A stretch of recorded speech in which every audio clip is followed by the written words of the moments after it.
Hello.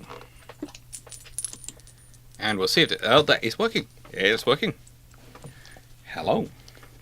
Now, for some of you might be going, why am I asking a question of can poodles be too needy? I am because, well, it's coming up.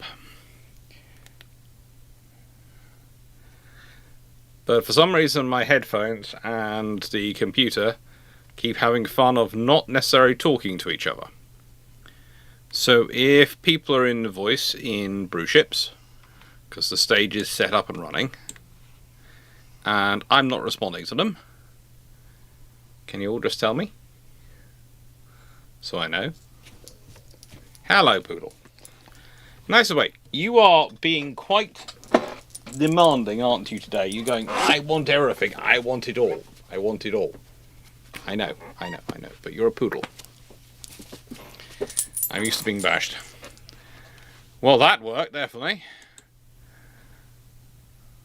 That worked. Not any frames yet. Team has been subscribed to the channel for 22 months. You've had your biscuit and you'll get, just that's all you're getting. You're on a diet. You're on a diet. Okay, if you're going to be a hoodie, be a hoodie. Oh, there you go. Be a hoodie. And, yeah. Ba-da-da-bum. Oh. Yeah, I'll update that to Bruship. Update PTZ. That's good. As you can see, we're kind of dark because the lights aren't working, which is always fun.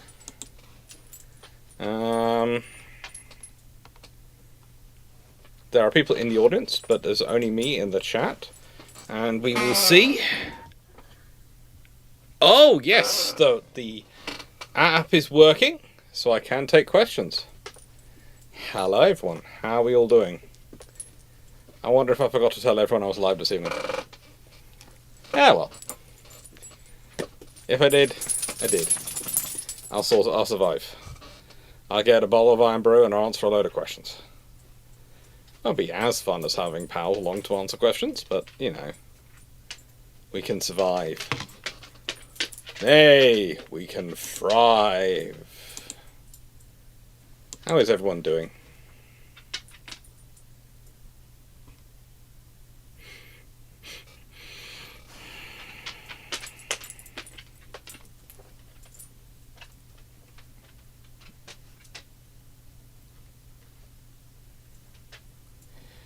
Oh, God help us all.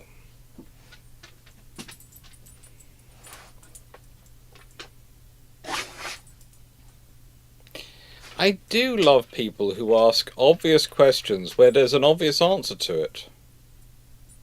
Naval Historian will talk about the naval portion of defence and procurement. That's the area I'm specialist in. I study in, and I know the various stats and things for. And then you go, oh, question of, whilst this is primarily about naval, why have you not talked about, you know, don't the ground and air elements also matter in conflict management also figure into it? Well, of course they do, but that's not my area of discussion, area of specialty, so I'm not going to discuss them because there are people who can do that better than me. And they should be allowed to do it. I will never understand humanity. As long as I live, I will never understand humanity sometimes. And because you know the person that asked it honestly, you can't just go bog off, because that'd be rude. But you can also think, why not go and ask the chieftain about the land elements and how they can be deployed, and Rex's hangar or something like that about air elements and how they can be used. Although I will talk about naval air and those things, but you know, it just seems silly sometimes. You sit there and go, naval historian talking about the naval side of a conflict, didn't talk about conflict management, and that's the area I do specialise in, how you use naval forces, how you use maritime forces to influence and manage the risk of conflict. There is always the point of view that comes across from some of my colleagues when we're talking about land forces and deploying them. if you use land force, the moment you deploy land forces to someone's border, you have escalated up the tree quite dramatically. That's very imminent conflict deterrence, or that's pretty much conflict. That's, you are either going to stop doing this or we're rolling across the border time. That's the thing once you have land force involved. And air forces, to an extent, are a similar thing, because you have to deploy them to places in advance. You have to deploy them in fixed minutes. You have to make base agreements. This is why usually the first line of deterrence is maritime forces, because you don't have to get anyone else's agreement to deploy them. You can deploy them in international waters. You are completely self-sufficient. Your footprint is your own, sort of thing. But yeah, they all feature into it. Of course they do. Sorry, small rant over. It's just the amount of time. The thing is, the amount of times I see comments like that, it just basically, at a certain point, you sort of going, I don't know why you're making this comment again. I don't know why this keeps coming up. It should be obvious. Naval History Channel deals with the naval side of these things. Oy. I don't know. Ship happens, exactly.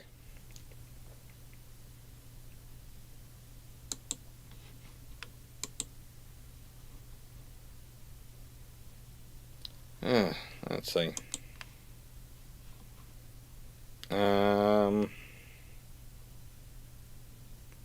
Just going to quickly click to Bruships stage.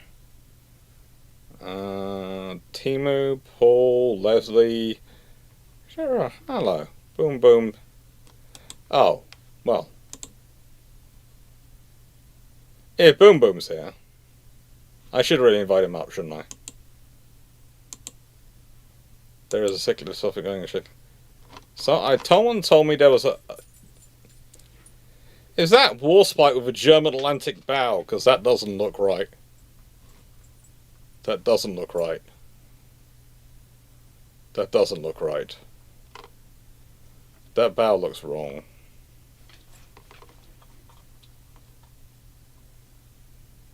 It just does look wrong. I'm not getting into the whole secondary discussion. The bow looks wrong. I'm fairly sure that's produced by Sea Dollars. The bow looks wrong. Let's go back to the questions. During World War II, many sources point to Sasebo. But what was Amara Bay actually for? Was it ever a fleet anchor or just a secondary weapons testing facility? A bit of both, realistically. I'd say primarily a weapons testing and firing range and those sort of things. Primarily, from what my reading has been. And this is from my reading, of course. But occasionally it was used for as a suitable available anchorage when you need to start marshalling forces together and you've got it's a space you can do that in. So occasionally it does get used for that role. You got you got 4 liters of Fanta for $1 because of a coupon, YouTube Minecraft Watcher. Hide that or my sister will be chasing you down. That's my sister's tipple of choice, is Fanta. Ay caramba. Ay caramba.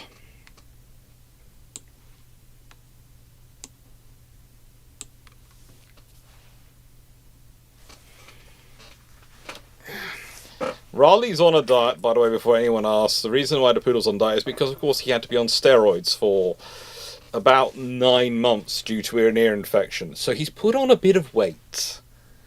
And he's not supposed to be a podgy puppy. So he has to lose some weight, which means he's had his biscuits restricted. His biscuits have been restricted.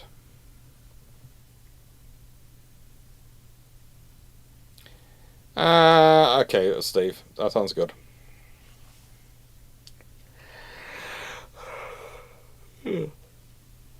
That sounds good.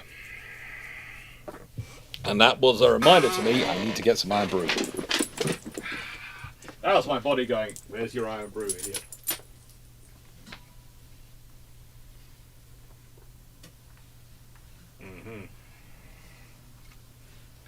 Now, I drank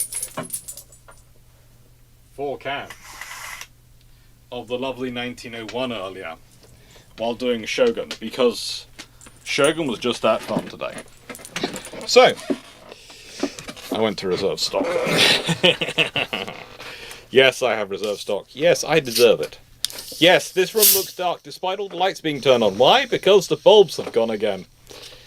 If at all I start sounding at all sarcastic this evening, please note, it is because the moment I seem to have money in my account, it seems to flow out because everything around it seems to die. And I also spent all of yesterday arguing with BT, and I'm going to spend all of tomorrow arguing with BT. That is British Telecom, not the Admiral. Because they've mucked up our internet once again. Aye. So, by the way, this is all brought to you by Starlink, which hopefully is working fine, and hopefully there's no problems with the satellites. Not happening, Raleigh. So, answer that one.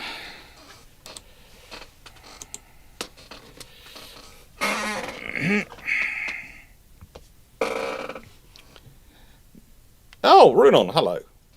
Hello, Foxo. Hello, Dragon. Are you talking, and can I hear you? Let me just check this. Yes, the output device and everything are supposed to be correct.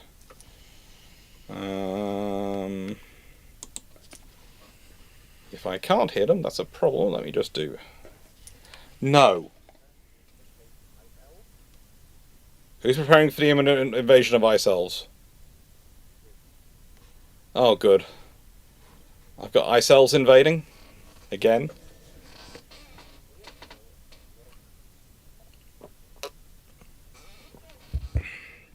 Mm-hmm.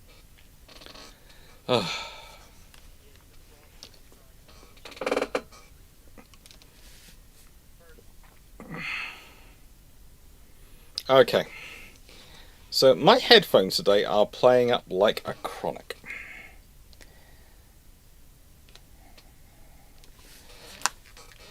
And I'm going to do this and turn them back on again. Hello, Carrot.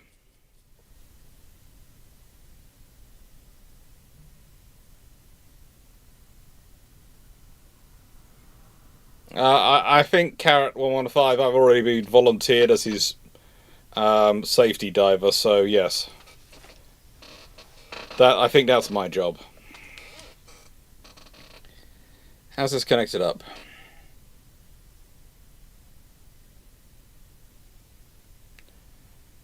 Oh, why is it decided today it's going to play out with my headphones? I didn't need that today.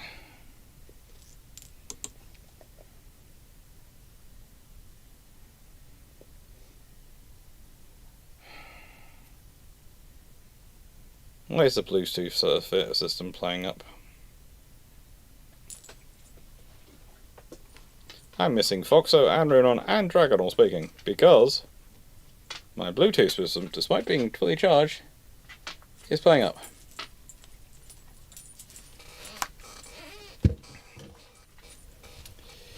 Alright. I have an idea. It might not be a good idea. It may not be a good idea. But we will see.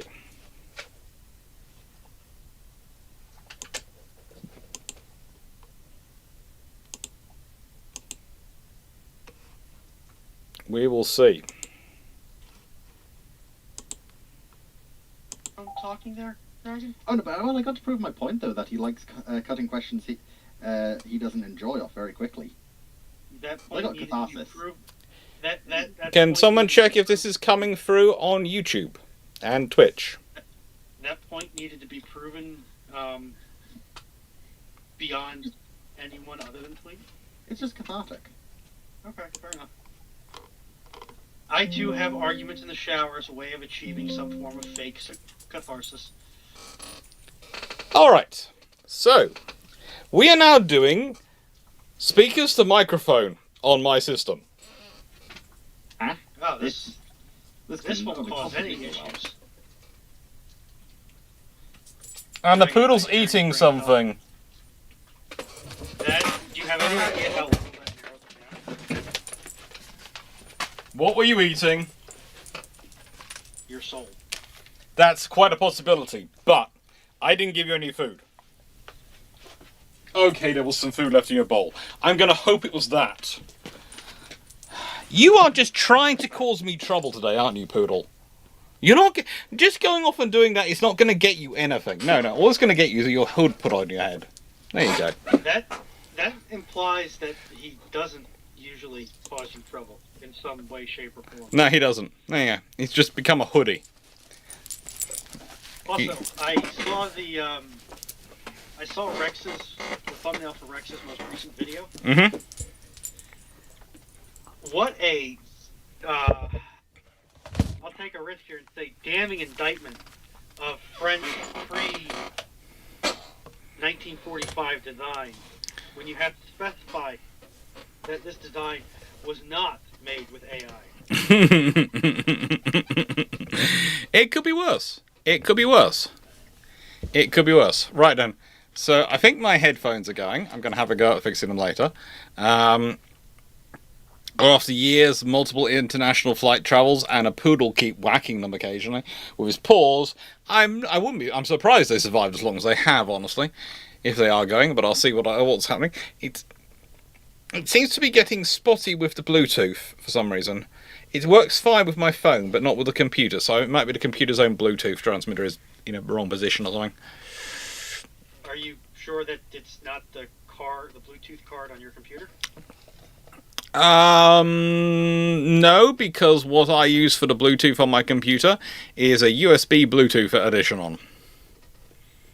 Are you sure it is not the Bluetooth component dongle for your computer? Could be, but it's. I upgraded. I got a new one when I did the PC new build of the PC, and I didn't skimp out. I got a decent one. I'm not cheapskate when it comes to my Bluetooth. I like my headphones too much. Steve announced it closed, but the questions are still open. Steve can't close questions. Steve is furious. Steve can close questions because Steve's a moderator and that's how the bot's set up. Yes. You can close questions. You just have to type in the command, Steve. Do you not remember the command? NX. Stafford has put it in. Yep, Stafford can close questions. As I've had to yell at him several times for preemptively closing or opening questions. But as he is a mod, he is whitelisted. Yes. Right then. We've got questions. Don't have any answers. Go princesses in another castle. Oh, okay. Can't be a big fluffy beef. All right. So, now I'm hugging my hoodie, who apparently is feeling cold, hence he selected the hoodie today. Next question. I asked this on Ramblings, but what are your top and bottom 3 Star Destroyers, ships class as Star Destroyers or based on their hull, no longer than 2,200 meters, that served in the Galactic Republic? Galactic War? Which one? Does anyone know if there's a second part to Lord Chandler's question? Somebody will need to go into the support server and take a look-see. Okay. I cannot, as I am divvying up stuff for my 6-day work week. Well, either way, I think actually we'll just say Star Destroyers no longer than 2,200 meters. So, I'm going to let Dragon start off on this one, if he's around. He's self-muted at the moment, so Foxa might have to use her siren powers on him. But, Unfortunately, he's eating, so... Goodness gracious me! That's terrible timing on his part. I'll go first, and then Dragon can pop back in and tell me how wrong I am. Yeah. A sign of weakness eating it. Yeah. No. No. It's a sign of having a meat mess and having... That's sleeping or having something called jet lag, which is literally just being weak. I just got the cutest little defective snack bag. I'll have to take a picture and share it. Anyway, Venator, Imperial 2, I kind of like the Acclimators, but I think I'll go Interdictor. Okay. The Legends Continuity Interdictors. With the 4 nodules.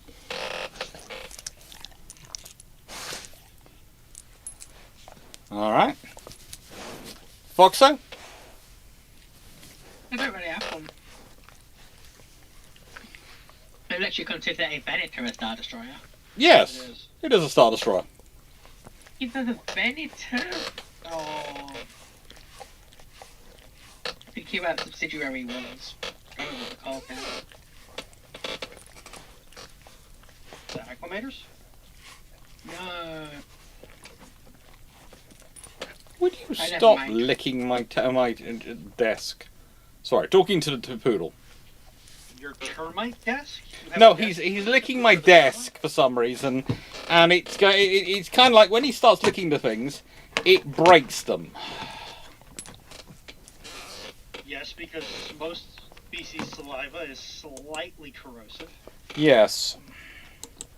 I know, I do try and explain this to him on a regular basis, but he doesn't understand it. He thinks it's a perfect way of showing his affection for things to lick them. What can I say? He's a poodle. A standard poodle at that. A party standard poodle, to be precise. A tuxedo party poodle. Who's currently staring at everyone one-eyed out of his hoodie. So I'm not sure what it's like. If anyone logs into this channel and has never watched it before, they're going to be really confused about what's going on my lap. For me, it's just the Venator. Honestly, I don't have 3. I just have Venator. So we'll call that closed until our resident Star Wars expert gets back. Moshaw, would uncrewed submarines make good? Okay, that's a nice way, Moshaw. What you're giving me words which I can't really pronounce here. Anyone want to try and pronounce that? I'll be brave. I'll take a look. I'll be brave for the good doctor. Bruships Q&A questions. I think actually he's currently doing his best. I think that means milk cows. Yes, so that basically It looks resupply like- submarines. Because that first word is German for milk, and I never learned the German for cow. I think it probably is the milk cows, but it just doesn't look right where it is for some reason. It is. I think it is spelled right. Yeah, milk cow. It's the right here. We are an English-speaking channel. Just write milk cows. It's not that hard. Look. You can use them as such, but it's kind of like, and I'll be getting into the grips of this next week when I'm in talking video, is for conflict deterrence and conflict management. Uncrewed assets have lost a lot of value recently in terms of conflict deterrence because they're being seen as expendable. And even when Iran did shoot down an American one, the Americans went, so what, we don't care. It's not crewed. And the trouble is, once something's seen as an expendable asset, and its loss is not going to have an effect, this is one of the troubles you've got with expendable assets. And the same with using them as a resupply, perhaps in wartime, but again, it's going to depend on what kind of scenario you've got, with what kind of what kind of submarines you've got. If the generation post, well, if the AUKUS boats do develop with some kind of facility for launching and recovering large UVs, then yes, they could theoretically do some resupply using them. But if you can't do it underwater, no one's going to want to surface to resupply from even an uncrewed submarine. And resupplying surface assets with them is prohibitively expensive and minute. It could be useful in certain very limited circumstances, but is it worthwhile having an entire class of submarines that can do it for those circumstances? So yes, it's gonna have a capability. Now, why was I bringing up the Terrence thing with the uncrewed assets at the beginning? Well, the trouble is, it could be how some powers could seek to influence a conflict by having accidents with uncrewed assets and going, "Oh, we didn't realise it was yours. Oh, we're not part of the conflict," and then there goes your supply run. Now, people would sort of claim this, isn't something that's going to happen. Well, history tells us that regularly it does happen. You have to look out how many times neutral mail boats get intercepted during various wars in the Age of Sail, etc. Yeah, and there are a range of excuses which can be brought up, and fog of war, conflict, risk management. Oh, we didn't realise what it was. It went into a wrong area. Didn't notice a mine. Oh, just an accident. All these things can happen. You all don't realise that I'm getting the darkest look from Darth Poodless over here. I will minimise this so you can see Darth Poodless. I would also look. I've got Darth Poodless here. In nicest way. I would also point out that of the Venn diagram of nations who Darth Poodless need such a platform, and the nations who afford it in the numbers for it to be even operationally relevant. Mm-hmm. Almost all of them use exclusively, especially once AUKUS is actually commissioned, assuming nothing screwy happens with that program. It's fine. Nuke boats. Yeah. So that means your biggest thing that you're going to be missing is torpedoes. And I do not want to think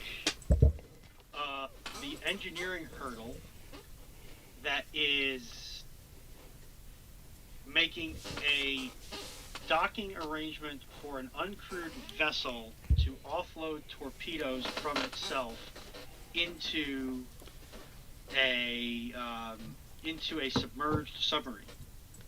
I'm not saying you couldn't do it. I'm just saying I wouldn't want to be the person risking loading however many Mark 48 ad caps and such into... Well, you just think about what you'd have to do. Let's say you have to have some sort of moon pool arrangement inside the submarine. Then you have to have a way of moving the supply of the torpedoes from where the UVs come in, the uncrewed undersea vehicles come in, to your magazine. Whilst you're underwater and underway.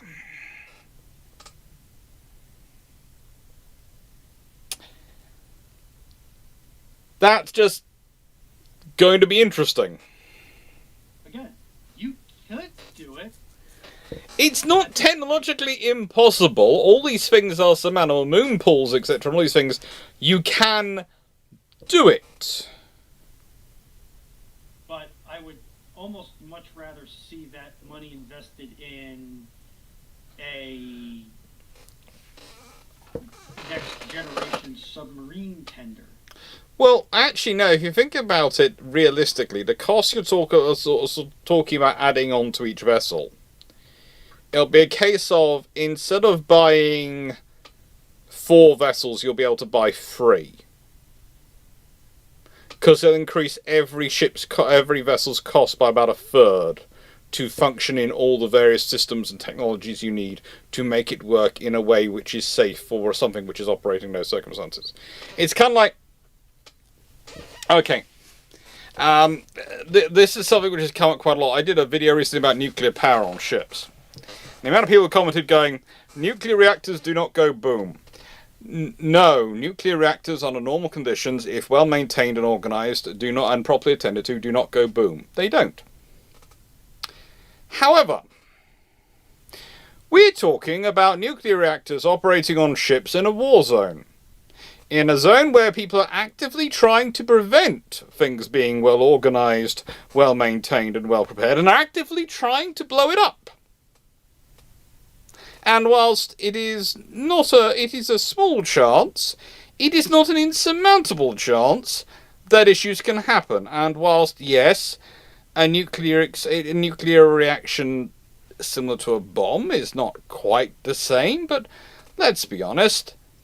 If your discussion is whether you would like, I don't know, Chernobyl happening aboard the ship you're on, I don't think there's any captain, and certainly not any crew member of any such ship, who'd be exactly keen on the idea. This is just one of the facts of nuclear power. I actually think nuclear power works in certain circumstances for ships, and I think it's a good idea in certain circumstances for warships. But you have to acknowledge the risks, in that the risks are not the same as operating a normal civilian nuclear power plant. They aren't. Because in a wartime, if someone's targeting your nuclear power plants, things have gone wrong, and you've got an air defense a nightmare going on. However, warships actively go to places where there is conflict, and engage with nasty people. That makes the paradigm slightly different. Based on what I know about the containment structures for most U.S. commercial reactors, if you have somebody able to target those with enough ordnance to actually do anything beyond to scram the reactor, something has gone very, very bad. Yes, but think about how many tons of concrete are involved in that versus what you can put in a ship. Yes. But the big thing is I completely lost my train of thought. Cool. Yeah. Dementia's coming. Okay. No, I just managed to derail you. No, it's the dementia. I choose to blame the dementia because that's funnier. I should warn you, I'm practicing for when I'm answering questions after my talk at King's. I fully expect some of my academic colleagues to be there and fully turned on. So, yes, I'll have to be on my toes and fully sharpened.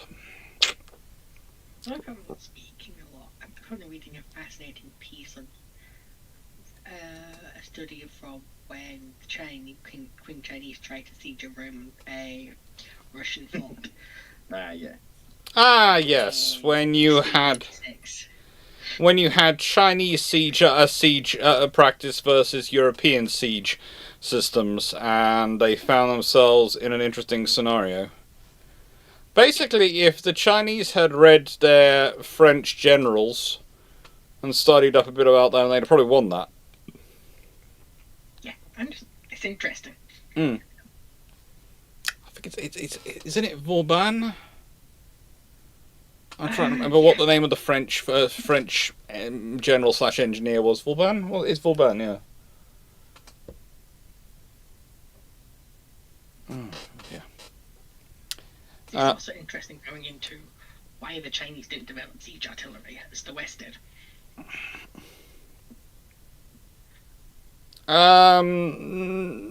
Joe Fredericks 15.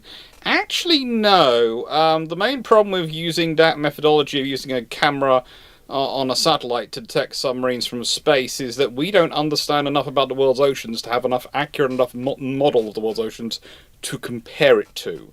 It's not actually the computing power in terms of the power of the computer. It's the breadth of the computing power, but also it's the breadth of data.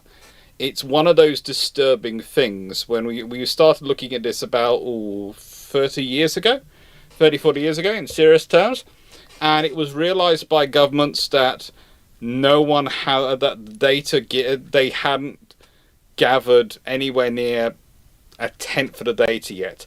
And if you consider the pace at which, at the end of the Cold War, some nations got rid of their oceanographic survey vessels, which were starting to begin to compile that data, and then afterwards they got rid of them and went, oh, we really needed that data, you might understand why we have got not much further.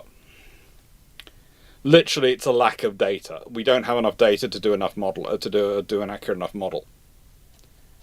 And especially when you're dealing with the depths that the submarines are operating at, because the level of alteration they make is probably measured in,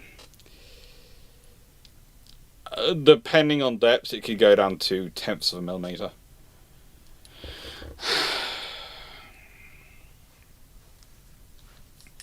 And yeah,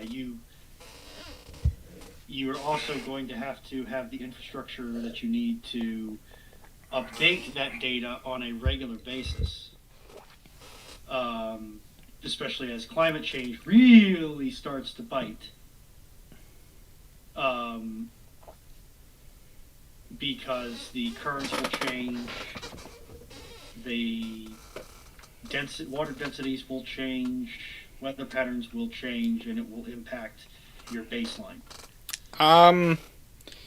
Take it from the person who's done quite a lot of astrophysics in this room, as I don't think anyone else has done it to the level I've done it in here. If I'm wrong, I do apologise. Climate change is a constant,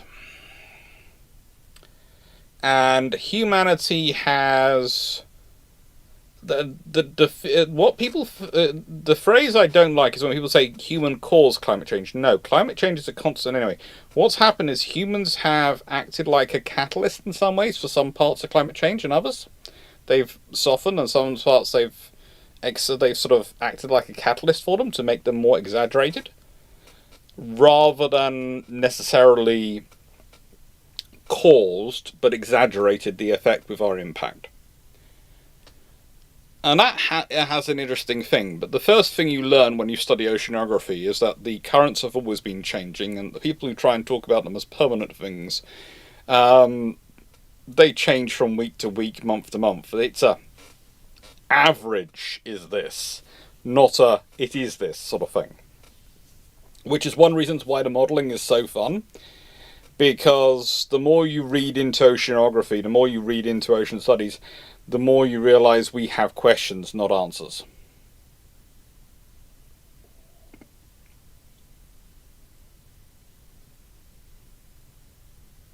It's kind of like the trip to Japan.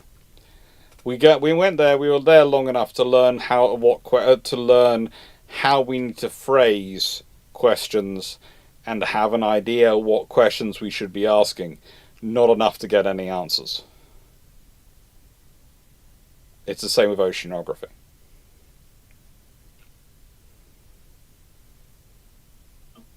The reason I don't have a microscope is because the microscope is not plugged in. That would be why I don't have one. Carrot1151, you said if the Admirals were converted to aircraft carriers, we would see twin-engine bombers. Do you think larger aircraft would speed up the adoption of accelerated catapults? Probably, to an extent, they would do.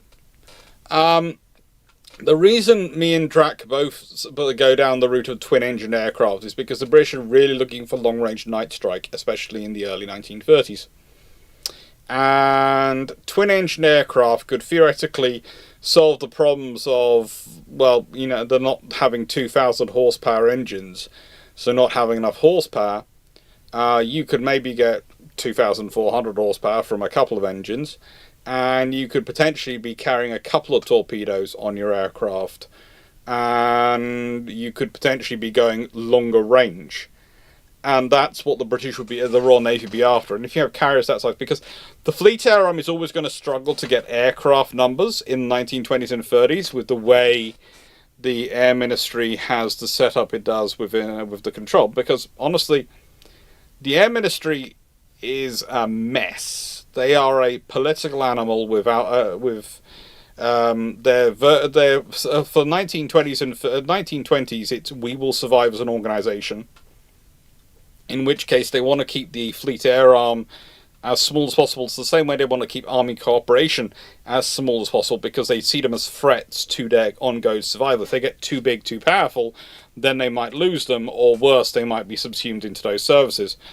So that's a factor. And then after that, the bomber mafia takes over the air ministry, and they starve everyone of funding. They starve Dowding and the Air Defense Command, Fighter Command. They starve the Coastal Command. They starve everyone. They really don't even properly invest in the Bomber Command. Let's be honest.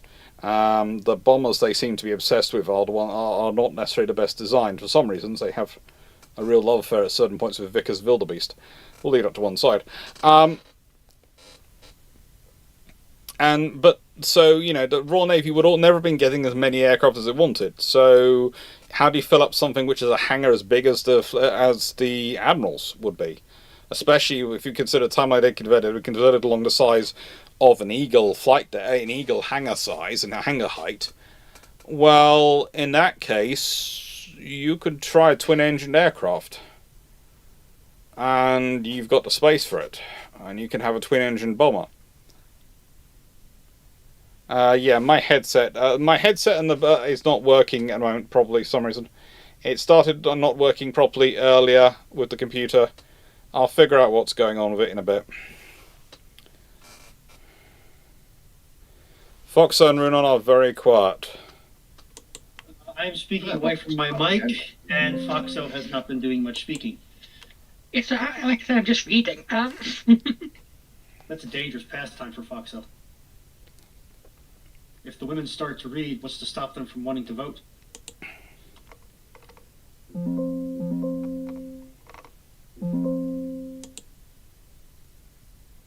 Well, I've now got volume up at 100% on the speakers, so hopefully when you come through you will be loud enough. Oh, Fox has been reading many books. Many, many books. Oh, speaking of books to read...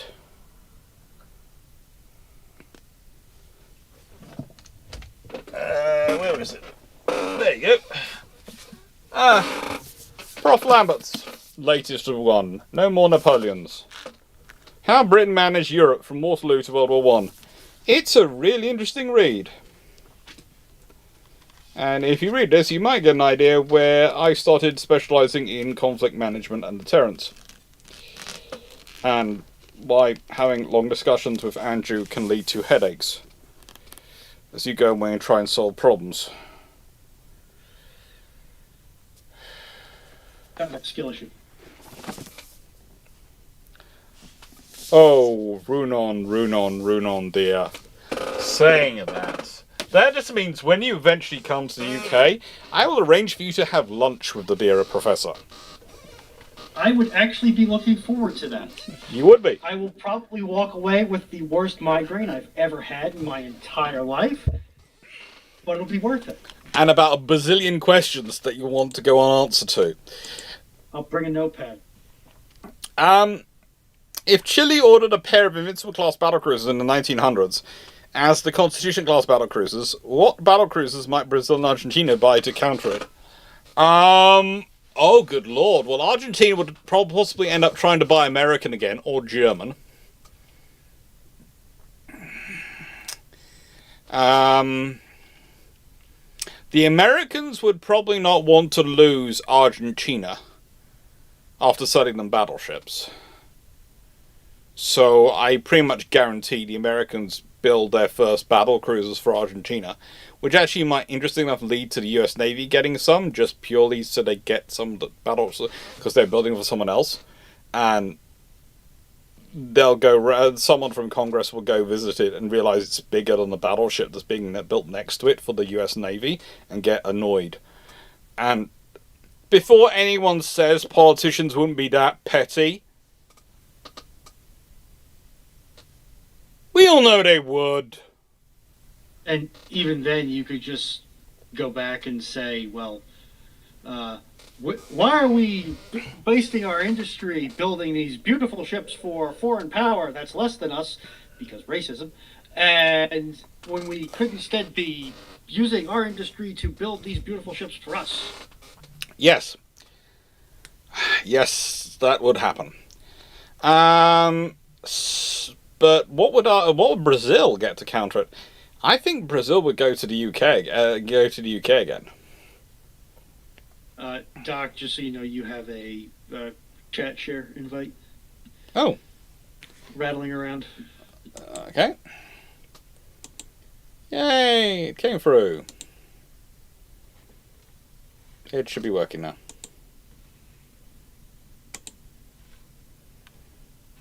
Yep, share chat started. Mm-hmm.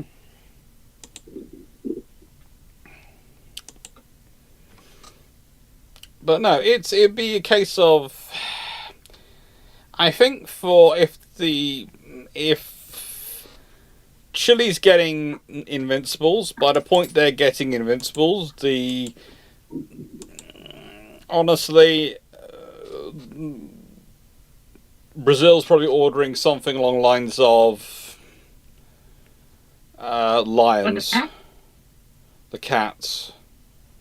But the thing is, by the time they get there, they're probably getting them or getting delivered. They might end up in Royal Navy service. Although there is a really weird circumstance under that where you could end up with Chile by having a formation by World War II of 1 battleship and 2 battle cruisers as their capital assets. Carry on, Foxo. Sorry to talk over you, Dan. I was just thinking, do you reckon the Royal Navy would have taken the Brazilian Splendid Cat even before the war just because the pre-shocks of the coffee crash are coming? They could have ended up taking them, yes. This is what I was thinking of, you know, if the coffee crash happens and all these things, then the odds are the Royal Navy's got them as extra anyway, so the Royal Navy's probably ended up with 2 extra Splendid Cats, which is probably going to annoy the Germans somewhat. Oh no! Anyway. But it does lead to an interesting scenario of Dogger Bank where there's an extra 13.5-inch gunship there. At least 1, if not 2.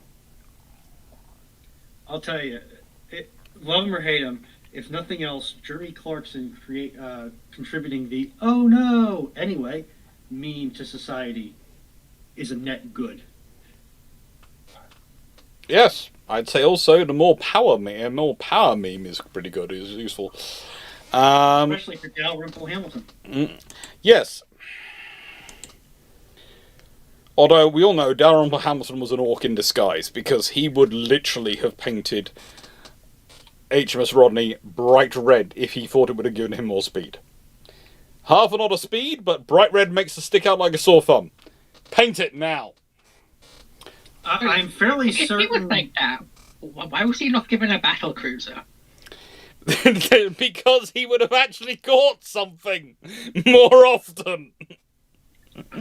Just put Bro in command of Renown. Yes, but imagine... Renown was bad enough under the commander she had, where she decided to take on Shahnar and Eisenhower solo. And do not forget, she comes out best in that scenario. And whilst they realise there are a lot of people who go, well, you know, Shahnar and Eisenhower were getting away and they were trying to get away, they would have won the fight for us. Of course they would. They're 2 fast battleships versus a battleship. They are versus a battle cruiser. They are designed to take more damage than her. But she would have knocked out at least 1 in that fight. And the other one wouldn't have got away far because it would have been slowed down so much it would have run into a Royal Navy battleship for not too much later. And, you know, but as it is, the fight that happens, she wins that. Was that Ark Royal that was legging after Renown of that? When she was running south?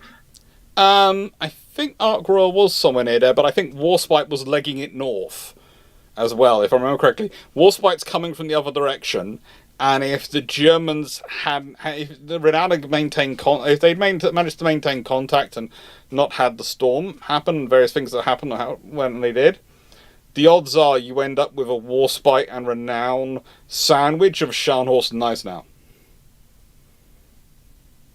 That's what I believe the Royal Navy calls a rather pleasant lunch date with entertainment. carrier's coming. Mm. And if a carrier gets involved, the twins aren't escaping. Well, let's be honest. That would have been a really interesting thing, because Ark Royal has worked up skewers. And if the British dive bombers are involved, as well as their torpedo bombers, if skewers and swordfish carry out a strike at the same time together, the only time in the war they do carry they would have carried out an anti-ship strike together, that we sort of widely discussed, then the entire memory of the British skewer program would probably be very different. Instead of the skewer being remembered as a rather terrible fighter, it'd be remembered as a very good dive bomber.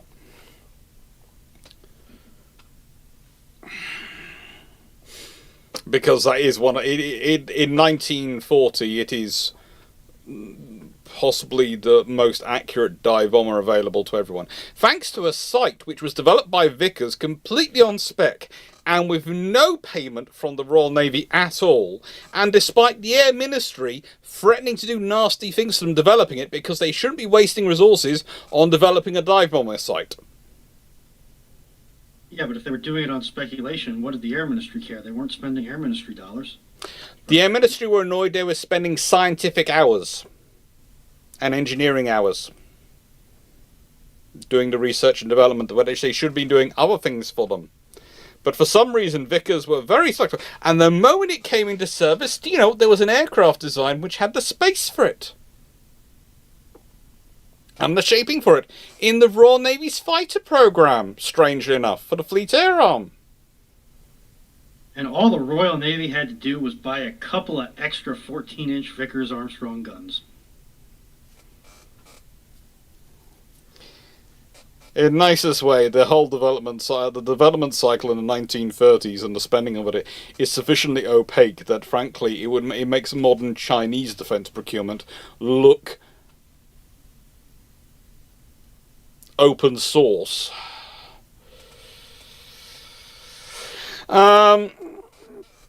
Brandon Larson, what if modern China, in its entirety, went back in time to 10 years before World War II? They have their entire military. There are going to be some problems for the world. Yeah, so you know how the U.S. becomes the player 1.1 or player 0.9 and Soviet becomes player 1 after World War II? Yeah, that's where you have a first place and then a distant second place.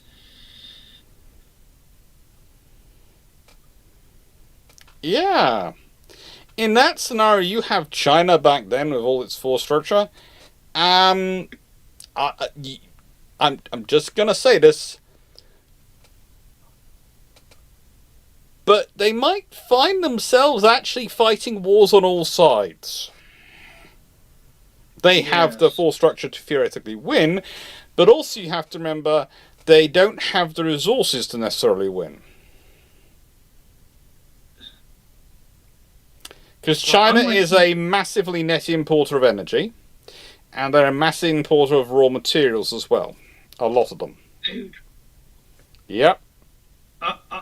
Unlike the Iranians from Fleet's ramblings this week, I trust China far more to actually make good their plans of world domination. Oh, I trust them implicitly to give it a good solid go. And let's be honest, they've got nuclear submarines and all sorts of things. So they will absolutely rollock the world. But the trouble is, modern China depends on a whole lot of infrastructure which is not in China. And you don't just have to go, it's not just a matter of getting to those places, it's a matter of getting access to the resources and building that infrastructure and getting the things in place that you can access it. And that's gonna be a whole interesting issue.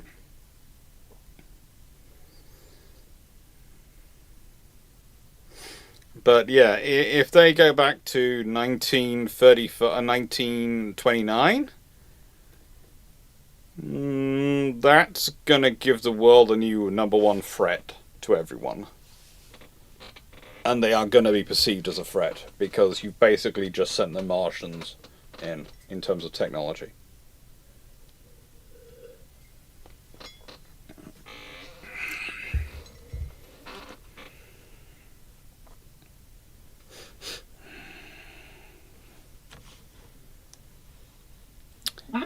just trying to figure out how you would feed over 1 billion people in China in World You War wouldn't. before World War One. Difficulty, I feel. Because we did the math for Iran, and Iran in its region is Look, pretty hard. your only chance is going to be if you conquer Australia or America very quickly. And even then, there's going to be famine somewheres. You are not bringing China back and not immediately inducing a famine, because a lot of the yields that have enabled the Chinese population, a lot of the improvements in agriculture that have enabled the Chinese population to grow to the level that it is currently at, have not yet been developed in 1940s. And the trouble is, a lot of the modern technology is based on previously developed technology, based on previously developed technology. You know, we're talking, we are 10 tech generations away from World War II. Roughly, in terms of tech evolution, we're roughly 10 tech generations away. And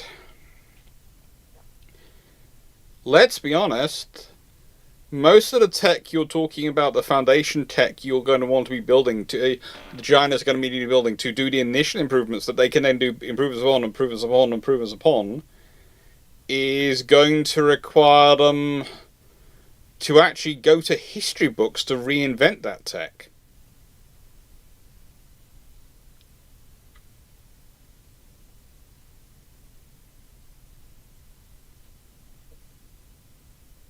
And I'm just thinking, a lot of the Australian irrigation network that would go on to make Australia the massive production exporter it is doesn't exist yet. That Nope. doesn't exist till 30s. Nope. So, unless they can take the Midwest, because India's struggling to feed itself. Yeah. Africa's not exactly a grain basket at that time. The U.S. Yeah. Midwest is still recovering to one extent or another from the Dust Bowl. Yep. It's just the fact that the U.S. that the Midwest is so huge, and even after the Dust Bowl, so fertile that you don't notice it once the early conservation programs start to take hold. Even then, you're still looking, I think it's about a third drop in yield until the 50s. I believe that. Because you had the whole federal bean plantations. Interesting enough, Joe Fredericks, to quote, just to point this out,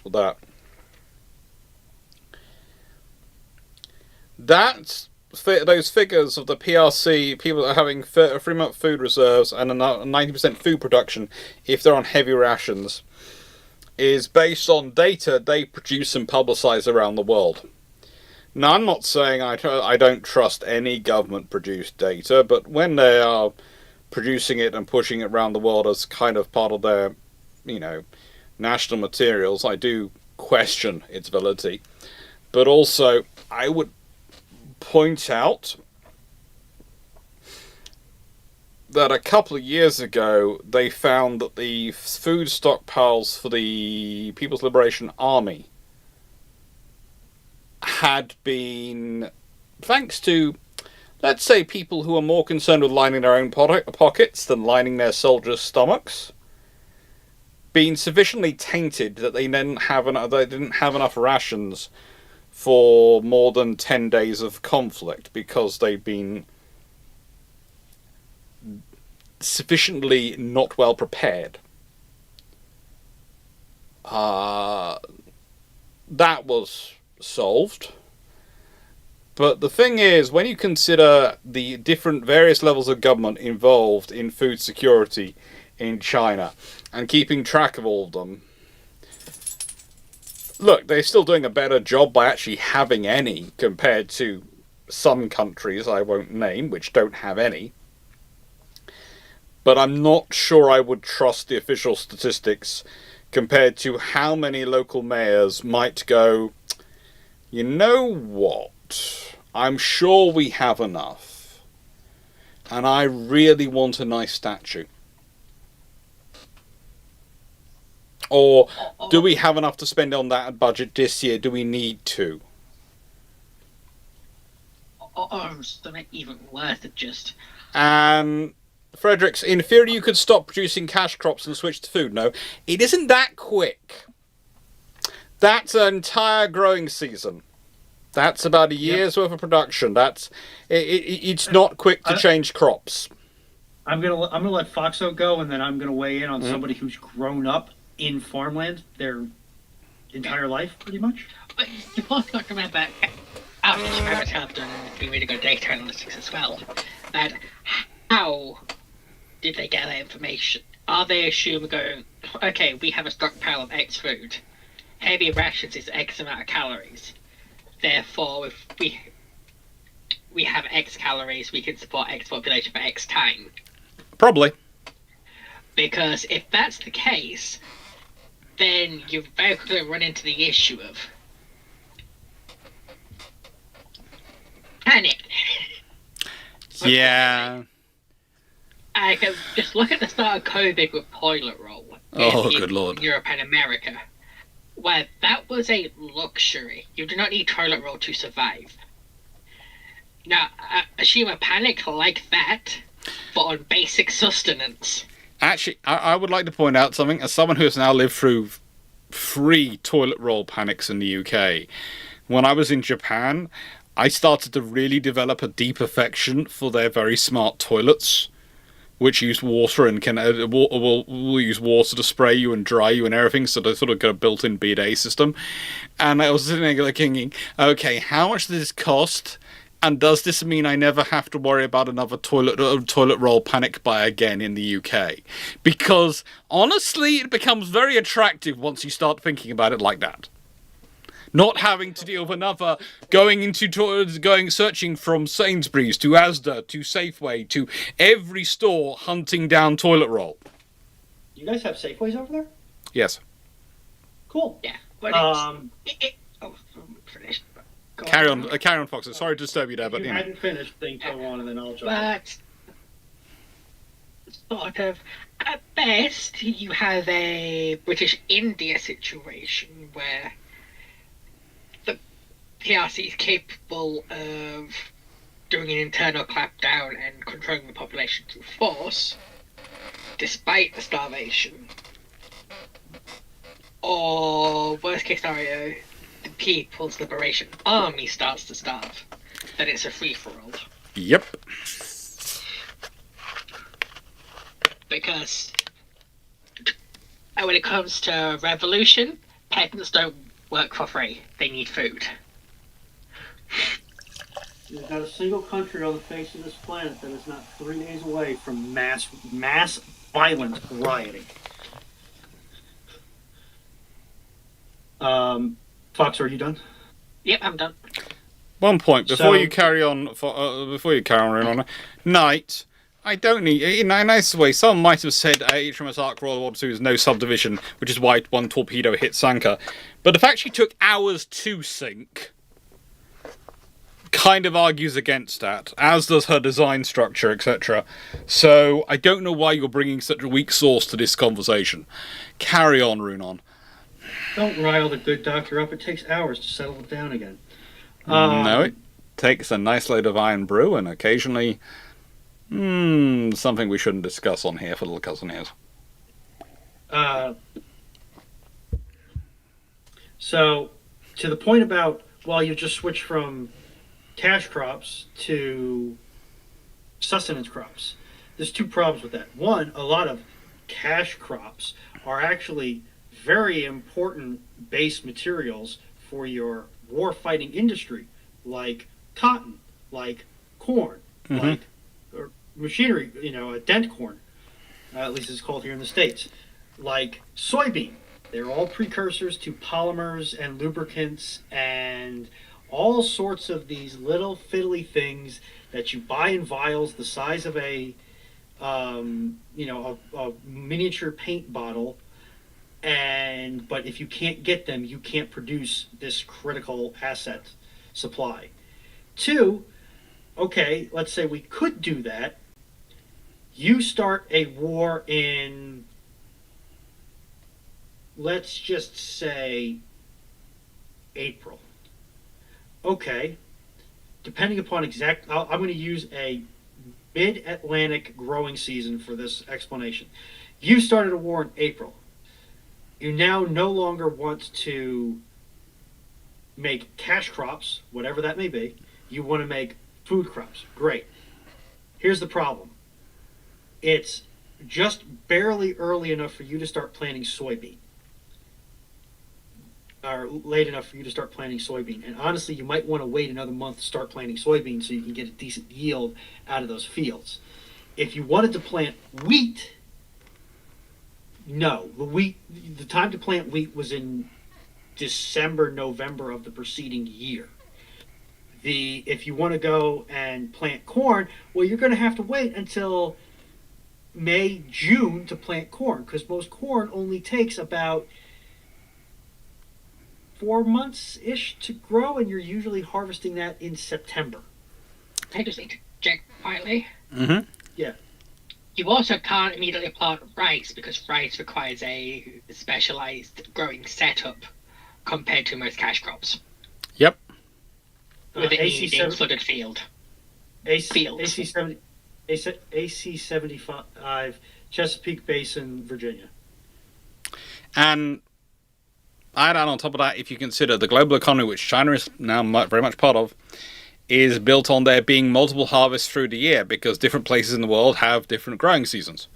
And so you have wheat coming out, the southern hemisphere's wheat production is different than the northern hemisphere's wheat production.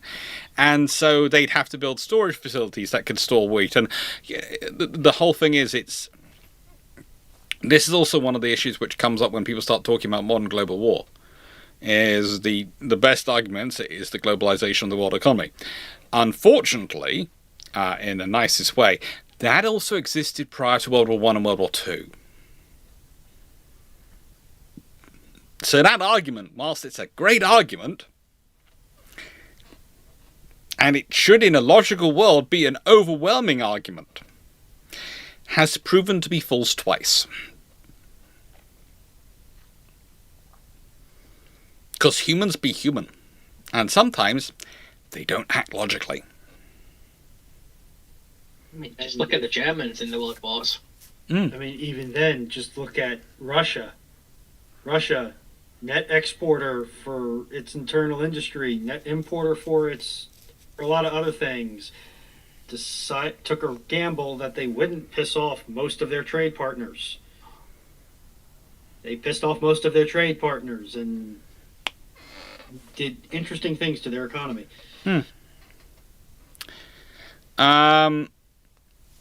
Okay. Stervgar 2. Thoughts on Saab Gripen being looked at as a support aircraft for F-35 under the diversification scheme for the Royal Canadian Air Force. It's a fine aircraft to get. Honestly, it's a better idea than the current British government have got, which is buy more F-35As, which won't work for the carrier and don't work as an integrated group, on the basis that the carriers are going to have, at some point, an uncrewed aircraft operating for them to make up the numbers and the strike capability. An aircraft type which has yet to be specified or chosen or even set up a proper program to procure. So typical British government procurement things in the modern era. Yeah, that, in the nicest way, we have gone from one short-termist government to another short-termist government to another short-termist government in terms of defence spending since 1991. In fact, you could argue we've had short-termists in terms of defence spending for about the last... The last long-term decision was when they made the decision to go to the Polaris. Was really when they're thinking long-term and about UK strategy and UK security. So it's the way it goes. I would say getting Gripen as well as F-35, if it allows you to have more aircraft, then frankly, for the Canadians, they need more aircraft. They have a lot of airspace they need to cover. An F-35 is a very good strike aircraft, and a very good fighter as well, if you need it for modern doctrine of air defence, in terms of sitting in back place and lobbing missiles at each other. But Gripen does offer you extra planes, extra in the air. It does offer you some interesting capabilities for forward operations in terms of Canada's terrain, and it is kind of like the Eurofighter. It's a perfectly good air defense aircraft. There are so many times I see discussions where people go, "This is not the very best thing we could buy, so therefore we shouldn't buy it." And I sit there and go, no, there is a reason why in the Aegis sale the most common ship of the line was the 3rd rate and the most common frigate was the 5th rate. It makes sense. At a certain point, the 3rd, 5th and 7th rates, i.e. the unrated ships, which I sometimes think they're a 7th rate, make up the vast majority of navies. It's not the 1st rate ships, it's not the 2nd rate ships, it's not even the 4th rate ships. It's the 3rd, 5th and 7th rate. And the reason they do is because they're good price points and they provide you enough bang for your buck, and you would still have your first rates and second rates for them to group round and to fight your wars and fight your major battles. But you need to have a certain level of mass to go along with the elite capabilities. And that is a discussion which people often miss out on today, because the argument very quickly descends into tech top trumps, and if it isn't the tech top trumps, it isn't worthwhile getting. Whereas history has shown that actually, yes, a first rate is needed to fight a first rate effectively. But also, 4 third rates can beat up a first rate. If you find yourself in a scenario where you are 1 first rate on your own against 4 third rates. If you're a first rate with a couple of third rates taking on 4 third rates, good luck to the third rates. They're about to get mullered. But if this is the reality of history as a lesson.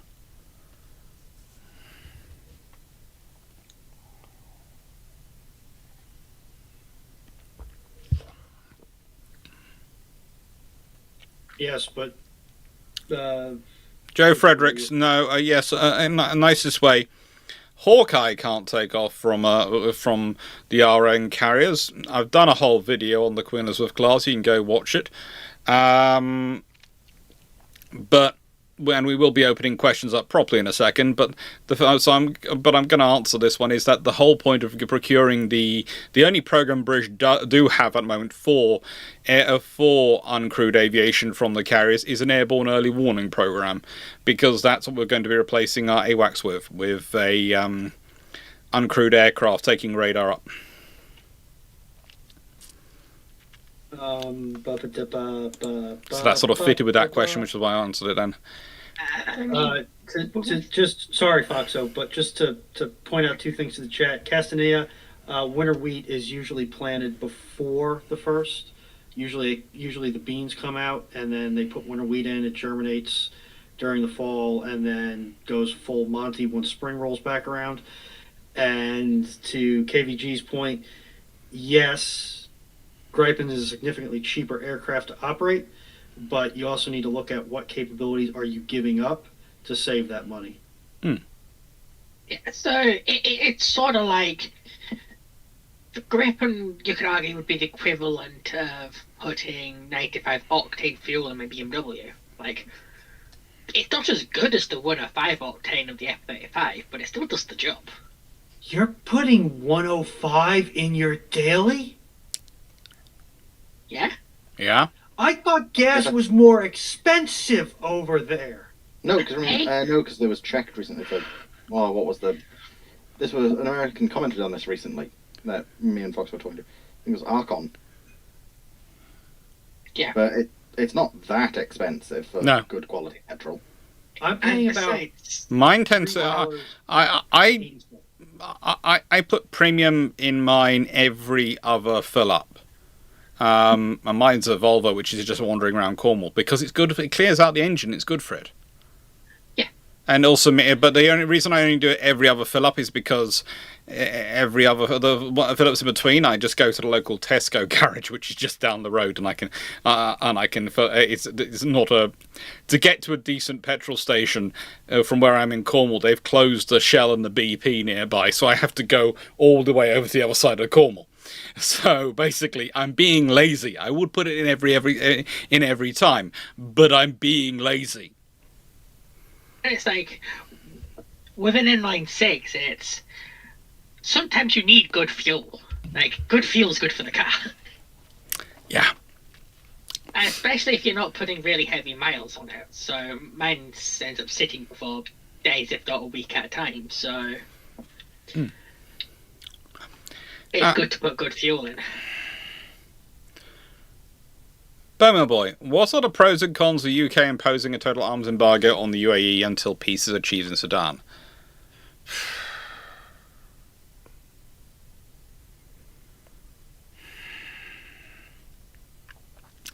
I'd have to check on the actual deal and how much is going through UAE to Sudan to really be able to answer this one in depth. But I would say you have to be careful because there are lots of ways of supplying arms to a country. Okay? There are quite a lot in this world of individuals who are arms dealers, who are... I know there was a lovely movie a few years ago which romanticized it, but those people are real. Who get Lord of War, yes, and who get arms around the world. They are some interesting people. I know I have a few in my Rolodex, who I've met over the years at trade shows and chatted with, because believe it or not, when I want to find out about what's going on in a country, usually one of the best ways to find out is to phone people who are selling them weapons. Because trust me, they will know exactly what's going on because that's a market of opportunity for them. Doesn't make them nice people, doesn't make them nasty people. It makes them, that's their area of business, and as long as you don't want to get into the moral question, you can get a very good information out from them, and sometimes that's what I need. So yes, I have those people in my Rolodex. They are interesting. And I would say that UAE is a bit of a flashpoint at the moment, but I would say also that UAE is not necessarily the major route of arms going into Sudan, from what I've heard. But I would have to look into it in a lot more detail to be able to be so sure. There are more powers involved further up the food chain, if my reading of the situation from the information I've heard is correct. And it could be completely wrong. I haven't done enough in-depth analysis and enough in-depth investigation to be able to really be sure. Okay? Did that sound like a fair answer, panel? Yep. That works. Also, I will also say this.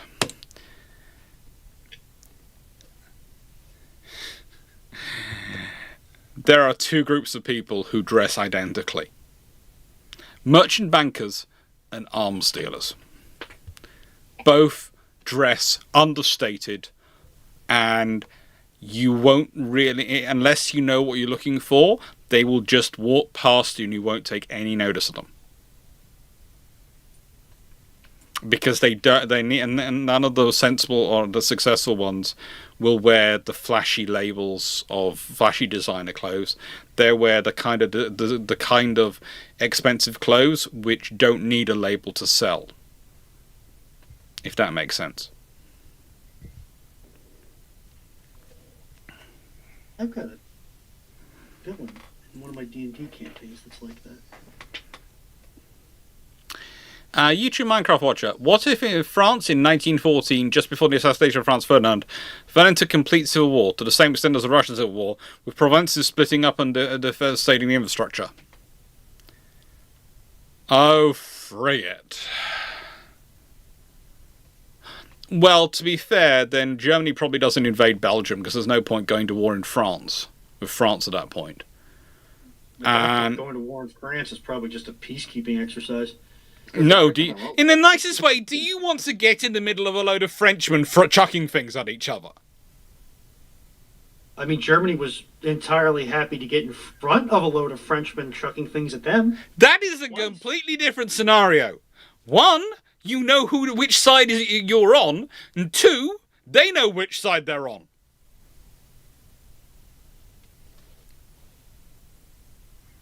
There are three things you do not do in history. One of them is to go for a land war in Asia, unless you're hiring an army in Asia to actually do the land war for you. The other one is get involved in the middle of a French civil war. Everyone who ever does it manages to get egg on their face. It's also the quickest way to end a civil war, because the French will hate each other, but they will hate you more for getting involved. So, if you want to keep the French going and having the fight internally, you leave them be. And it gets France off the market of trouble. It suddenly allows you to do a scramble for French colonies. Which actually might mean that when something happens to Franz Ferdinand, the Germans are less keen on there being war, because they might be in the middle of doing some colonial acquisition. And if they do a war versus Russia, Britain might just go, yoink. Yeah. We're placing all these colonies under our protection until the end of this conflict. Neutrality. Patrols. But are you telling me the Kaiser wouldn't try and get Burgundy back, given the historical justification for Burgundy being a part of Germany? He'd probably want to, and he might even try. He might even do it. But the thing is, if he's going to be fighting a war versus Russia, or dealing with other issues, he might decide it's easier to let sleeping dogs lie for a bit, or alternatively, negotiate it take it back in return for recognition of whichever government comes out of France at the end of it.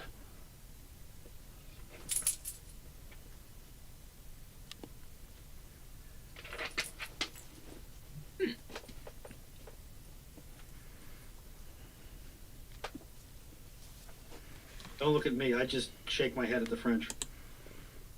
Look, French civil wars are universally bloody and insane. And I mean that even by the usual standard of civil wars, which are basically internecine killing each other. Steve Clarke comments on the latest Russian weapons announcements, such as Poseidon and Skyfall as deterrents. Poseidon's been out for years, hasn't it? Look. The panel may agree or disagree with me, but one of the things that happens with almost every month, it seems, is Russia announced a new wonder weapon. It is part of a deterrent strategy. It is part of a strategy to give themselves luster and make themselves look more powerful. They announced the capabilities of the weapons, which may or may not be the case. Again, I find quite a lot of weapons claimed statistics. Some nations play down their weapons capabilities. Some play them up. Some give you the results for it working in perfect conditions, and some give the results of it working in reality. One of the interesting things about the Russians is they tend to give the maximum range of things without necessarily giving their maximum targeting range. So whether they could actually, yes, it can reach that far, but do they can actually find a target at that distance to engage? And that's the same for everyone, by the way.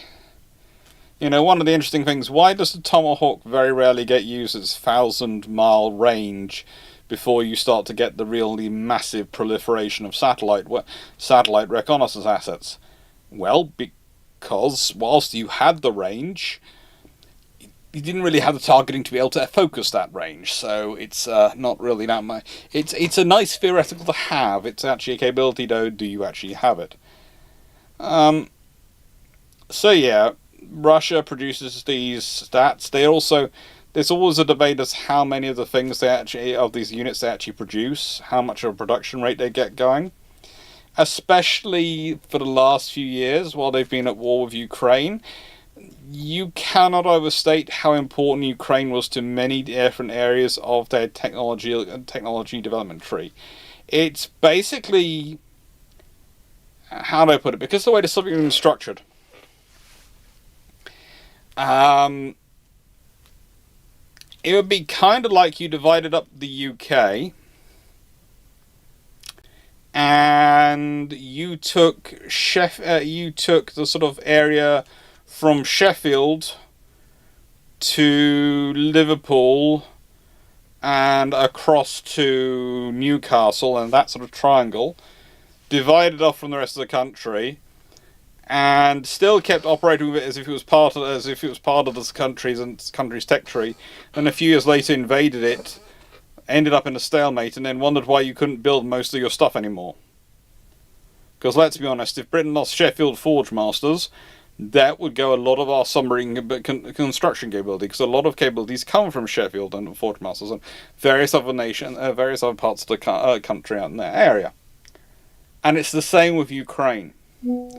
So a lot of the time when we have these discussions come up of what the Russians can do and what they want to do and what they can, I sit there and wonder, well, have they fixed their capabilities yet? Have they fixed their supply chain? And I think one of the troubles is that I'm not sure, especially since this recent bout of conflict started off, if they've had the chance to be able to do that. I don't think they have. Now, if you don't mind, I'm going to go quietly tell my sister off for keep sending me WhatsApp messages, which are beeping up on my computer while everything's loud and the volume's on. And I'm going to leave my panel to discuss this between themselves for a second, whilst they go do that. And when it comes to the Russian super weapons, you have to remember something. They are not aimed at you. They're not aimed at anyone who is academic leaning. They're not aimed at those with a historical persuasion. They're aimed at young woman 26 on TikTok who doesn't have the context for these things and can thus be scared and influenced by them. Because if we say, we know that the amount of energy needed to create a tsunami like the Russians decided that their tsunami torpedoes can cause, the only way of getting that much energy is through shifting tectonic plates. A rando off the street who dropped out of college probably won't know that. Yeah, and like Tima says, if I've got no context of the situation, it's believable. And when it comes to a government taking action against the Russians, my vote, I know those super weapons, like grabbing claims, are just not possible. My vote's worth the same as someone who's not informed of and doesn't know the reasons why that would work. And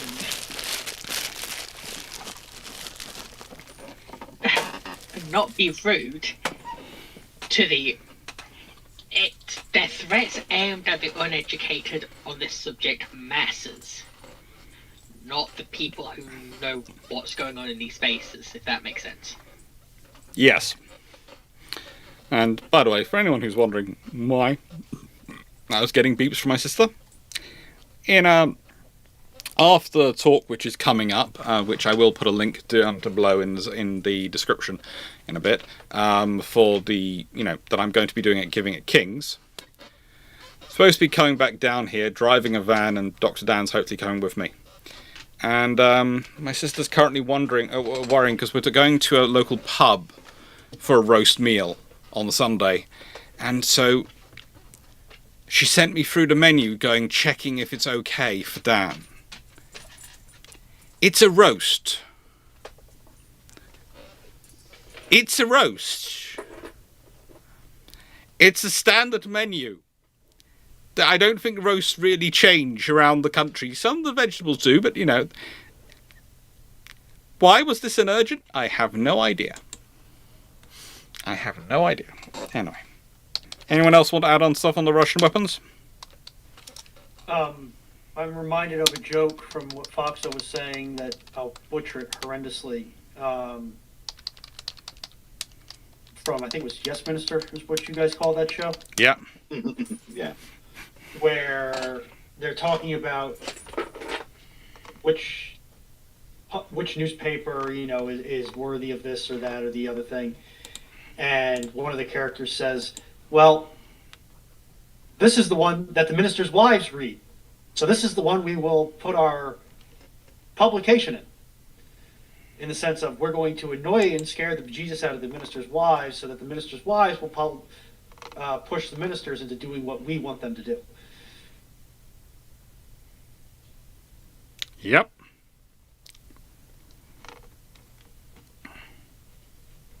Sounds about right. Wait, does Dan's statement imply that Fleet is not an omnivore?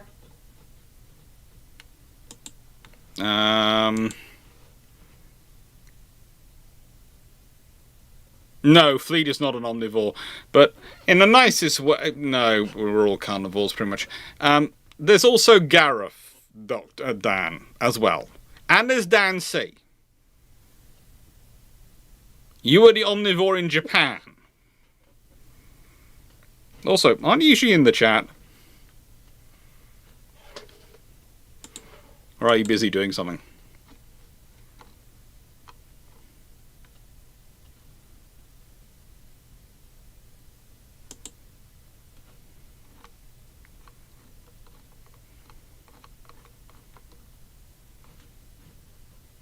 Don't look at me. I just work here.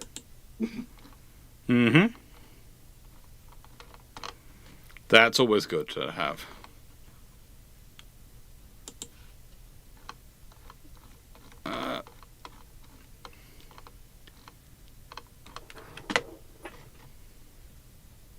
Mm-hmm. Ah, there we go. So, the link to Procurement for Peace should now be in the description. Will it be available as a VOD? It should be available as a VOD on the King's College website. You should be able to book into it and be able to download it from them. Okay, because I will be working while you are doing it. That's a shame. I'd have really liked you to have attended in person, but we'll accept what you can, your limitations. Doc, I can only afford one plane ticket to the UK. Not many multiples. Well, you've also got other issues with that, last I heard, but... Yeah, FUD is fun. I love FUD. I love these times we find ourselves in. Look, it's fun. Nicest way. If it was just all plain sailing, it'd be boring. I could take some plain sailing. You don't want to be bored, do you? No one wants to be bored. I have enough going on in my life where I don't think boredom is really that high up on the probability matrix. Okay. Castaner, how maintaining a raw dockyard have helped British shipyards ameliorate the problems detailed in the Geese report? Competition, basically. But also, you could have had a method of checking costs, and if you're maintaining a raw dockyard, then it's going to sound strange. You tend to keep a slightly higher rate of production going because you've got to provide you're providing that dockyard with work. And it's the case of you would have another dockyard which can produce nuclear submarines. You would have another dockyard that could produce X, Y, and Z.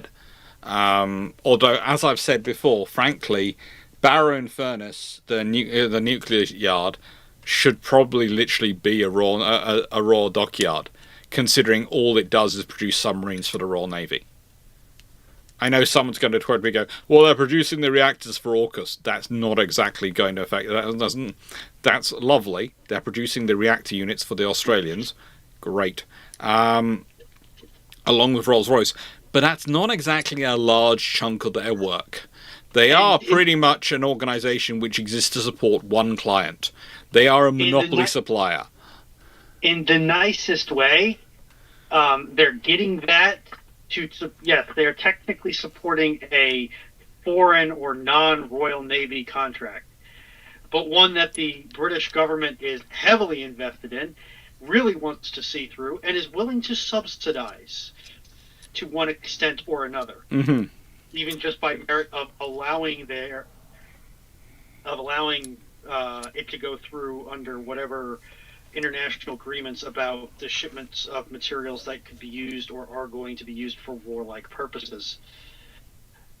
And I would strongly believe that a reactor plant, which is going to go in a nuclear attack submarine, qualifies as earmarked for warlike purposes.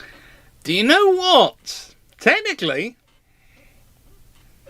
it's a nice grey area because of the legal wording.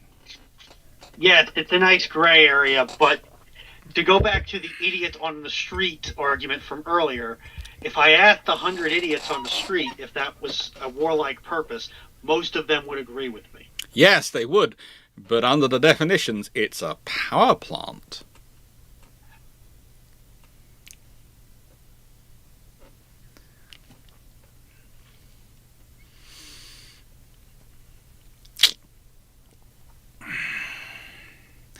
Now, Castanea, so I'll answer that one. Knights of Gertrude. Washington Naval Treaty allowed 4 ships to be converted. The USN get 4 Lexingtons, the IJN get 2 Tosa and 2 Amagi. But what will RN's last 2 ships be, with 2 Courageous and the IJN's 4th being when Amagi is wrecked?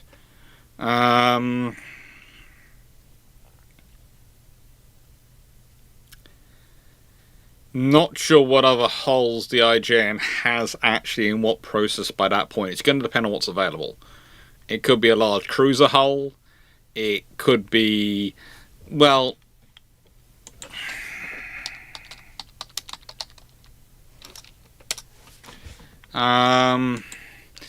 there were originally 4 Amagis planned. So theoretically, if Amagi is and you've got that situation of 4, also if you've got that situation of 4 and you decided to go with 2 Tosas and 2 Amagis, you could. There might be another. It's going to depend on what exactly available the other Amagis are in at that point.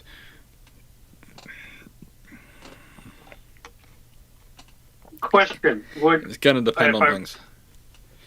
If I heard the original part of the question correctly, would the US be building BC Lexingtons or CV Lexingtons in this paradigm? CV Lexingtons. They're all converted. Okay. As for the Royal Navy, well,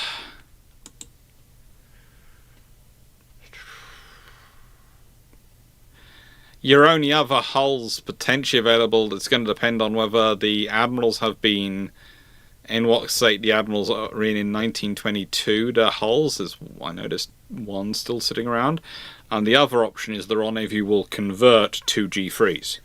But if you're going to do the G3s,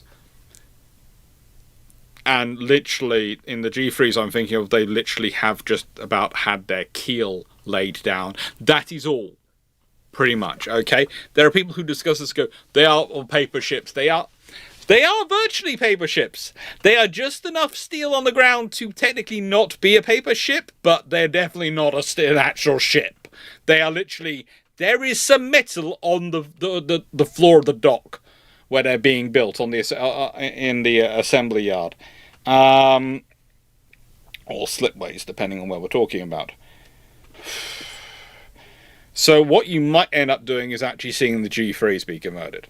Because if the Royal Navy's allowed 4, and the weight is adjusted, the space limit is allowed to adjust to make that viable, then the Royal Navy might as well try and get 4 conversions. But the thing is, the 4 conversions for the Royal Navy will be ships which are being conversions in name only, because they're literally going to be built from the keel up as aircraft carriers.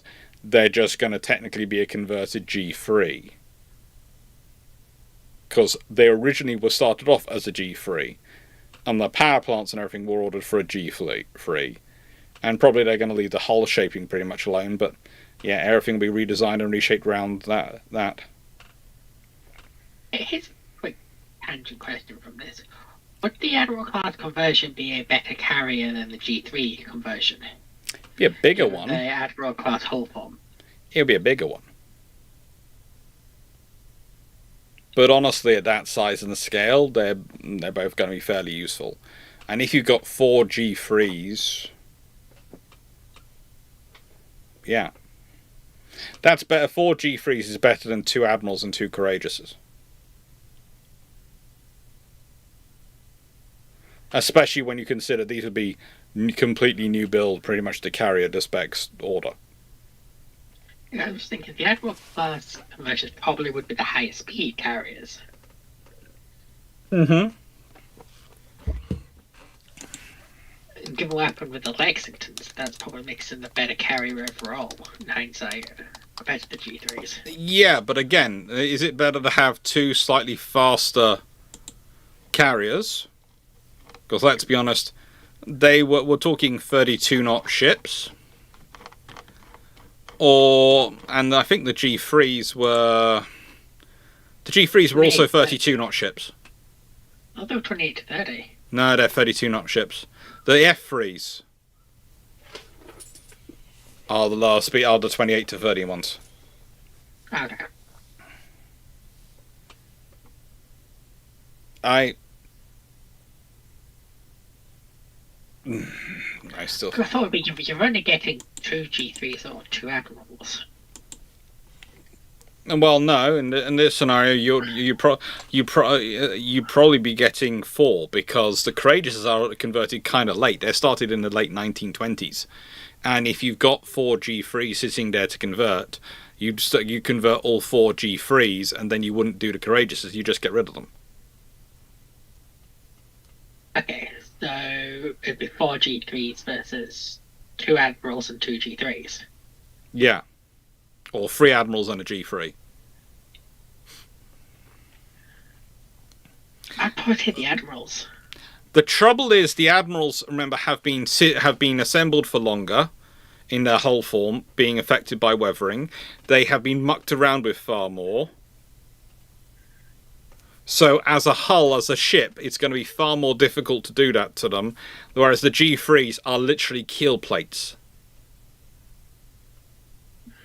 which have just been laid down. Yeah. So And the Admirals have got the longer hulls, haven't they? And the longer, more slender hulls. not by that much.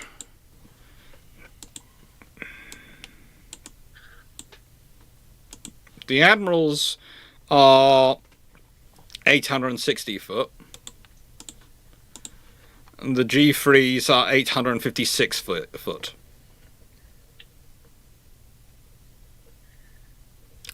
The G3s are 106 foot beam. The Admiral's 104 foot beam.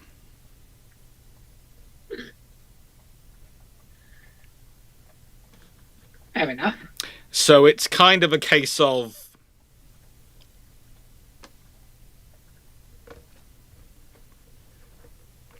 to be honest, the extra 2 foot beam is going to be useful with the deck parking and landing aircraft and space in the hangar.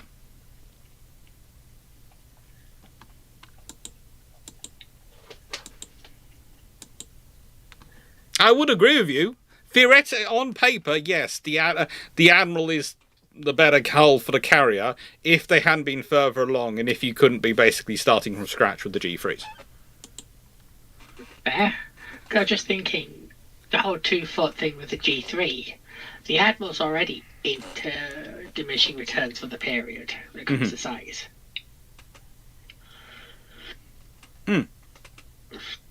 Basically, the G3s are almost as big as the Admirals, and you can have 4, and they're going to be brand new ships.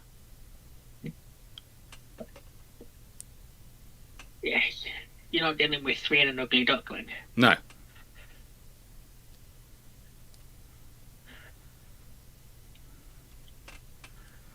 So it makes life a little bit easier.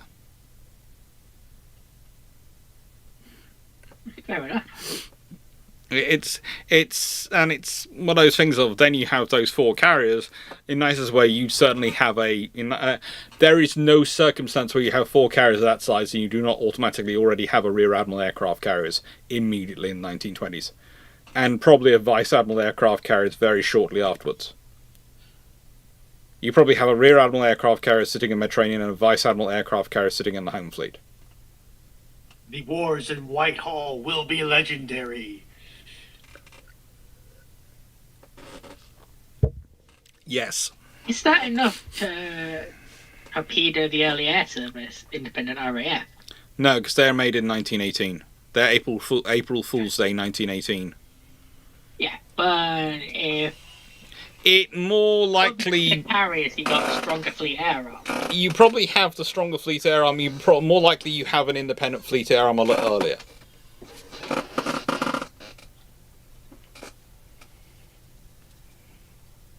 Sorry, Darth Caninus, or rather Darth Poodleus, is currently demanding patting. That's why I'm sort of looking slightly weird on the thing, because I'm leaning over one side to reach him and pat him. But yeah, you probably... That implies there are times where he does not demand patting. No, sometimes he's asleep. That's true. He still has registered demands for petting, even when he's asleep. Yes, but luckily for me, he goes and sleeps in his at the other end of the house, so he doesn't affect me when he's asleep in that scenario. But he is still demanding the petting. Yes, but just not from me.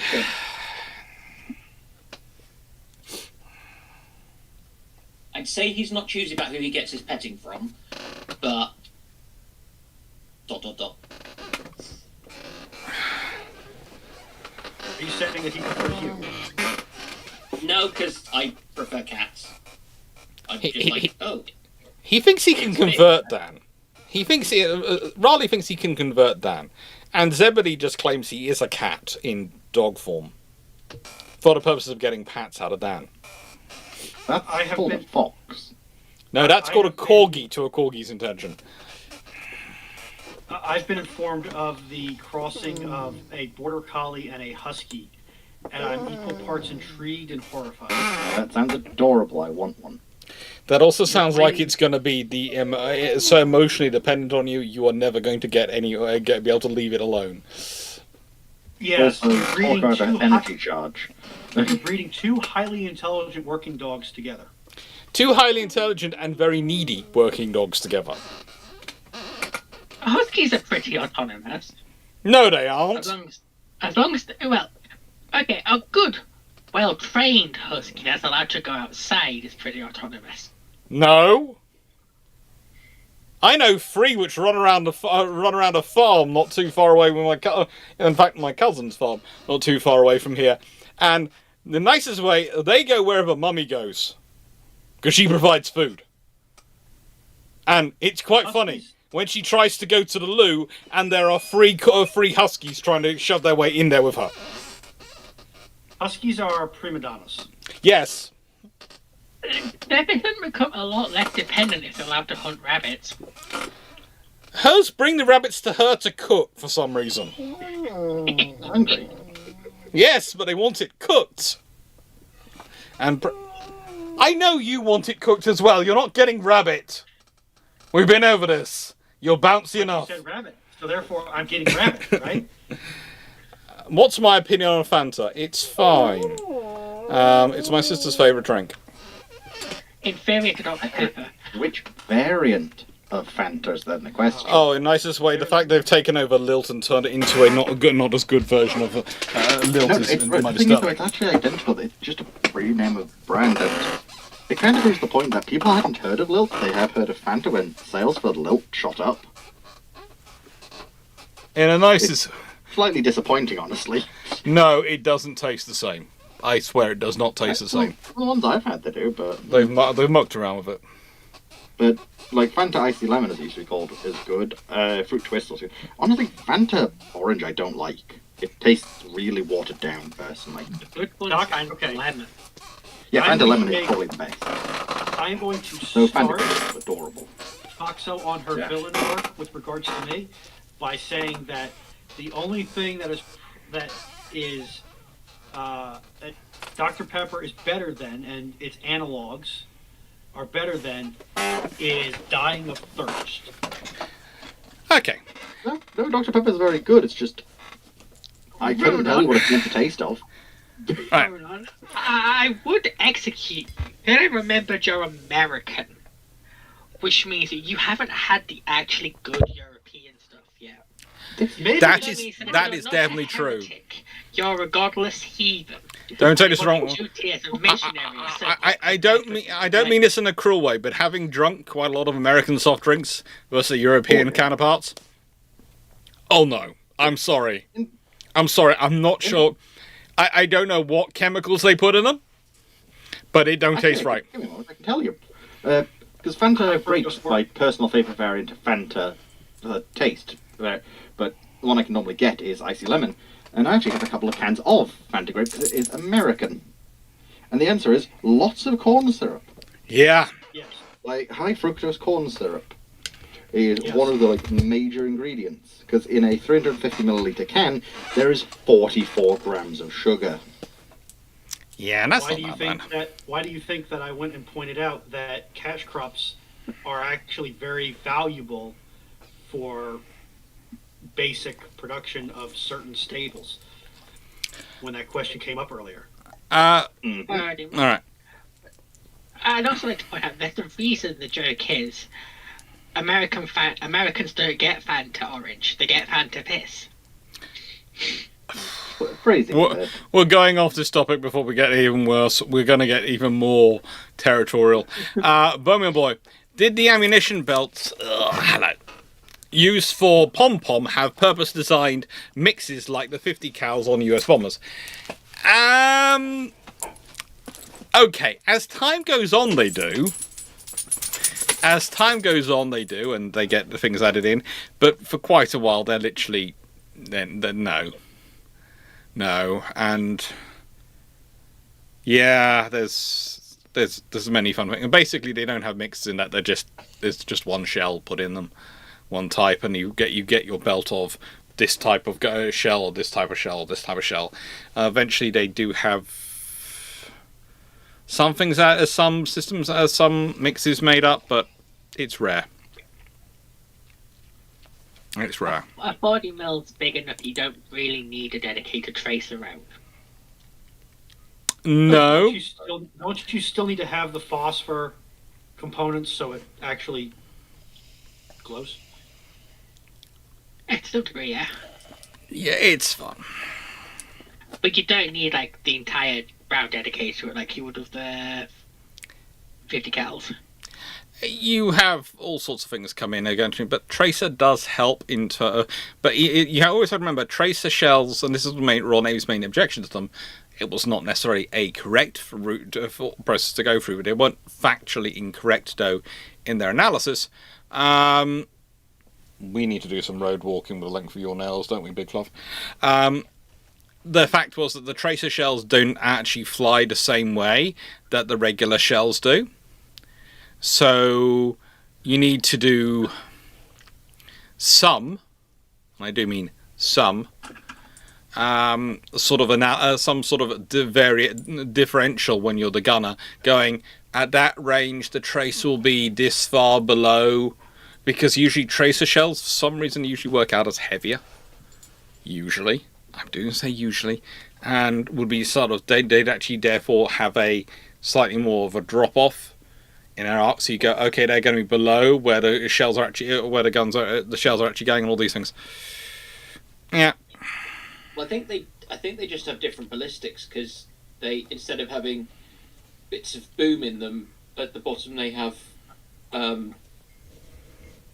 bits of phosphorus. So whether it's lighter, heavier, whether that means it's nose heavier or goodness knows what, it'll be enough to cause a little bit of a change in the trajectory at, you know, a thousand or a couple of thousand meters or whatever. Yeah. Even if it's the rest time. What you actually need to do is to probably get somebody to work out what the difference is and then adjust the design of the bullet or the round so that it doesn't do that. You know, because if you shaved it a little bit, probably you could get it to fly the same. Yeah, the thing is, the phosphorus round, etc., and the shuttle is that the weight changes during flight. Yep.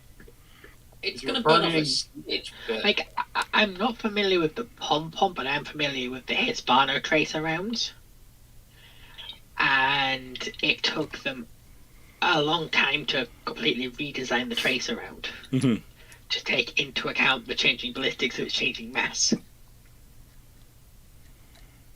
And that's over about 700 meters at most. Mm-hmm. I would also point out too that the mere act of having a combusting material on your shell is going to really annoy physics, because you are adding a vector of thrust or instability into the shell's aerodynamics, which is just going to make life so much more interesting for any sort of accurate ballistic calculation.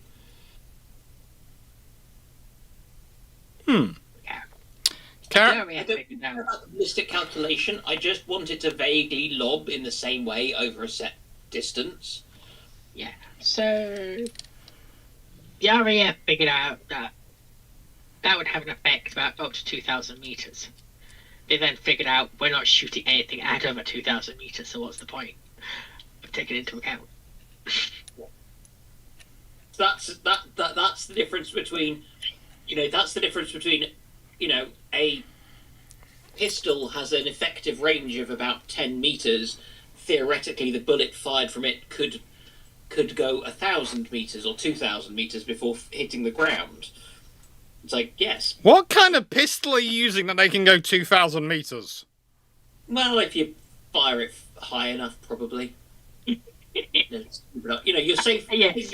Are you firing it from the top of Mount Everest or something? Are you firing it? Are you standing in the middle of your airliner firing it out the door? You can understand, he's playing Worm. So you're doing an inter football field ballistic 9mm. I'm exaggerating for what do you call it? You can get 9mm to go out about 100 yards out of a 5-inch barrel. Anything beyond that, you are going to start radically distorting the definition of the word pistol. Yeah. Carrot 1151. Do you think you could do one of your historian chats with Chieftain to discuss the Soviet tank armed riverboats and the cargo ships that use its cargo of tanks of defense? I'd love to. I'll send a message and see if we can arrange something, because I've got to arrange all those. I've got to. He is actually already on it. He's already on the hit list of 12 I've got for this year, but we'll see what we do. Moshall. If you had to pick one admiral to be cloned for all your positions, who would it be? E.g., I guess that's better to have a Nelson plus Duncan than 2 times either, but better all Duncans than all Nelsons. I would agree all Duncans rather than all Nelsons, because honestly, the Nelsons are going to be so much amateur dramatics, it would honestly make me want to kill them myself. Look, You would also have a... Nelson's a very good admiral, but the man is, he goes from we are going to win to I'm going to die to we are going to win to I'm going to die to we are going to win so fast it would just drive me up the wall. It's all over bros versus we are so bad. Yes. You will also have a never-ending supply It's nothing in of between. scandals. Yeah, Duncan's good. If I was going for all admirals, clone one of the admirals from that period, it's honestly, considering Duncan's absolute despising of staff work, I don't think I'd be cruel to do that enough to do that. So I go with Collingwood, because Collingwood at least doesn't mind doing the paperwork. And it's between Collingwood and Duncan. Later on, it's a toss-up between Somerville and ABC for mine. Oh, no. Again, why are you being so cruel to Somerville to make him do all that staff work? Formula Boy, Do you think he would stop at diplomats if he was in literally every single flag position in the modern Royal Navy? Oh, God help us all. It actually might have a beneficial effect of making the British government immune to affairs of infidelity or scandals of infidelity, because there would be so many of them, the public would just get to the point of shrugging and not caring. The main problem there is nicest way is there's at least a couple members of the royal family who are just approaching the age of adulthood, and yeah. Nelson liked a variety. Legal, but a variety. I hate to say admirals. I'm just imagining a navy where every admiral is Admiral Pitcher. They've all got different ideas. No, the actual more fun would be every admiral is Admiral Henderson.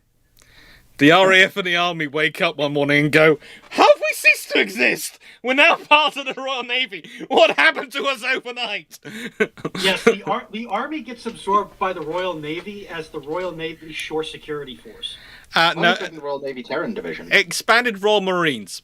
Do you actually think that the Marines would accept the Army pukes calling themselves Marines?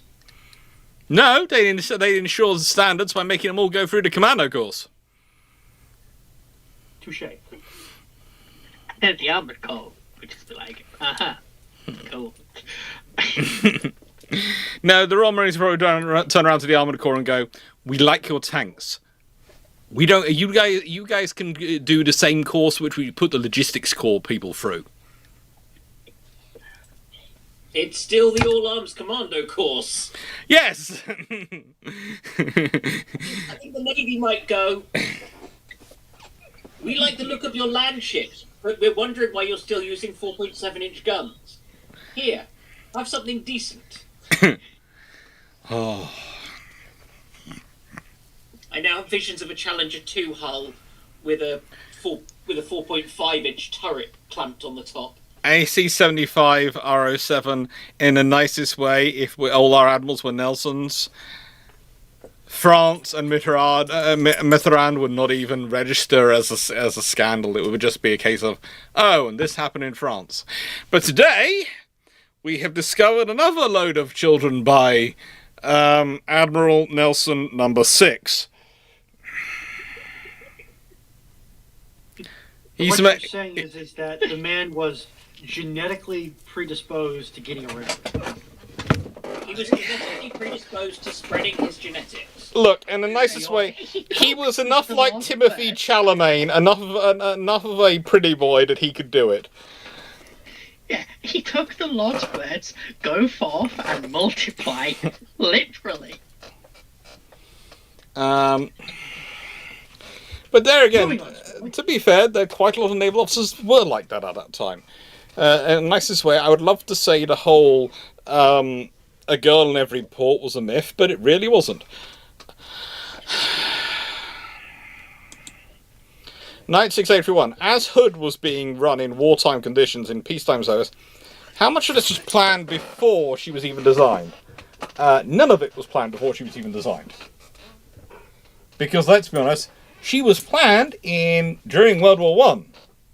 She was designed for post-World War One, where they presumed it would go down to peacetime service. So, no.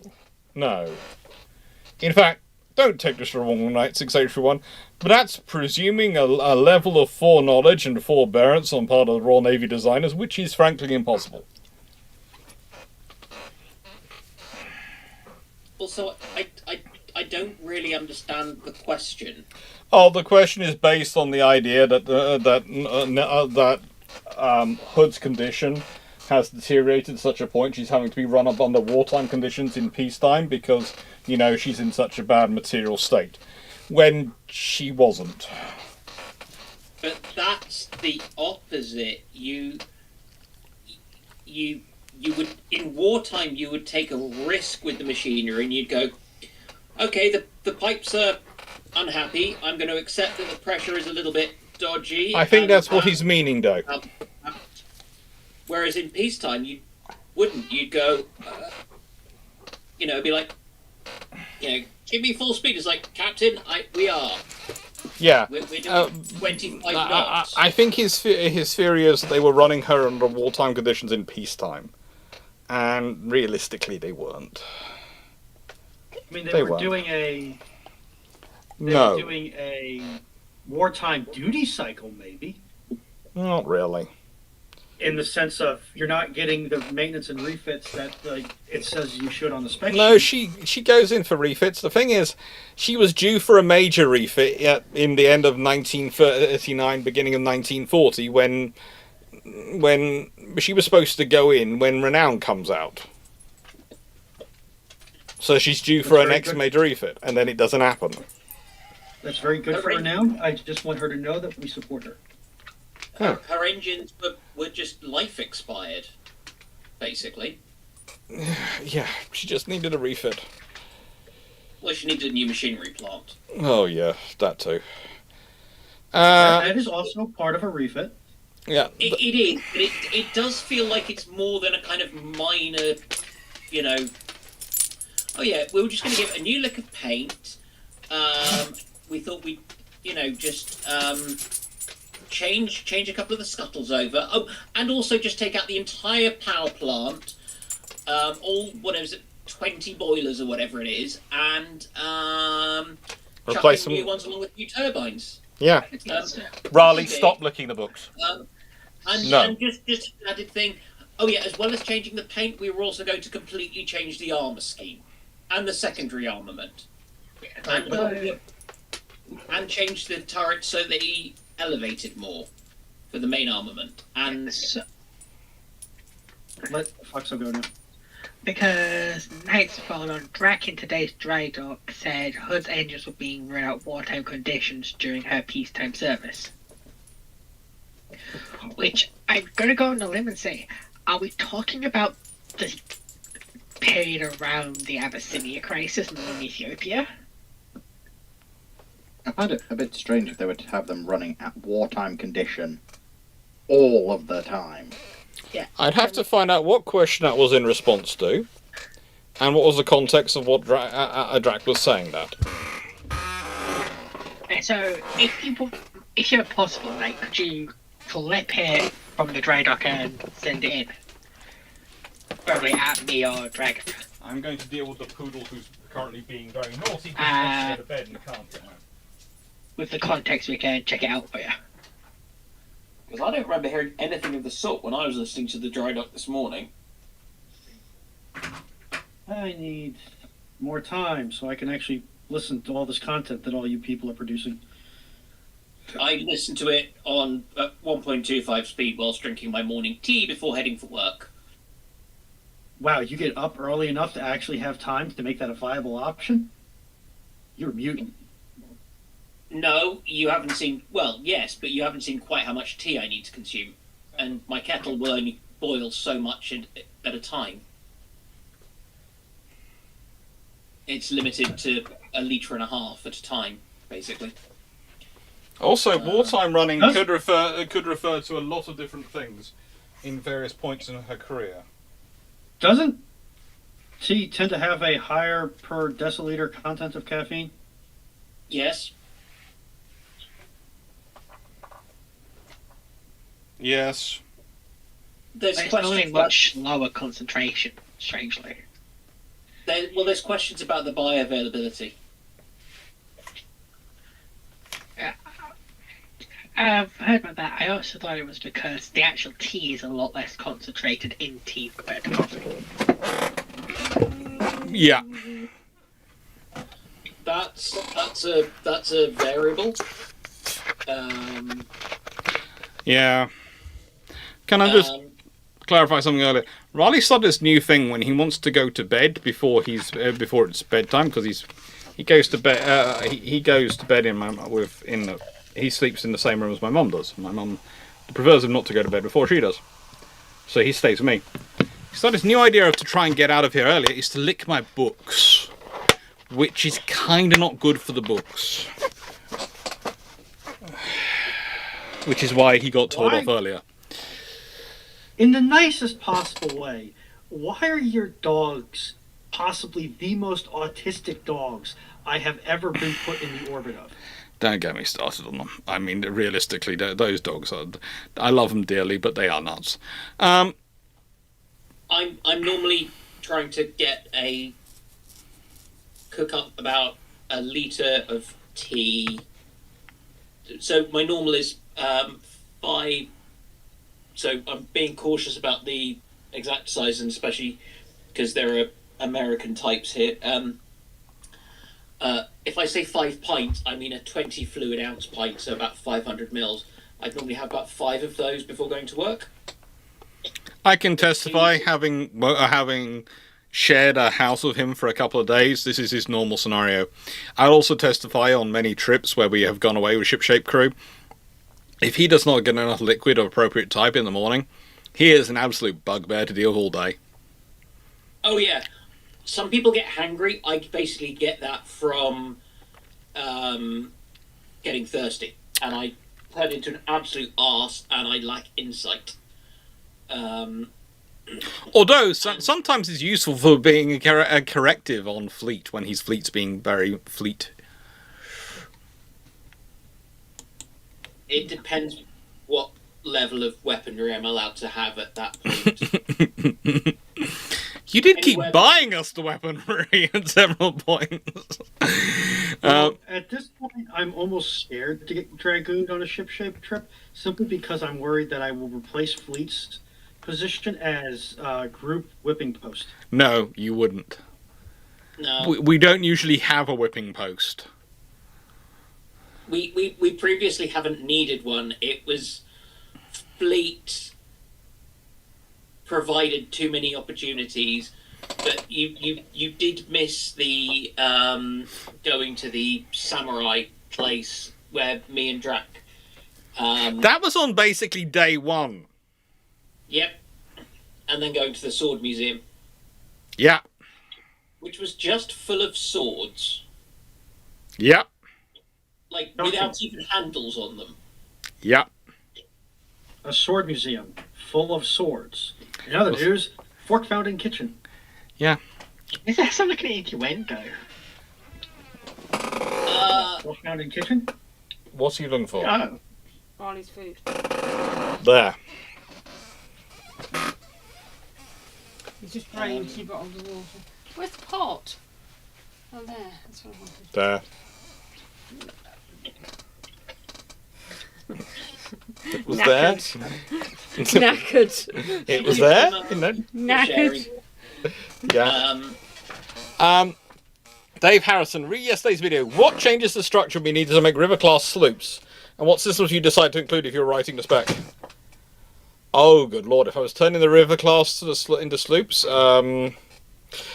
I'd look at the river class. I go to lovely, and then I go to the Danish and go, can I have the design for the Nudder Rasmussens, please, and take that, because that'd be far easier, far quicker, and far cheaper. Look, realistically, the river class are great OPVs. But to make it a sloop, you would need to include more firepower. Also, you could go to the... I would argue that, especially the Dead Poet Society, aka the Irish Navy, are also a pretty good ones to go and look at if you want to look at what realistically the modern sloop starts to look at in terms of specs. The larger Irish OPVs, the Dead Poets, definitely are closer to that. Nice to go, everyone. I may have misheard what was said in Dry Dock the Dry Dock video today. Okay. So yeah, there are some interesting options, but realistically, river class OPVs, converting them into also there's the Italians have a small patrol vessel, OPV, which is armed with 3-inch guns and various other things. But basically, you'd be looking at probably an Otto Malera 76, you'd be looking at a Phalanx close-in weapon system, you'd be looking at some form of surface-to-air missiles. For air defense, probably self-defense only, Sea Scepters.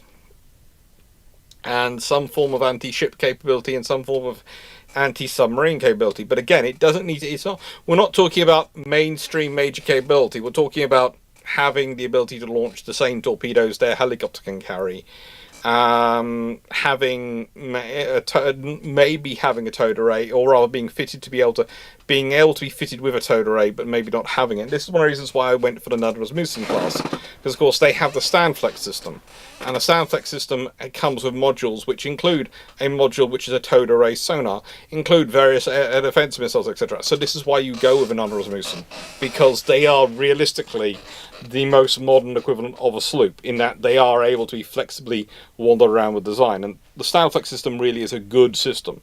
The amount of people who turn around to me and go, well, the Americans failed with modulism because of the LCS, so how can anyone else do it good?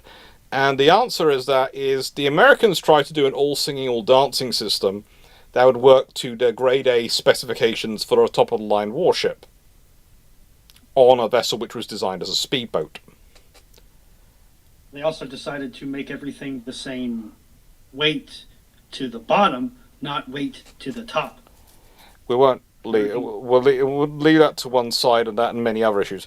They also, how do I put this way? With the Danish, with the Standflex system, the Danish government basically went, you can either fit these parameters and make it work within this system, or you don't get to compete.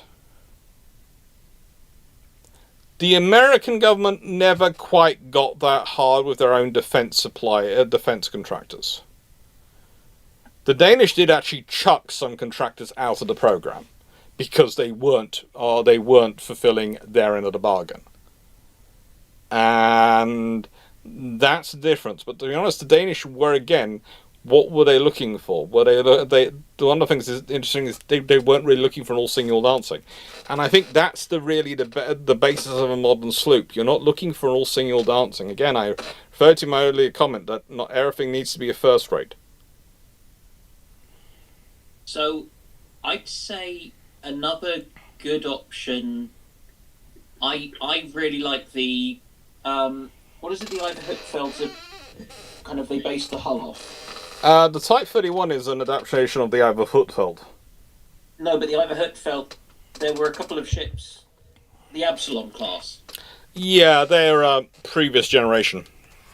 Yeah, but they've got the advantage that they are not even trying to be a frigate or a destroyer. They are borderline auxiliary, but they've got a lot of options and space. And it's the whole thing that a bit of extra steel is actually quite cheap. And they have a whole flex deck. They can carry tanks and all sorts of things. In the nicest way, every time someone keeps telling me that the whole multi-role combat ship, literal combat ship stuff that the British that we're talking about for the Royal Navy and maybe the Dutch as well and all sorts of things is something new, I keep looking at them going, Absalon class, Denmark. Absalon class, Denmark. This has never been done before. Absalon class, Denmark. This is a completely new revolutionary capability. Absalon class, Denmark. Look at it. It's been successful. It's maybe nearly 30 years old, but it's successful and it works. But how good would that be for just kind of pootling up to, say, some of the areas where it's useful to have a ship, like at the moment, going around the Caribbean, where you might be kind of helping to make Venezuela be a little bit less grumpy with people, but you'd also be there to help for disaster relief. Like what's going on with Jamaica right now. Yeah, and other places, and or pootling around in bits of the Indian Ocean or whatever. But you could also, the other thing you can do, and I'm sure the Danes wouldn't think you could do this, is you probably could load up that flex deck with mines, if you had them, and make somebody's life very uncomfortable in, say, the South China Sea or something. Yeah, there are so many options with that flex deck. It's a really massive space. Or a nice little amphibious command and control place if you needed it. That's that sort of thing. pretty much what that's what they do. The Epsilons are really interesting. It's amazing what they pack into 4,500 tons light, 6,600 tons fully loaded. Yeah. And part of what they give up is they don't have the kind of fleet speed necessarily. I don't know. What are you on about that I shouldn't have said?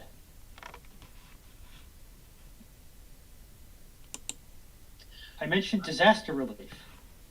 Yeah. Which is a great use for anything that has a flexible deployment system that can take personnel and equipment to less than ideal drop-off points.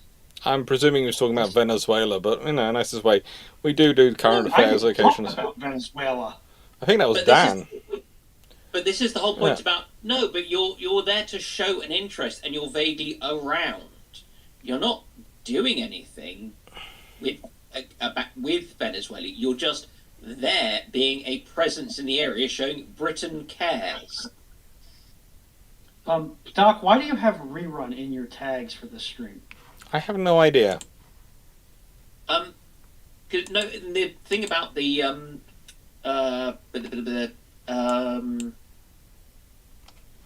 got me thinking partly about the Venezuela thing as well was a friend who's from Trinidad and Tobago was kind of going, what's a US ship doing? What does rerun mean? It means this is pre-recorded content. Oh. Or it's a live stream that you are re-streaming for some reason. Well, I am But restreaming. been It's recorded previously. no, it's going live on. Perhaps it's because it's live on both YouTube and Twitch. Or maybe something got a great idea and changed your tags. I don't know. Yeah. Possibly. Yeah, but I think there's a US, an Arleigh Burke. Of course, it's going to be an Arleigh Burke. The Americans don't have anything else in Trinidad, and it was kind of like, yeah, think about how it was kind of saying to her, think how good the disaster relief is of something that can turn up and it's chock full of engineers. They've got their own food and water supply. They've got a power supply. They've got command and control. They've got helicopter. It's pretty much perfect a warship. The guns are probably not very necessary, but they're a really great way of stopping people from, overrunning the aid stuff. And Yeah, I mean- we probably shouldn't talk about it, but I do know occasions when, let's say, theoretically, main deck guns have been used to clear issues which have been blocking access to areas rather rapidly when it's been necessary. Yep, that sounds helpful. I mean... But anyway, next question. Castaner, how many steps should your ambassador have before he tells the other government, we have a marine brigade offshore, do you want them to pay to drink in the town dry or smash things first? You never actually say those words. You say it's usually a case of, so our Royal Marines are going to be exercising with your neighbour. It's a full brigade doing an exercise. Would you like to come and observe? They look very good in their little black dresses, and occasionally we can persuade them to wear at least some sort of clothing, like the little black dress, and occasionally a green lid. Probably nothing else, but, In nicest way, there are the Scottish regiments which go into combat wearing kilts, and there are the Royal Marines who believe clothing is an optional extra in a combat zone. Is it because they're not allowed... I'm now having visions because they're also the Arctic warfare specialists for Britain.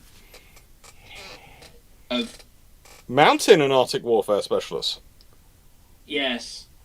So they're halfway up a mountain in the Arctic, wearing only a little black dress and a green beret. Yeah. I have just thought of a thought that I cannot say on this channel, so I will not say it. Damn. I want brain bleach. You're the one who put the idea out there. I know. Dave Harrison, nothing wrong with the naked bar. No, there isn't. In the nicest way, Yeah. I don't think you have them now that there's no stag ships left.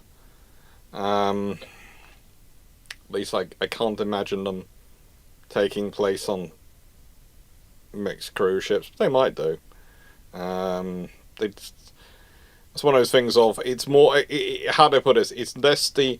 In my experience, it's less the people involved in the service than the people looking into the service, imagining the HR and various issues which could come from it. That are usually the problem in that scenario. Oh, it's one of the. I mean, the HR side of it is, as an organisation, you can't, in a sense, condone something like that in case people get offended or whatever. If it happens spontaneously and everyone is happy, so long as you don't know about it too officially, it's fine. If somebody's unhappy with it, slam the door on it or whatever. But and it's the difference between allowing an esprit de corps and the what sounds like happened with it was Tailhook for the US Navy, wasn't it? Many things.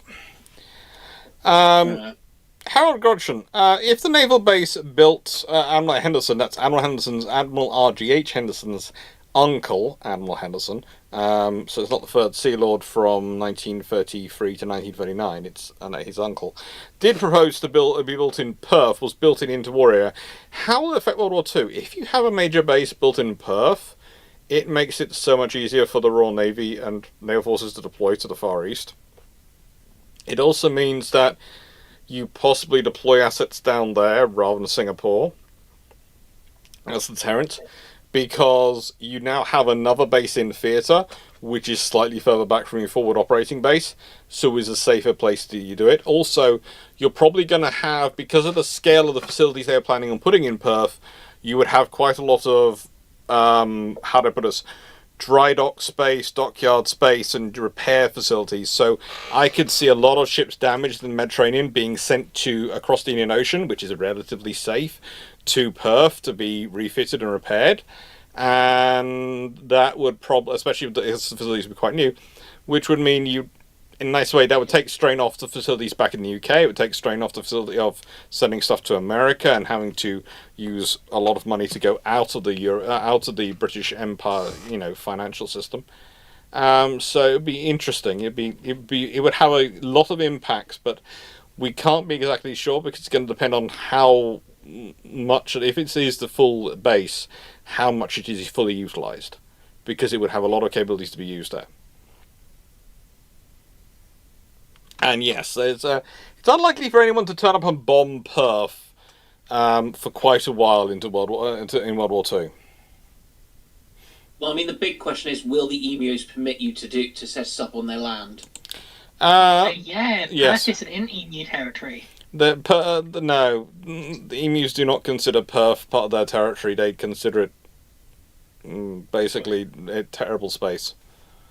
Perth is a terrain of the cassowary, the spawn enemy of the emu. Yes. But let's be also honest, the cassowary is both the sworn enemy of the emu and the emu's occasionally very useful special forces operational mercenary.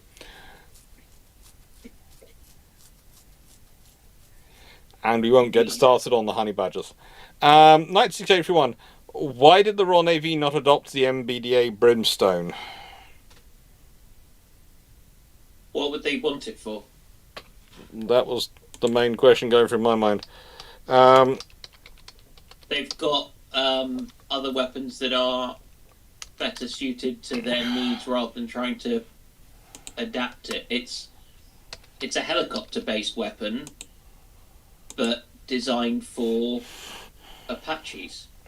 And you can drop it on other aircraft. Well, I was thinking, with the helicopter-based scenario, I was thinking... They've got something else, not for the... They've got the Martlet. Yeah, they use the Martlet, don't they? They use the Martlet for the... for all the rest of stuff. Frankly, it's it can be. It's used by the RAF to operate from there. It's not helicopter based. It's used by the RAF to operate from their the Eurofighter Typhoons, etc.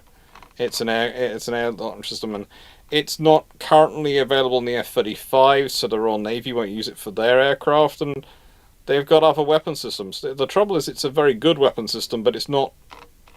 How do I put this? It in every category it competes for what was wanted. There are better options for the Royal Navy that they went with that fit within their scenario. I think they can be perfectly happy with it, but they've ended up with different options, and there's enough market share and stuff that's fine. It's not going to be a problem. It's also kind of useful to have different options. Yeah. Yeah, the Royal Navy have looked at it. They tested. I think they were involved in the MBDA's testing for things against swarms of small boats under Sea Spear. But in the US Navy selected Hellfire instead, and the British didn't go with it. There is Brimstone 3 has been integrated into quite a few of their capability, quite a few interesting capabilities, and potentially is going on various naval assets. But it's, again, one of the troubles is, and we can testify to this, it's Brimstone 2 from a fixed wing mounting is a 60 plus kilometer range weapon. From a rotor wing mounting is a 40 plus kilometer weapon. From a land-based position, it's probably going to be slightly less than that. That's Brimstone 2. Brimstone 1 was 12 kilometers and 20 kilometers plus. In simple terms, they are capable, but that's not really what the Royal Navy wanted, and didn't really fit the requirements being put forward for it. As I've said before, you can have a weapon system which is absolutely excellent, or a ship which is absolutely excellent for one navy. It doesn't fit what another navy needs. It's very rare you find a one-size-fits-all. Which of the sci-fi reincarnations of Warspite is your favourite and why?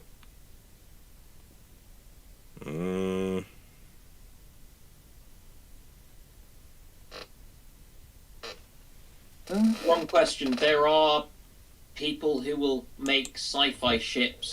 They will call it Warspite, and it will lack the omnicidal rage that machine spirit would need. I'm thinking particularly some of the fan ones for Space Battleship Yamato do cut it pretty well. So, are we talking ships called Warspite or ships that embody the spirit of Warspite? I'm assuming called. Yeah. Because Warspite's not really a common name in sci-fis. It's not, but that's what I'm saying. The fan adaptation of Space Battleship Warspite is pretty good for that. There's one or two, I think, in Star Trek, but yeah, that's a weird name. Star Trek was the only thing I could think of which has had them, and the thing is, you don't hear about them. You don't hear about them kind of randomly turning around and, showing their stern to the entire Dominion fleet or something, whilst waggling seductively or going up against a Borg cube. YOLO! The closest I can think of it to it has been the Warspite class battleships from 40k, because the Warspite in that, if I remember correctly, does do that sort of thing, but that's 40k, which is all about the machine spirit, so it's unsurprising. Also, everything does that in Warhammer. Yeah. Because, if I get it wrong, but isn't the War's Spite old ship in Warhammer? Because I remember it coming up when I was researching stuff like the adamantine clads. They were from used. pre-unification terror, and it's like, The Warspite class battleships were a subtype of battle barge that were used by the Astartes during the Great Crusade and Horus Heresy. So yeah, they are old, but they're still going.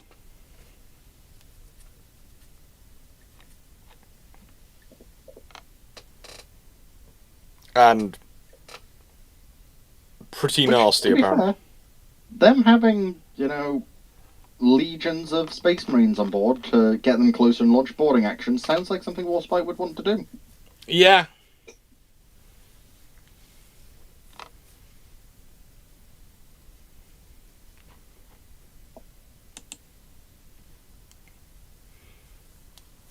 That is very much what she'd want to do.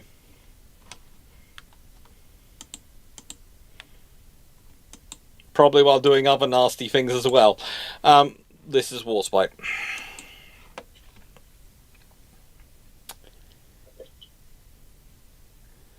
Now, Leslie Mitchell, which book would you recommend for the detailed write-up of the Battle of Tsushima?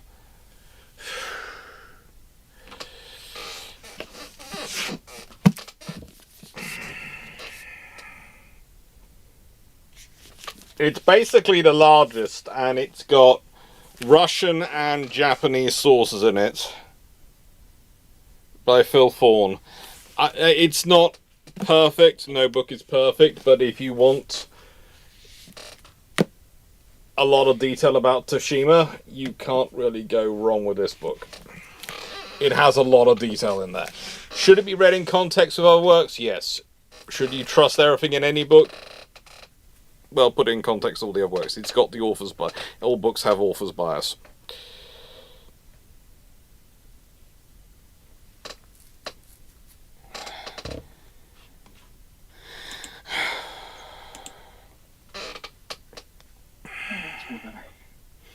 Bummer Boy, were there doctrinal differences between navies in ammunition type usage, e.g. a British destroyer using semi-armed piercing in the same situation US destroyer would use HE?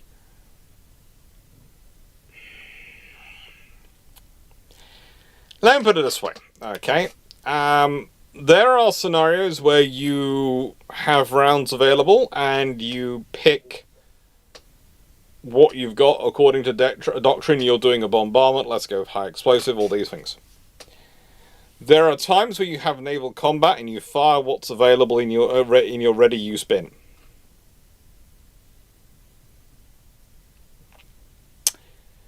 I would say what you normally find also with destroyers, you're more likely to have a doctrinal difference in terms of firing, in terms of the cruisers than destroyers. Because destroyers, they tend to be loaded with what's available. There might be a theoretical, this is the mix of shells you should take to sea. But then there comes this is what's available in the ammunition dump. We haven't had the latest resupply, and we've got to go to sea, so we're going to take everything we can, because we're going to have something to chuck at the enemy to nothing. The Italians would continue to like to protest that they would prefer that you fire nothing than tins of baked beans and spaghetti hoops at them. No spaghetti hoops, just the baked beans. But the thing is, when you get to the fire, when you get to sort of the scenario of the cruisers, again, there isn't really much doctrinally different in that most people turn up circumstances of we're engaging this type of target, this is the type of weapon we want to use. We're engaging this type of target, this is what we want to use. We're firing this way. What's doctrinally going to be different is the engagement ranges. That's usually the big thing. The British are far happier getting to see the whites of their enemy eyes to engage.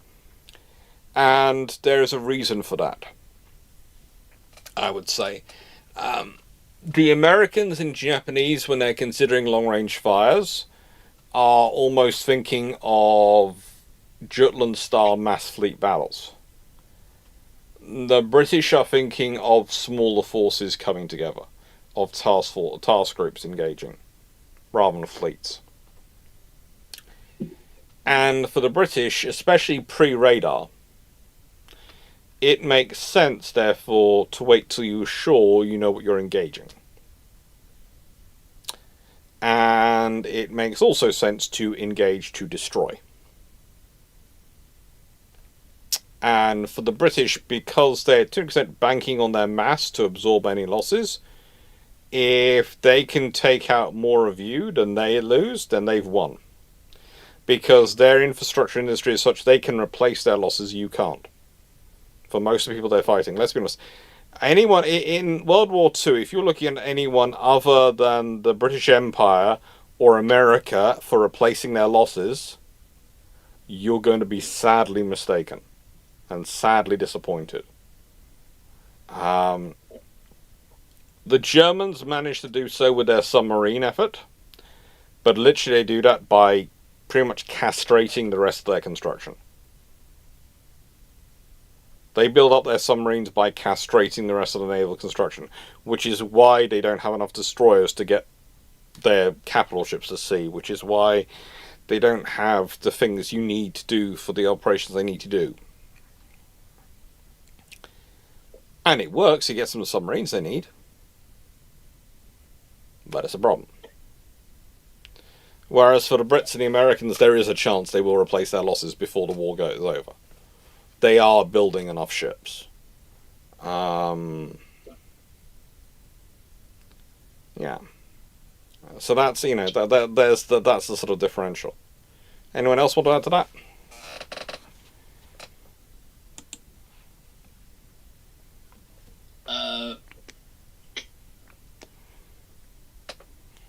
I think you've covered it pretty well. If, like, if you feel the defending power navally, which they're on every year, was trading for attrition if you're the larger fleet isn't a bad idea.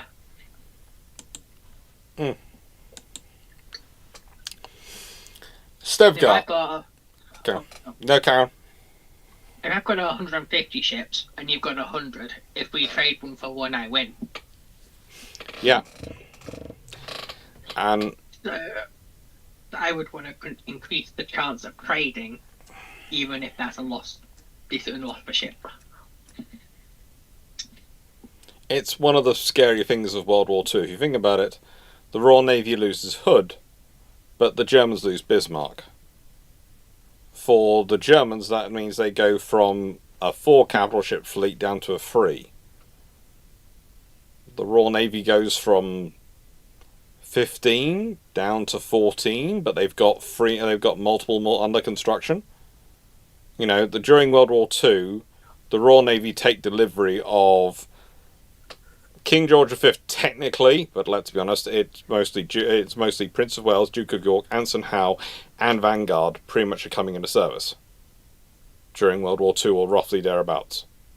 So the Royal Navy actually builds more battleships during World War II than the Germans actually have at their peak.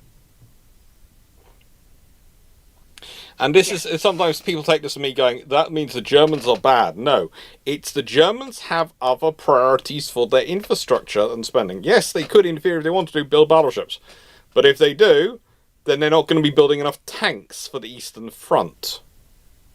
I was going to say, the Germans managed to put together an army big enough that they think they can have a go at invading Russia. Yes. Yeah. That is not something Britain has ever wanted or thought about doing. No, usually the British, when they've got to deal with that scenario, they go, okay, who's available for hire? Oh, is that you, the Prussians? Yes. Yes, you invade through Poland. We know it's traditional. Poles going, why here?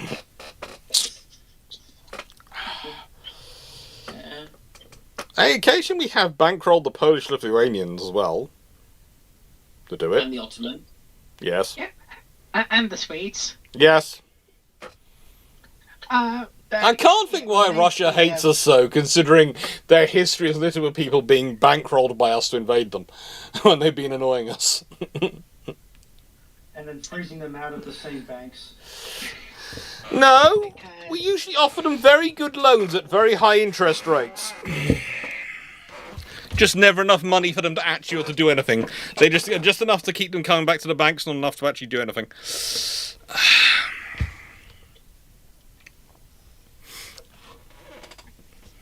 It reminds me of when I was reading about the Soviet way of war, and it's like, if you got more material, or you believe you got more material, you can mathematically exchange it for it with your enemy. Yeah. And it's where you get stuff like the artillery formulas of you need X amount of infantry doing X to get Y. Yep. You're not really seeing keepless people at that point. No, in nicest way, the entire Soviet and German doctrines of war during the High Eastern Front were entirely mathematical. It didn't matter who, it was millions of men being employed on both sides in massive battles. Stafford, with the People's Liberation Army Navy approaching equivalency of the US Armed Forces. Bold claim, but alright, let's see where it goes. What should they be mass producing to keep the US and fleet ahead of the People's Liberation Army, and how can NATO be used to fill a capacity? NATO being used to fill a capacity, basically, that's one of the reasons why the Royal Navy carrier groups turn up in the Pacific every single time.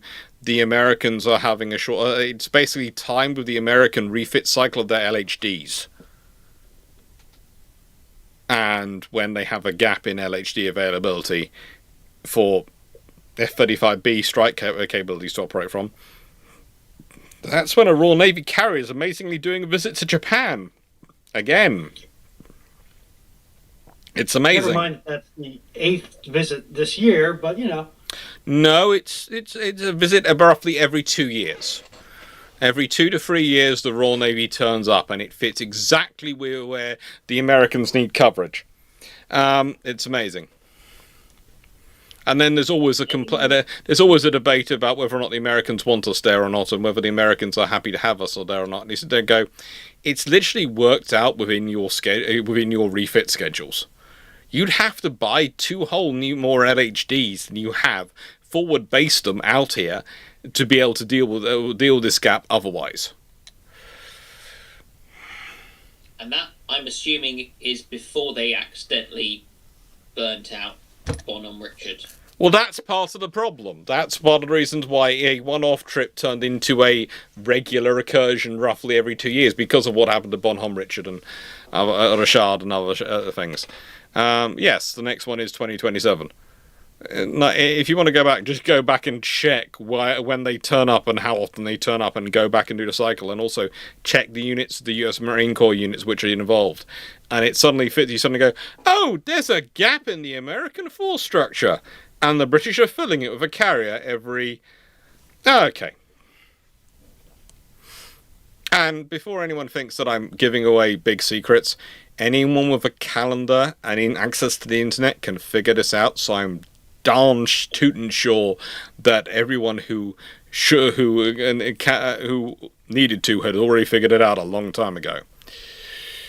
I mean, they just canned the head of FBI aviation for his superior's questionable usage of resources. Yay. If MI6 were mowing my lawn, it'd be a lot cheaper than the gardeners I currently have to pay. How does that one work out? Well, because they'd be doing it rather than me having to pay gardeners. And the reason I have to pay gardeners is because, in the nicest way, me and my sister both decided to do this. My mum has great garden plans. I have black thumbs. I kill everything I touch. And she finds this annoying. And therefore, it's far easier, especially also because my poor sister has similar tendencies, for us to bring in assistants to work under her direction. people who are paid to be micromanaged by my mother, rather than her poor, long-suffering children who are going, no, we kill it all. We don't want to be held responsible for more plant deaths. Okay.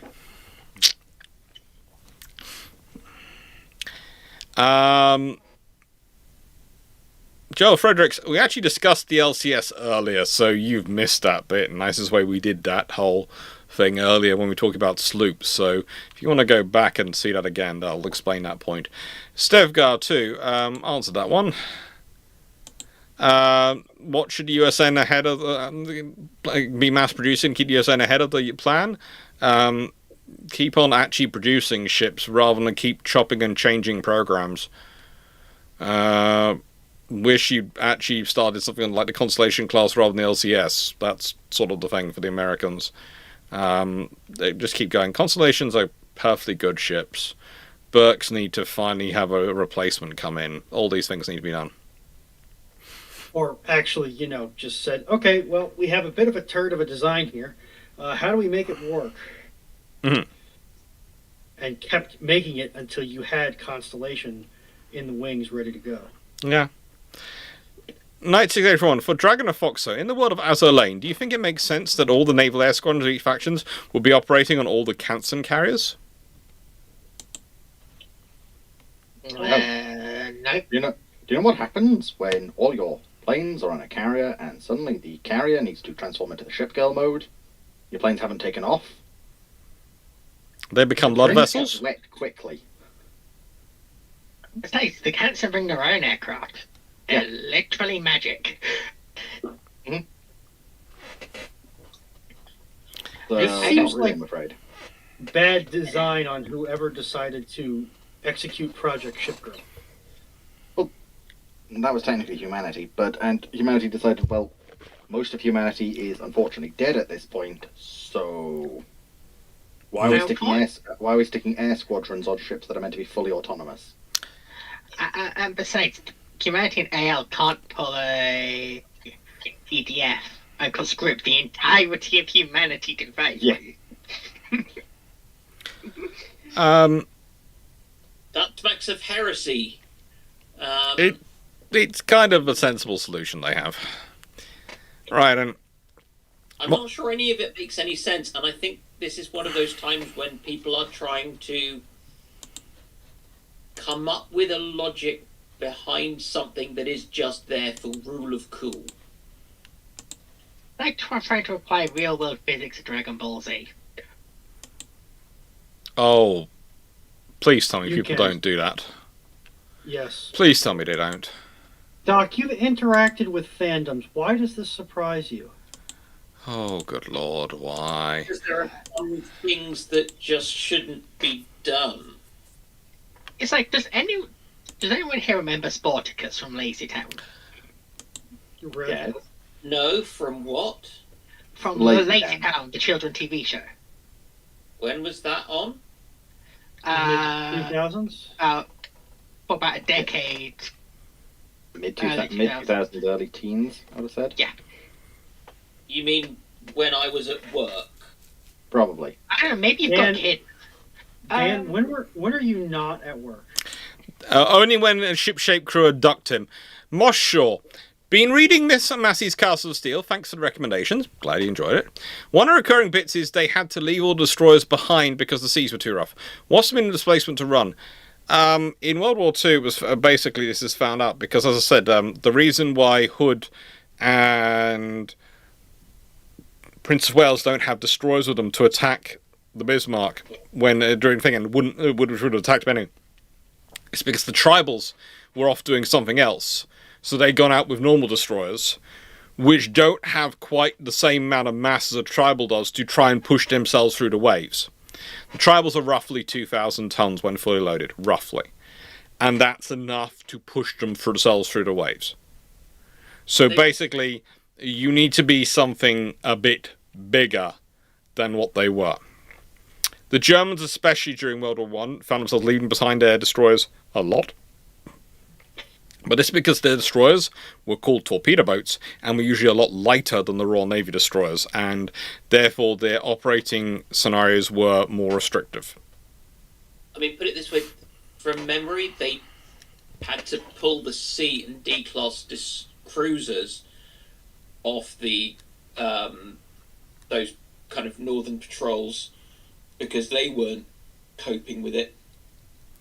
Yes and no. For some, quite a few of them, it was their age of their engines, which was causing issues. Yeah. So you need to have quite modern, quite powerful engines, and you need to be quite big and quite designed for rough weather to an extent. It's again, the tribals have the advantage in that the bigger destroyers, they have the better freeboard. They are designed for those sort of things. And they're a good 5-6 years younger than some of the destroyers. 'Cause I have a horrible feeling it was like A class or something that were with. Wouldn't surprise me. Yeah, the A class are perfectly good destroyers, but they just, in the nicest way, they're not designed for that kind of weather. The tribals, they're the lightest, earliest, so oldest of the interwar destroyers. They are. Yeah. They were built before 1930. They are over 10 years old. And when you think in the treaty system, you were saying you can retire your destroyers at 15. Mm. They're 2/3 the way through their life. They're the titchiest. Well, actually, no, they're considered overage, so they don't count towards numbers at that point once they're 15. You still keep them in service, like the V&Ws. Fleet was talking about tribal sea weather in his stream earlier. He didn't seem to realise that regular destroyers would fare considerably worse than tribals in the Southern Ocean. Okay, so, well, he's going to have a bit of a tune-up on the tribal knowledge, isn't he? I'm looking forward to when we have the HR stream with him. He keeps trying to put it off. Did we have another demonstration of the fleet rule? Yes, apparently we did. Okay. How? For those unfamiliar, the fleet rule is, if fleet speaks, he is wrong, even if no one is around to hear him.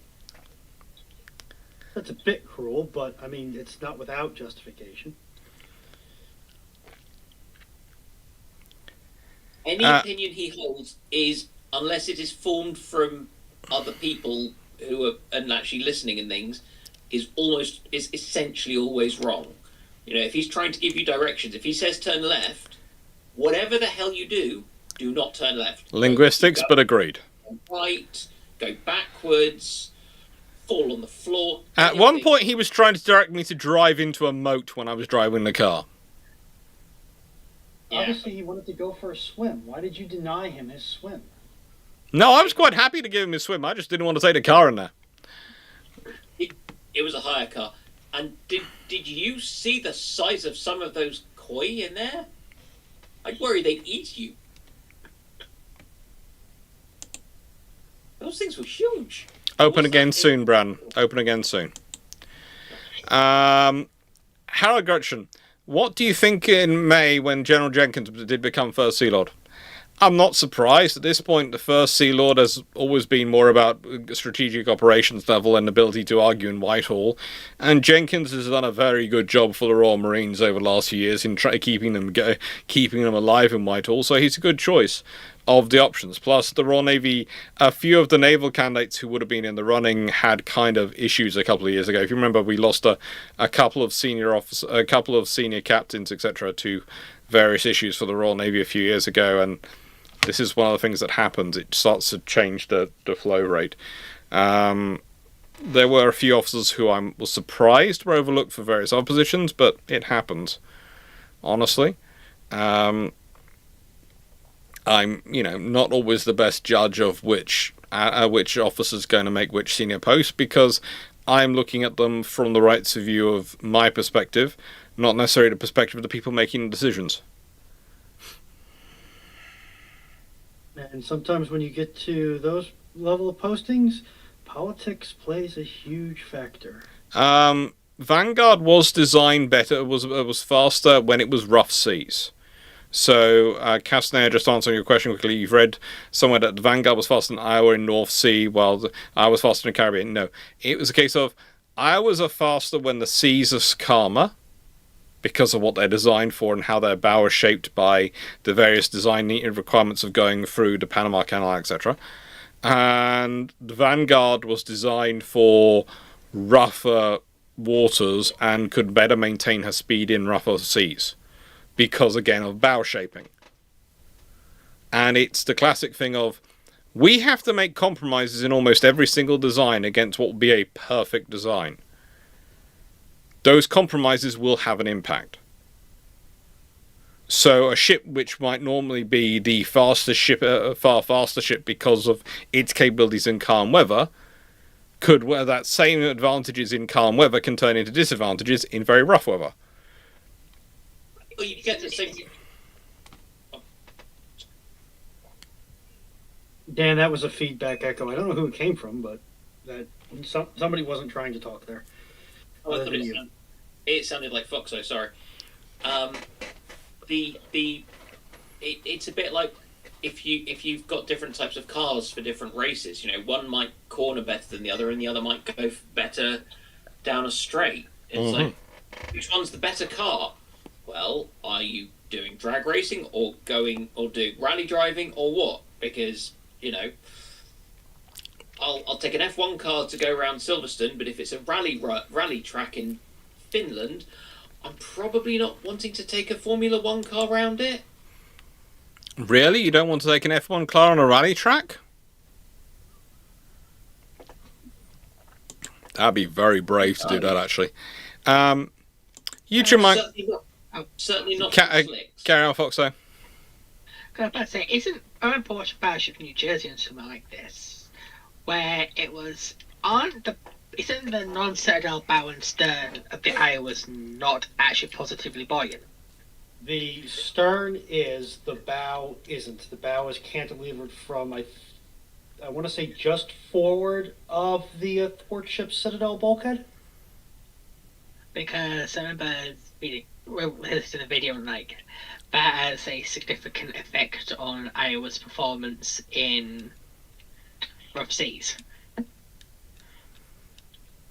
Yeah, it moves her leverage point back, which means the bow digs into a wave or something. The Iowa does not want to convert to submarine, but her bows do. Yeah. Why is someone trying to advertise for views on my Twitch? Oh, they've been deleted by Nightbot. Good thing. Yeah, Nightbot got them, and for some reason they got through my filters. So I'm adjusting my filters. In question quickly has come up about books. A new book coming. New book will come out soon. I'm actually hoping to visit. I'm hoping whilst I'm in London, I will visit the IWM in person and sort out the pictures. And so that's one of the things I'm considering doing on the morning of the 13th while wandering around London. There's also possibilities that if lots of people are in London in the 13th, I will meet them during the day and go, yeah, let's go and do something fun as a group. I don't know. I'll see what people are interested in, where people are turning up, and if they are, and what they want to do. Have you given the IWM enough notice before turning up? So I know that they have quite a lot of them will need time to, you know, don their emotional support layers of battleship grade armor. Are you suggesting I'm cruel to them? I'm never cruel. I just have occasionally corrected their mistakes on their labelling, including when they got the Commodore of the Amphibious Task Group in the Falklands War wrong in the Falklands War exhibit. The moon. Yeah. They had Jeremy Larkin down as it, and Jeremy Larkin was the captain of HMS Fearless. The Commodore was Michael Clapp. And when I explained this to someone, they told me Michael Clapp didn't exist. Which was fun. They did. It was sorted out. It was fixed. It was fixed very quickly. Very quickly. When I told them that at this point they were, when I explained to their curator that they were losing to Wikipedia in a race for accuracy, that he was not happy with me. Did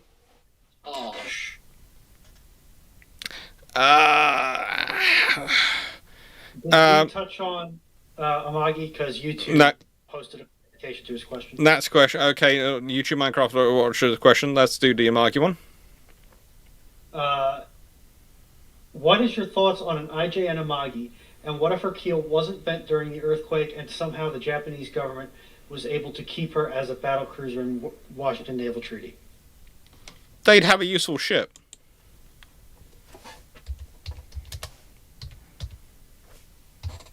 They'd have a very, very useful ship. But if they've got a battle cruiser of 47,000 tons full loaded, then in nicest way there is no way there is. Then the capital ship limit is very different in the Washington Naval Treaty. And so if they've got her, they've got something which has got 10 to 16-inch guns on it and is a fairly decent battle cruiser.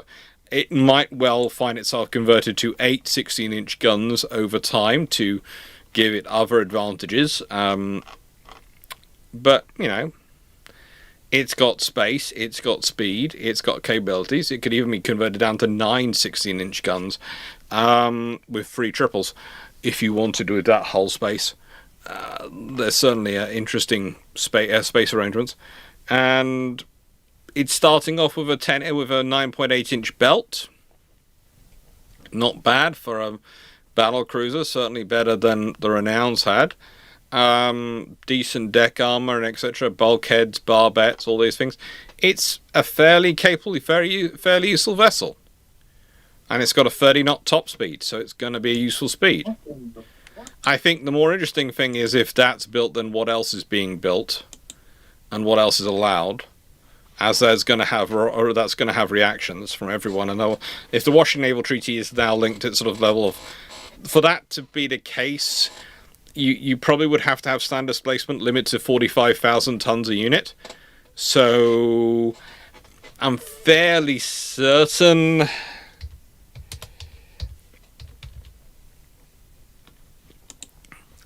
that the Royal Navy would probably be able to fudge the G3s enough to get them in underneath that at 45,000 tons, or if not, then definitely a very interesting design of ship going through.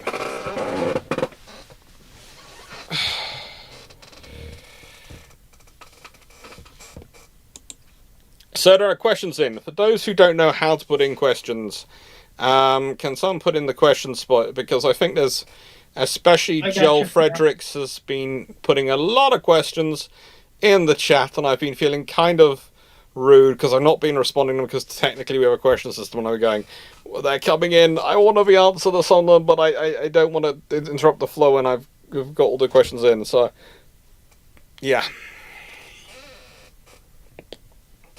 They have been, the questions have been spotted. Bowman Boy, how much say did the captain have over the types of ammunition used on, say, a battleship? Whilst higher-ups might stock the ship with a certain mix, which officers would have used what was used for each gun? Actually, it's going to sound strange, but a captain of a battleship probably has the least influence over what his battleship gets loaded with. Because if you consider out of ammunition, which you're going to build the most of, the ammunition which goes for destroyers or the ammunition which goes for battleships? And it's going to be dictated by what you're being sent out to do. Yeah. Because battleships don't go out just trolling along. They're too expensive. They don't do cruises. So you're going to be going out and your options are, I'm here to kill ships. Congratulations, you have lots of armor piercing and a bit of high explosive. Or there is an island that is about to be overrun with US Marines or something. And I need to cleanse it, in which case lots of high explosive. Mm-hmm. Those are your two options. I mean, that's the other thing, you only have two options. Or maybe you're carrying a mixture of the two, because you're escorting an amphibious task group, but you're also supposed to provide fire support, but you also need to have some AP, just in case something turns up which is annoying. But yeah, also you have to remember, battleship-grade high explosive will deal with most cruisers and anything below quite happily. There are very few cruisers which are designed structurally to withstand a 15-inch or 16-inch or even 14-inch high explosive shell impacting them. That will be a significant emotional event for anything which is roughly 10,000 tons. If it's a salvo of them, then it's goodbye Vienna. Not good night, goodbye forever. Whereas, you know, if you use armor piercing, for example, if a battleship fires an armor piercing shell at a destroyer and hits, it's probably going to go straight through it. If it fires it at most of the cruisers, which are treaty-era cruisers, there's an honest question as to whether or not there's thick enough armour in the ship to set it off. Or stop it long enough. Unless it hits an engine, or something which is a large lump of metal, it might just keep going and wrench and hit a kill. It's still probably going to be a kinetic kill, don't get me wrong. The hole it's going to rip in the ship vessel as it goes right through is going to create a lot of flooding issues. But yeah.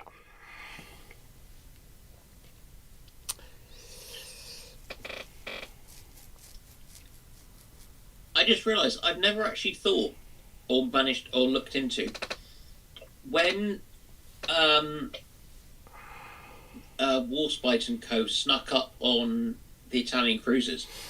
Which type of shells did they use for the demolishing of the Zara class?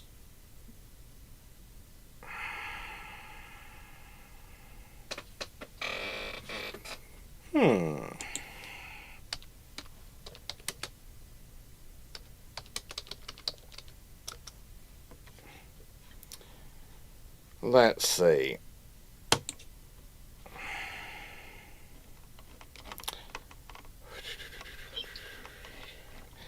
I think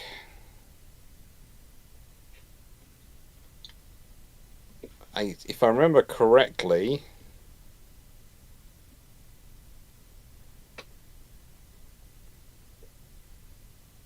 I don't think they used the armor piercing. I think they used the HEs.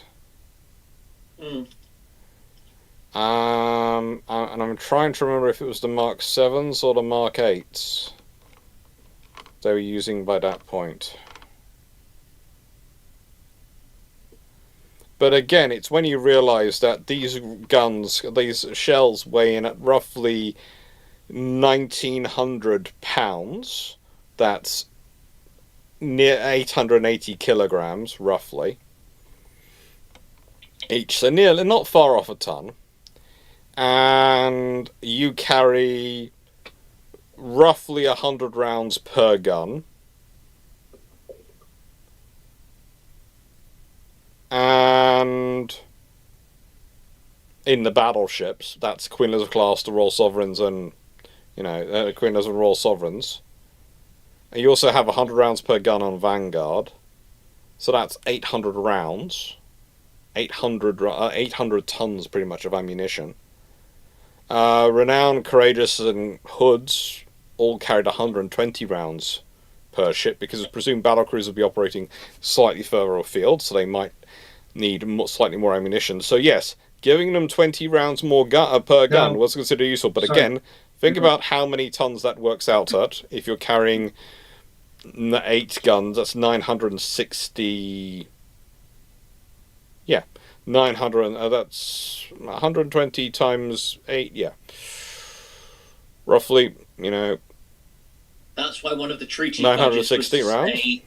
Was to say, oh yes, but our normal magazine capacity is 3 rounds per gun. Well, no. I will point out the figures I've given you are the official capacities for how many rounds per gun they can carry.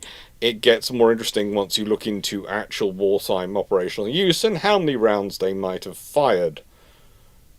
Or what the volume of their magazines would accommodate. No one ever seems to look at that. It's always, so how much, how many are you going to put in here?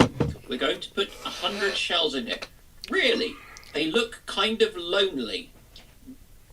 They're moody and stroppy, and they need their space. You need space to maintain them, my friend. You need space so you can have access to them. You need to keep them a safe distance from each other and store them properly.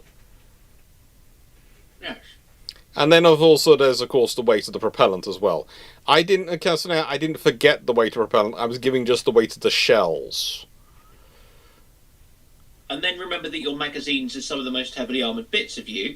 Mainly because, and let's put it this way, the propellant is an even more interesting discussion of how much exactly they're carrying. Because are they carrying enough propellant to fire every gun, every one of those 100, let's say 100 shells per gun, at full power, at overload, or at reduced power?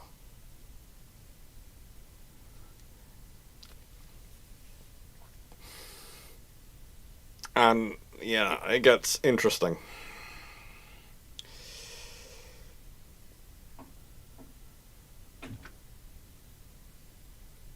Yeah.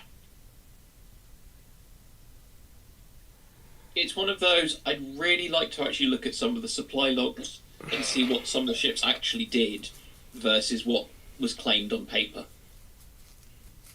Mm-hmm. And not just the tribals with their, we have 4 torpedo tubes and officially no reloads. You launched, you're saying you launched 6 torpedoes at the enemy, and you have a place on the deck marked as spare torpedoes go here. No, they have a space marked on the deck, and it's marked specifically as never, ever, ever put spare torpedoes in this very conveniently spare torpedo shaped location on this deck ever. No, it's just called a torpedo store. Yeah. Literally. Dan was with me when I was having this conversation with the people on Hyder. Literally has the positions built in the hull, built into the deck to store the torpedoes.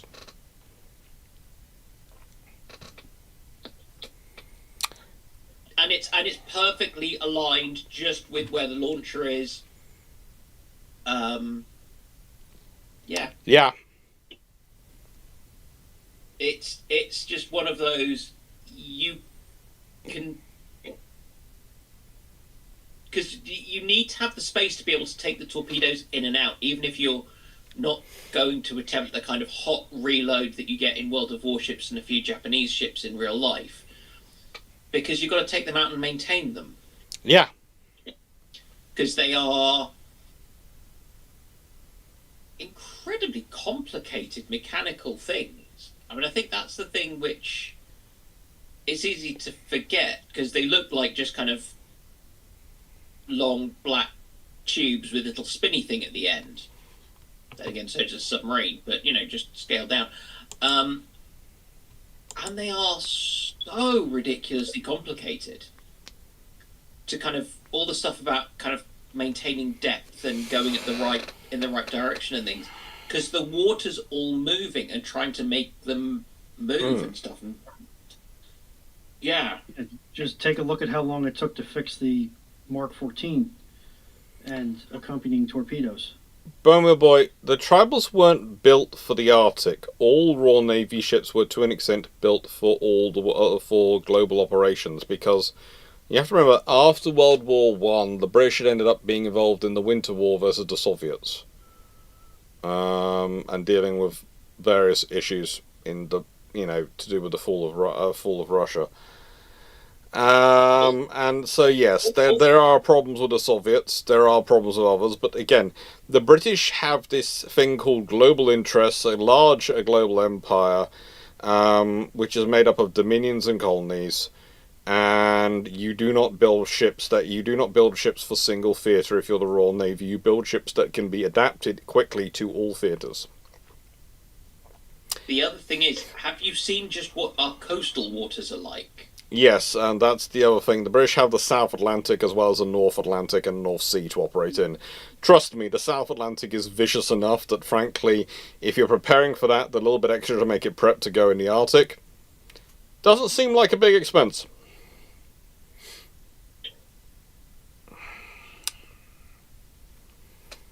Here's a question then about that. Just that me and Dragon were having a discussion about. Did any of the destroyers, the older ones, the Arctic convoys, get fit with internal heating systems, Yes. Yeah. but conditions. Yes. So what effect did they actually have on the destroyers, performance-wise? Not much, really. I'd imagine it'd be negligible because the wattage you need to provide, don't freeze to death heating for the crew versus the wattage you need to propel a destroyer. Runon, you're mistaken here again. It's not for the crew, it's for the machinery. Yeah, The crew can wear a jacket. I will point out, though, that means you're driving the level of wattage that you need even lower. Yes. Because there's Yeah, not a lot when of we're talking about machinery that internal won't heating systems in the Royal Navy, we're talking in World War II, for your Royal Navy or US Navy, we're talking about stuff which is required to keep the machinery operational in those conditions. The humans, they can move around the ship, they can exercise, they can wear layers. Yes, but essentially there's not a lot of equipment that won't sustain continuous operation in 0 degrees Celsius weather. The trouble is, it's not continuous operation. You have to have it ready to go. You have to have things like guns ready to fire when you need them to, but they aren't going to be continuously operating. Fair enough. Ammunition is similar and all these things. So that's what you're mostly dealing with and mostly worrying about. But it doesn't really have an effect on the ship's performance. Okay. And the heating of the crew spaces, which, whilst it may not be an absolute requirement, is going to help morale and, frankly, help health. Because if it's cold and damp, people are going to go down with nasty bugs. But even more, if you think about the amount, because they're all steam propelled, and you just need to run some of your kind of lowest steam power kind of stuff off through there before it goes out the smokestack or whatever. It's like it's air. I think you generally take it off just before it goes to the condenser. You have a little shunt line. Yeah, but you could almost just do it with waste heat from your, just the air, just force hot air through. Mm-hmm. If you wanted. You could go up your kilt. Joel Friedrichs, was the Ryujo type ship treaty breaking carriers? They weren't technically treaty breaking, they were going through a loophole. They don't break any rules of the treaty, they are merely taking advantage of those rules. And in nicest way, all the powers do that to a lesser or greater extent. And I'm talking as the Brit, talking on this, in which case the British decided that water could be used as armour, and of course water doesn't count towards the standard displacement if it's water being carried for things that are for, engines. So feed water. Yes, and so the British suddenly had massive feed water capacities built into all their ships. And some of those feed water tanks turned out to be fuel tanks in World War II. They were rapidly converted. And when I say rapidly converted, it was literally within a day of war beginning. Yes, there were some really interesting times with some of those tanks. So, yeah. That's just really, really good fortune. They didn't realise it before then. It had not been planned for that. Whatever Admiral King and his blood pressure might say about that. And of course, if you're HMS Rodney, you can pump out the water to speed yourself up, and then pump in the water to give yourself armour when you need it. Does this depend on whether you're chasing down a German ship with 8-inch guns, 11-inch guns, or 15-inch guns? Honestly, with Darrell Hamilton, I'm surprised they ever pumped the water back in. We'll leave that to one side. Yeah. But I think honestly, worked out that using the pumps, as long as you aim them backwards, actually adds speed. Mm-hmm. Or he may have run the numbers and said that taking a significant hit to my engineering plan is going to slow me down more in the long term. So I'll take the slight speed reduction debuff now. Yes and no. But Joel Fredericks, to answer the Ryuja type ship, if you consider the displacements of the light fleet carriers, whether they are the British ones or the Japanese ones, if you consider the displacement of Hermes, you can design a viable carrier for around that weight area. However, the thing is, there's a difference between a light fleet carrier or a Hermes and Ryujo. Ryujo, they're trying to get a full fat fleet carrier on that displacement. It don't work. No, that's not going to work. Basically, if you want to design something for less than 10,000 tons, you have to accept it's a baby carrier and accept it's not going to be your perfect air group. You have to accept there are going to be limitations. And the more you try to pretend there aren't limitations, the more trouble you get into. Now, the interesting thing is if the Royal Navy had gone through with their design plan of building multiple carriers under 10,000 tons based on the Hermes, because if the British had built some of them and the Japanese had built the Ryujo, then you end up probably with a light fleet carrier designation or a light carrier designation coming in of about 10 to 12,000 tons as part of the London Naval Treaty. And so you end up with two different categories of carrier. That'd be kind of interesting. You then have to wonder what the Americans would do. Oh, the Americans would then Americans would want to respond with something, but the question is, would, like building regular light cruisers and other small assets, Congress hear this is a small ship and think we shouldn't fund it? Because you have to remember, the thing I always give is the Two Oceans Navy Acts. Okay, there are a couple of acts which come in, and one of them has literally a handful of destroyers. Next one, war's well started, everyone's already involved, there's lots of things going on, then they order a massive load of destroyers as they finally persuaded they actually need them. Which is why when a war begins in 1941 into 1942, the Americans are short of destroyers, because they were ordered one act too late, despite the US Navy and various others asking for them earlier. US Congress doesn't... This is one of the problems, is the US Congress doesn't like... They like to build the status assets, historically. They don't like to build what I call the force-enabling assets. And every political system has its own quirks. There are some nations which like to build the enabling assets, but don't have the status assets to go with them.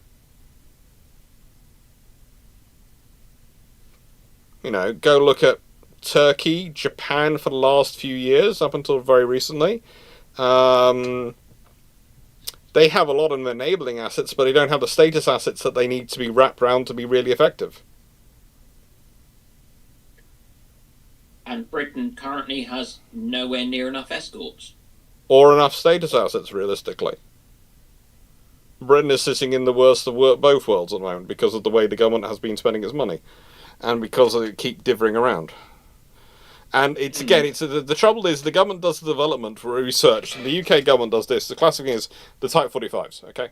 You do the research and development for a class of 12 ships, which, when you build all 12, will probably come in at some region of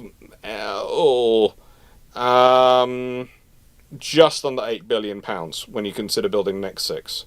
They'd probably been 300 to 200 million pounds per year. So let's say probably 7.5 billion for 12 units, roughly. But they start cutting them off.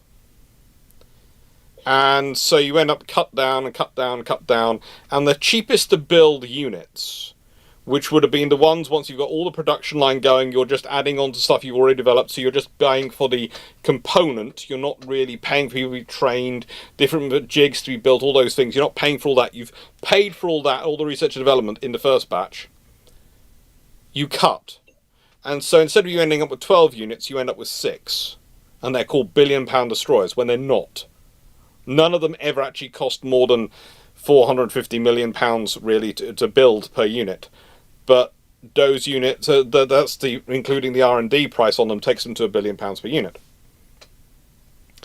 And so instead of you going, well, let's build all 12, stick, let's say, 4 in reserve, and we cycle the other 8 through, and eventually we then stick the other 4, we then, change which 4 are in reserve and refit and all these things as we cycle through and have 8 regular crews and 4 reserve crews, and, do that sensibly to extend fleet life and make things viable. No. We'll cut it down to 6.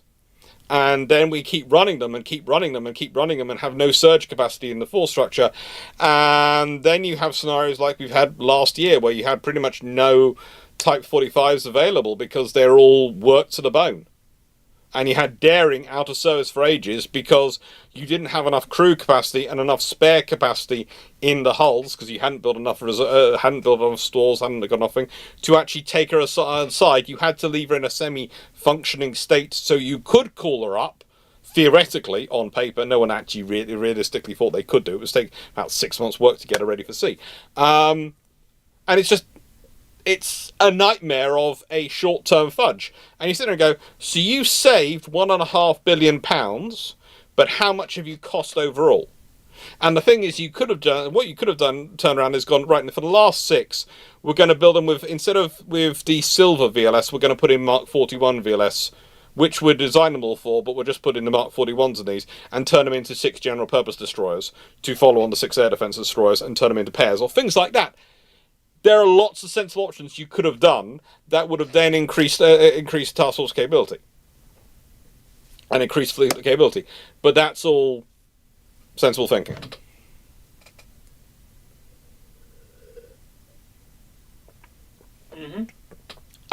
Frederick, yes, to answer that question, because the UK does have the shipyard workers to go on to do the construction. One interesting thing is our shipyards actually are paid to be not efficient.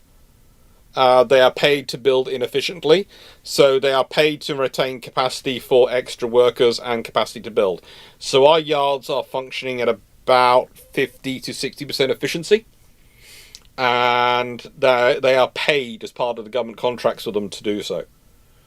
Because the government prefers to maintain capacity than actually build the capacity. No one's going to build 197 Type 45s 96001. I don't think they'd get much cheaper. I don't think with the steels and electronics you could get it much below £200 million per unit to build. 250 million, probably 250. But yeah, it wouldn't have been that much more.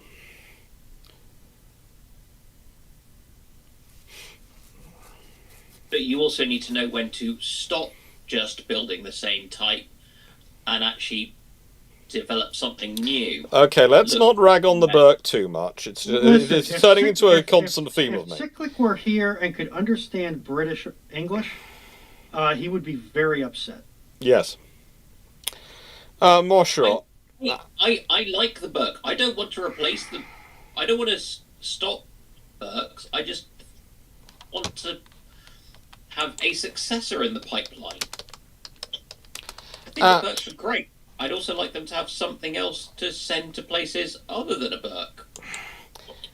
That's what the Perrys are for. I'm not sure. I won't abuse a glitch for a real question, but which HMS Iron Duke would you use as a basis for HMS Iron Brew?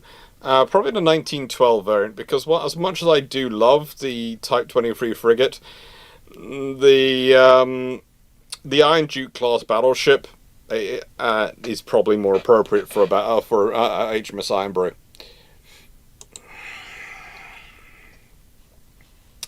Probably. I'm now having visions of at least half the propulsion plant being swapped over to just whatever kind of giant tanks of goodness knows what are used to make Iron Brew.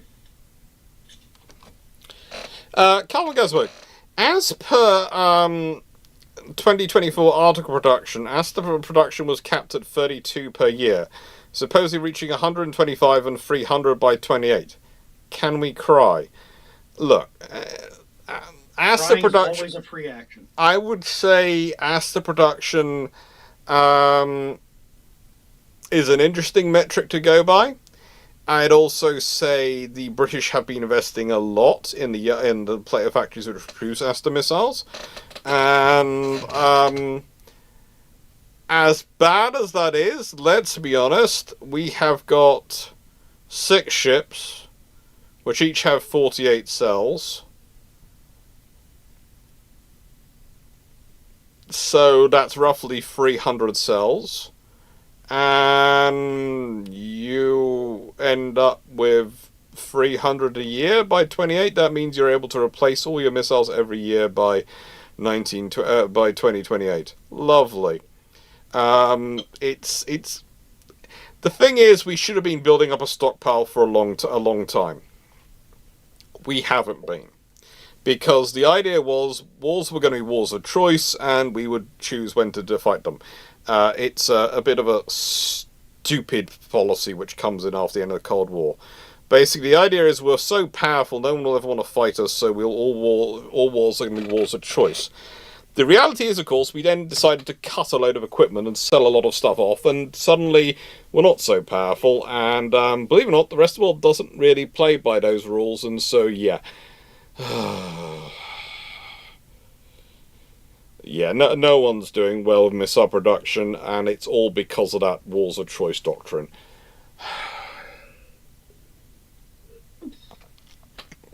And this was my point I made earlier about the agriculture. You can't change 30 years of practice overnight. You can't change 30 years of infrastructure investment spending and organisation overnight. You can't. It takes years. Bowman Boy, did the Japanese have any specific ideas about naval shenanigans in the Arctic?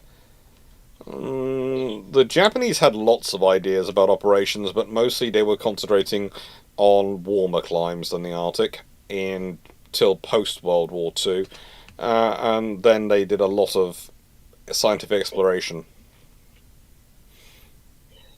And they still have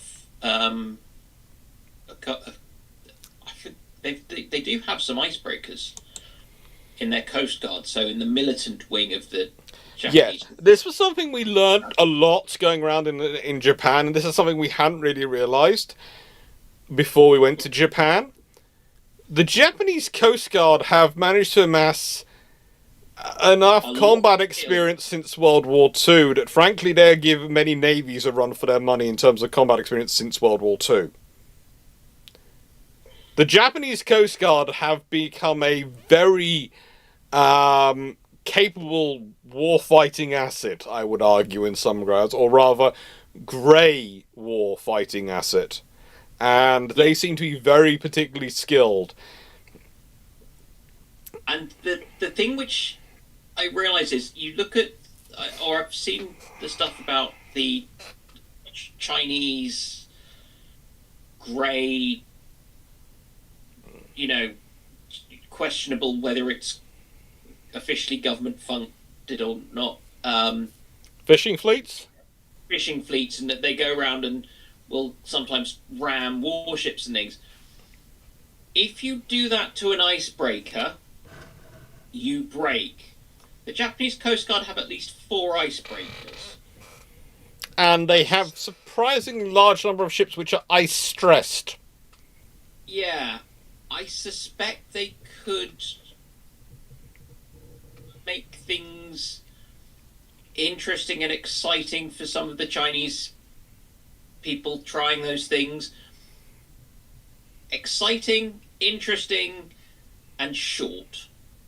I mean, did the Venezuelan Coast Guard learn that the hard way when they got into a head bumping contest with a Norwegian cruise liner, was it? Uncrewed Norwegian cruise liner that had literally been abandoned at sea and is still somewhere, possibly floating somewhere around the world. No one's quite sure where. I do love the way there are some ghost ships that are just floating empty around the world. Look, some companies go bust, the crews go ashore. Who's looking after the ship? While it's debating, the ship gets free and goes sailing off around the world.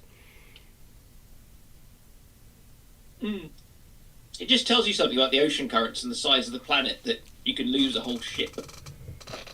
Yeah, also, who's going to fund going to hunt for it? And we wonder why people go, yes, but if we were deliberately trying to hide a carrier group or something, we'd be able to. And people are like, no, you wouldn't with satellites. And things like, yeah, you really would. The world is big. Ship is small. Yeah. But a carrier group's going to be relatively predictable. No, it's not. Depends. Because I thought would be a carrier group, you can narrow it down to where would it be relevant for the carrier to be. You're not going to have, say, a carrier in the Southern Ocean near what's that point that's really far away from anything? Nemo? Yeah, Point Nemo. Depends what you're doing with it. If you want to go somewhere to try out some tactics or test some equipment, yes, you would want to go there. Mm-hmm. Somewhere where no one would find you and look and be able to watch you trying out something actually at full blast, like your radars and watching is. Seneca, you're talking about a different cruise liner. Do cruise liners have a habit of picking fights with small ships and winning? There are, in nicest way, the number of Arctic stress cruise liners which have managed to go off and do nasty things. Yes. Are Norwegian cruise liners actually all quietly capable of going a Viking? I think it would be bold of you to assume that they are not. In the nicest way, you do realise that one of the largest cruise lines in the world is known as Viking Lines, and they are a Finnish company. Yes, I just have visions of all of the crew quietly sort of, doffing whatever baseball caps they've got on, putting on horned helmets and going, right, Sven, this time.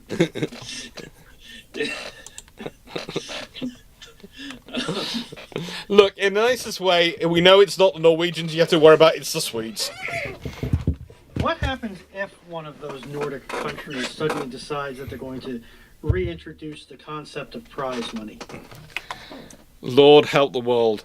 96831, is it accurate that the SN-33 Zircon, SSCX-9 Skyfall, and the SSNX-38 Canyon are basically designed to scare people who are terminally online and people who aren't so well educated in weapons? Well, that's a lovely loaded question, isn't it? That was an earlier discussion. Yeah. Yeah, we said that like 2 hours ago. Basically, I would say be careful of... how do I put this? Look, wonder weapons are all very cool, but I do point people ultimately out that the wonder weapon, which are often pointed to most by people from World War II, were all produced by ultimately the losing side. And the one who fought the second shortest amount in that war of all the Axis powers. Yeah.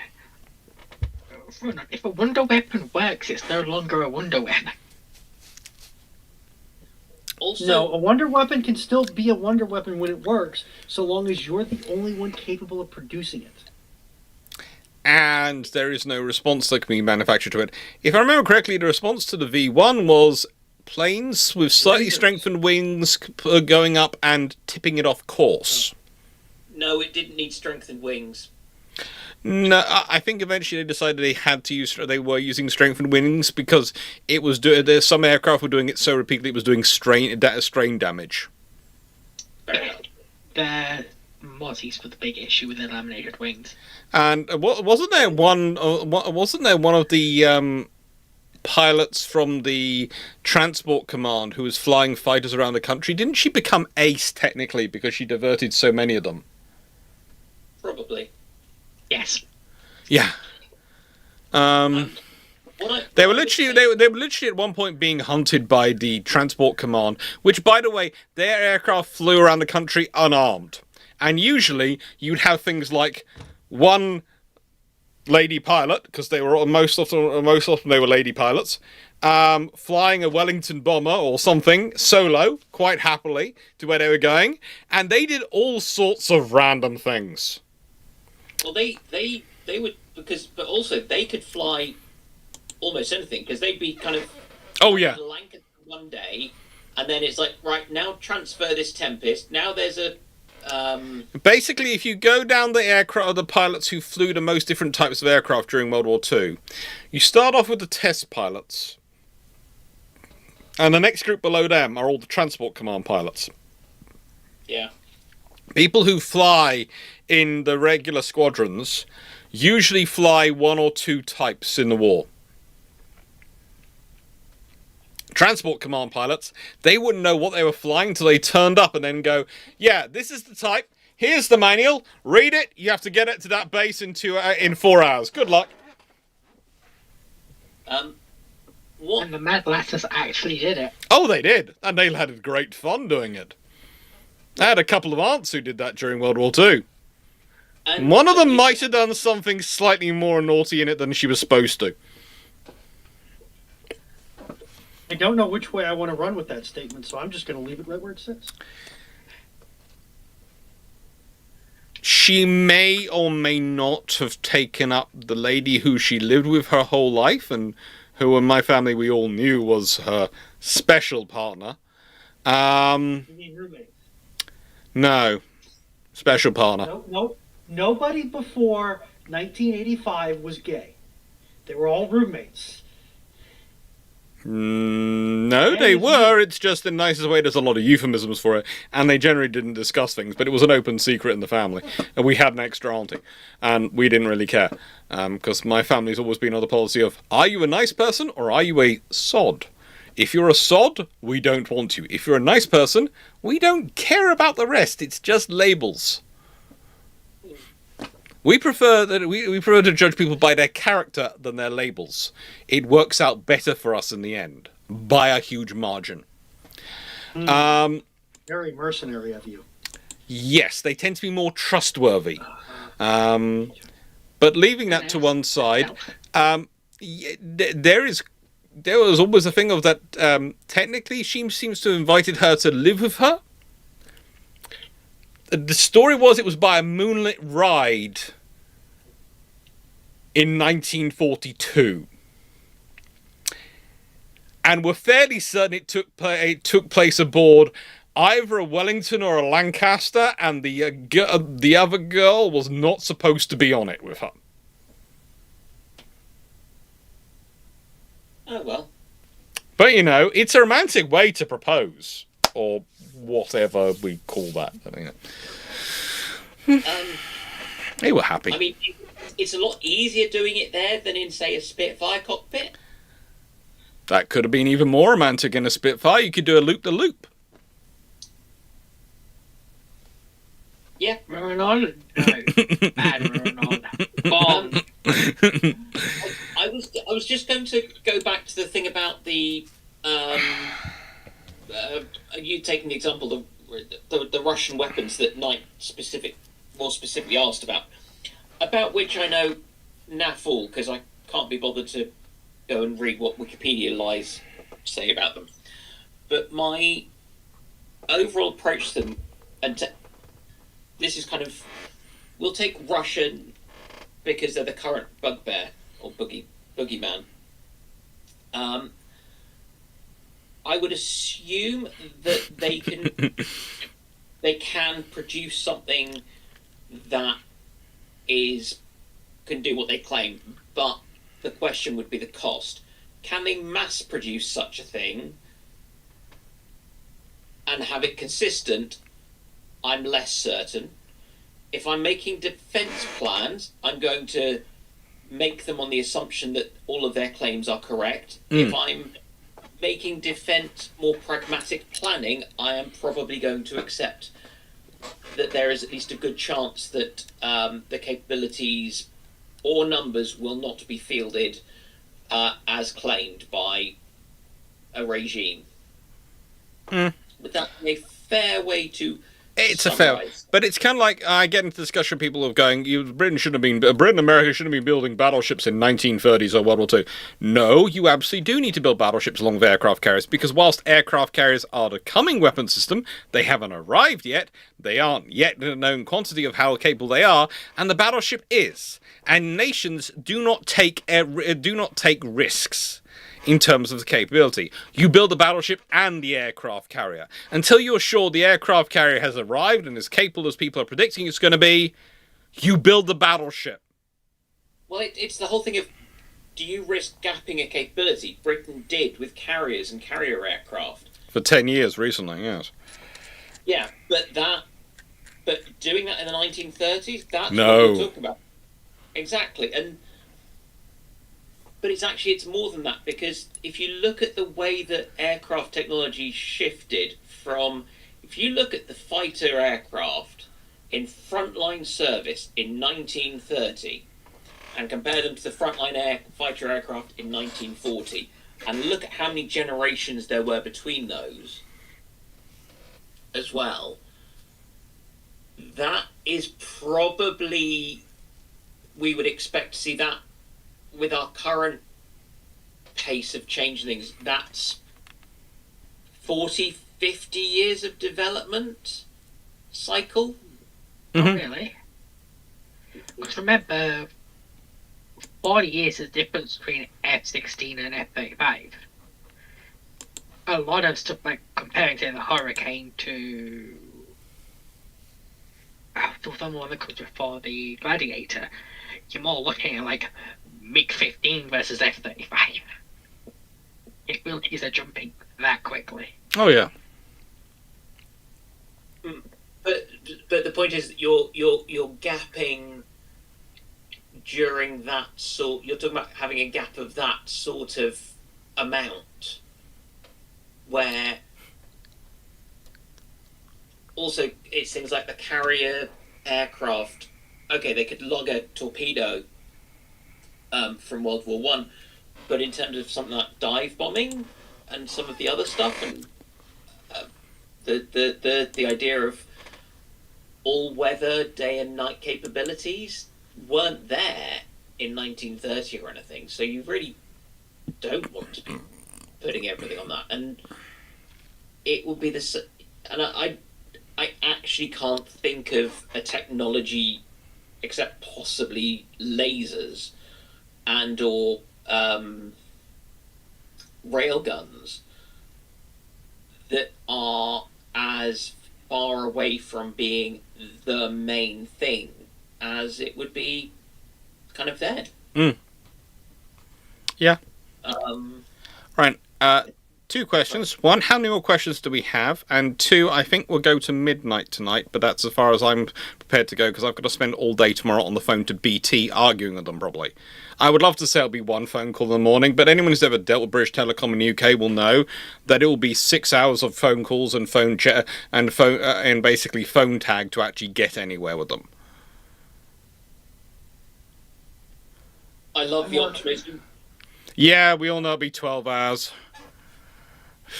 While I'm working the whole day, it'll be non-stop of finish work, phone on the phone to BT, passing phone to my mum when when I'm busy with working, and grabbing it back when I finish off, or passing it to my sister, or passing between three people to try and actually eventually talk to someone. 16 by Steve's count. Okay, that should be fine. What policy should Western powers adopt in regard to Sudan to try and save as many lives as possible in the long term?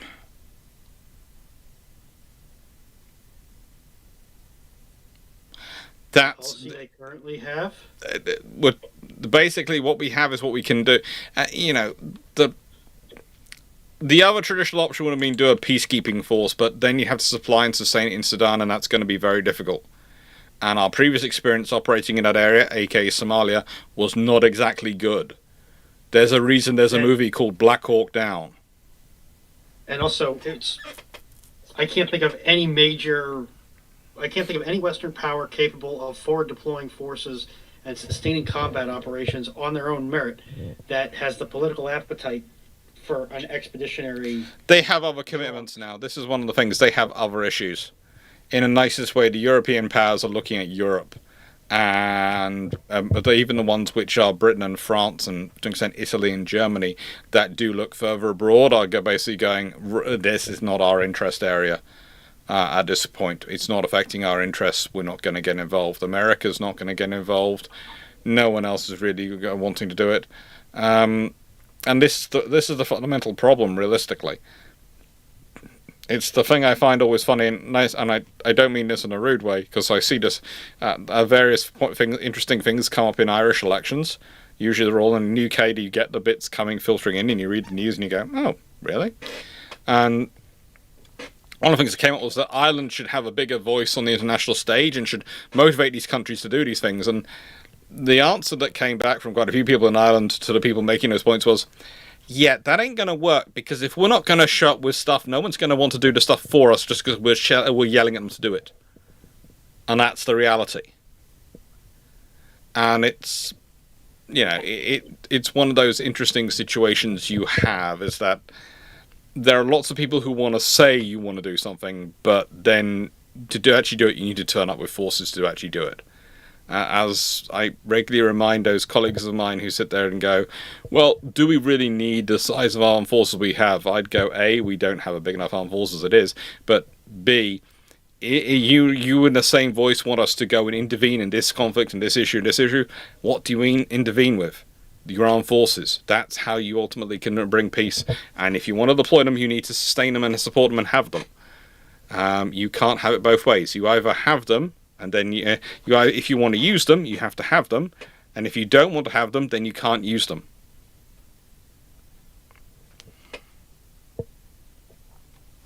But we are in a multipolar world, as traditionally we've always been.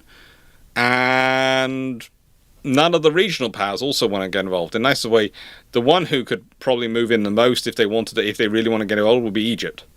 And Egypt is basically looking at, like other issues around their borders, and just going, nope, don't want to get involved there. Egypt's remembering last time they tried to restore order in Sudan. Yeah, they just don't want to be involved in it. And now they're to the British taking over. I think the honest answer is we're going to have to accept a depressing compromise as the best option, rather than aiming for perfection and peace and happiness. There is a bit of me that is questioning whether Sudan has ever actually functioned for any sustained amount of time as a coherent nation state.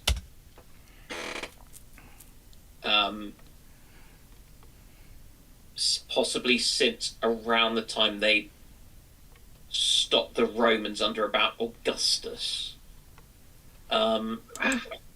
They didn't really stop the Romans. It wasn't Sudan that stopped the Romans. The Sudanese weaker states before the Mamluks came down. Yeah. But the issue is that the modern day nation of Sudan is a product of colonial Sudan, which was less a people or nation as it was an administrative region. Yeah, and I think that's the big problem, and that's why it's going to end up as something which certainly to a liberal, Western, democratically inclined person may well be uncomfortable. Kind of as what ends up being the option that kills the least people going forward. I mean, if we're going purely off killing the least amount of people, a foreign occupation's probably best. Something enforcing order from outside. But is it sustainable, or are you just... Nope. Not sustainable, but So it's not going to save the most people then, because all you're doing is storing up the problems for another time. Yeah, but if unless you're going to stay there for 50 years, it's not sustainable. I know. Yeah. It's got to come from within. It's got to be indigenous culture, small p politics, friendly, kind of acceptable to those people. And so you need to work out how things can be acceptable to each other without them killing each other. Yeah. And like I say, that may well not be something that I turn around and look at and go and feel happy with, but it ain't my area of the world.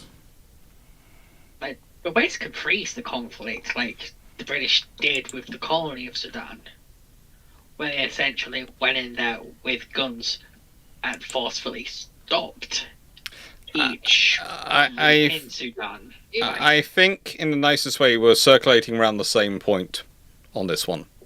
In that the methodology by which you could stop the conflict is not something which the modern political circumstances sustain in the West. And therefore it's going to be sort of... Now, I do have to admit that, yes, UAE is getting blame here for equipment and all sorts of things, but I would...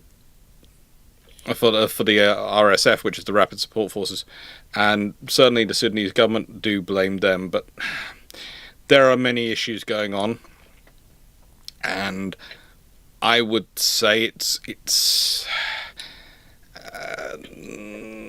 to be honest, I think the best solution for Sudan would probably be to break up into multiple little regions, but yeah, I doubt that's going to happen. And then there's a problem of, do their neighbours decide they want to help those little regions become independently okay, or do they want to swallow them up, or do they not care? And then you have problems as well. So there's issues with all this. Or do we end up in a South Sudan situation? Which we're arguably already in, because that was already a breakup. Yeah, I'm not talking about post-break free South Sudan, where it's all went into much more local infighting as well. Yeah. Anyway, let's move on to the next question. AC75RS7. Economists say there are 4 types of economy: developed, developing, Argentina, and Japan. How many times of the 20th century Navy, how many types of 20th century Navy are there? Honestly, I love economists because they like to produce categories even where categories don't exist. They like to produce groupings whenever, no matter how loose in terminology they can be, because for economists, everything comes down to numbers. For navies, we tend to group things into green water, which is a riverine, brown water, riverine, green water, littoral, blue water, ocean. Ocean. Yeah. Sorry, my brown and cream confused there for a second. Literally, that's usually how we phrase it. But honestly, there are so many different gradations of Navy because some nations have expeditionary capability, some are regional capability, some have fleet auxiliary sort of vessels that can support and sustain logistics along airways, some don't. So some people regularly like to quote escort numbers at me and go, look, this nation has 40 of these. If they're talking about Japan or Italy, I look at them and go, yes, they're talking about equivalent ships. If they're talking about some of the people they quote, they go, these are 40 ships at me, and they go, Royal Navy only has this many. I look at them and go, have you checked out the stats and capability of those vessels? No. Then go away, because the nicest way, their largest ship gets dwarfed by a Type 23 frigate. There is a quantum difference going on here. And I think And so, honestly, navies, you have as many different types of navies as you have nations in terms of what they need versus what they're prepared to pay for. Or rather, what their governments are prepared to pay for. And I think they've changed a lot over time, and it's... I'm not trying to think how to put this.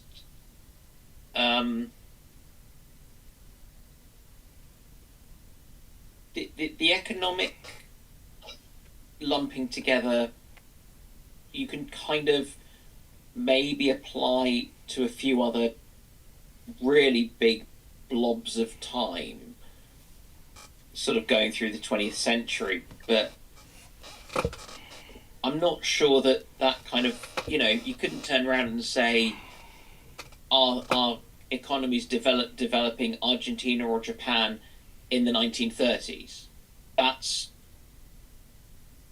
just, it's not so sort of it's not how you'd think about it, and so it's not a way of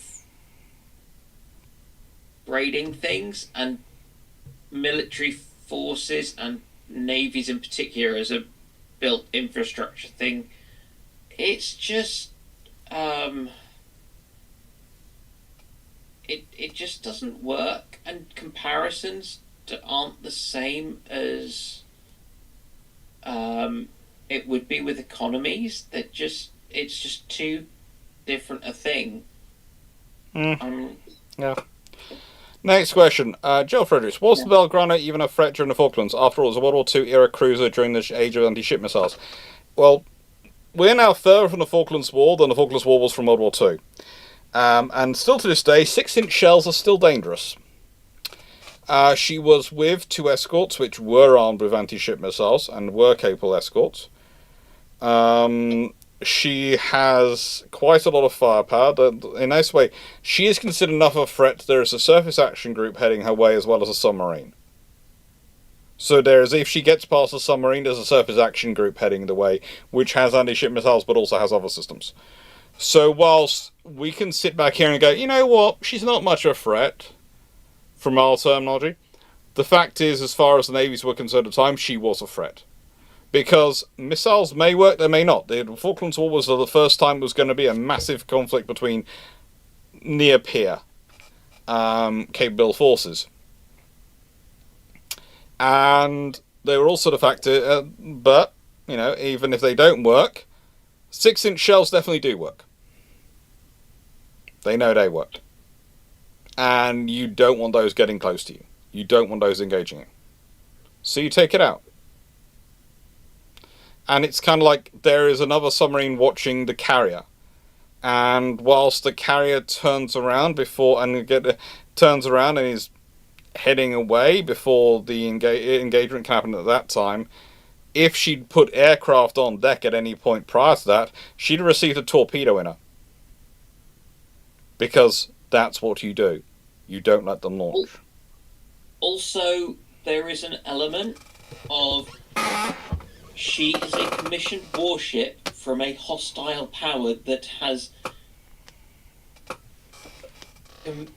committed, that has gone, that has invaded territory. It's 100% legitimate target. If the Royal Navy had sunk, I don't know, if the Argentinian Navy had a sail training ship full of cadets, it would still be arguable as to whether it was a legitimate target or not. It was a war. It was a war of aggression they started. They aren't just... But then people will come out saying, well, Britain never declared war, therefore it's not a war. I don't give a stuff. I agree, but it's what people say. I know, there's all sorts of crap about it. They committed an act of war. It was a hostile war. Whether or not we chose to declare war is up to us.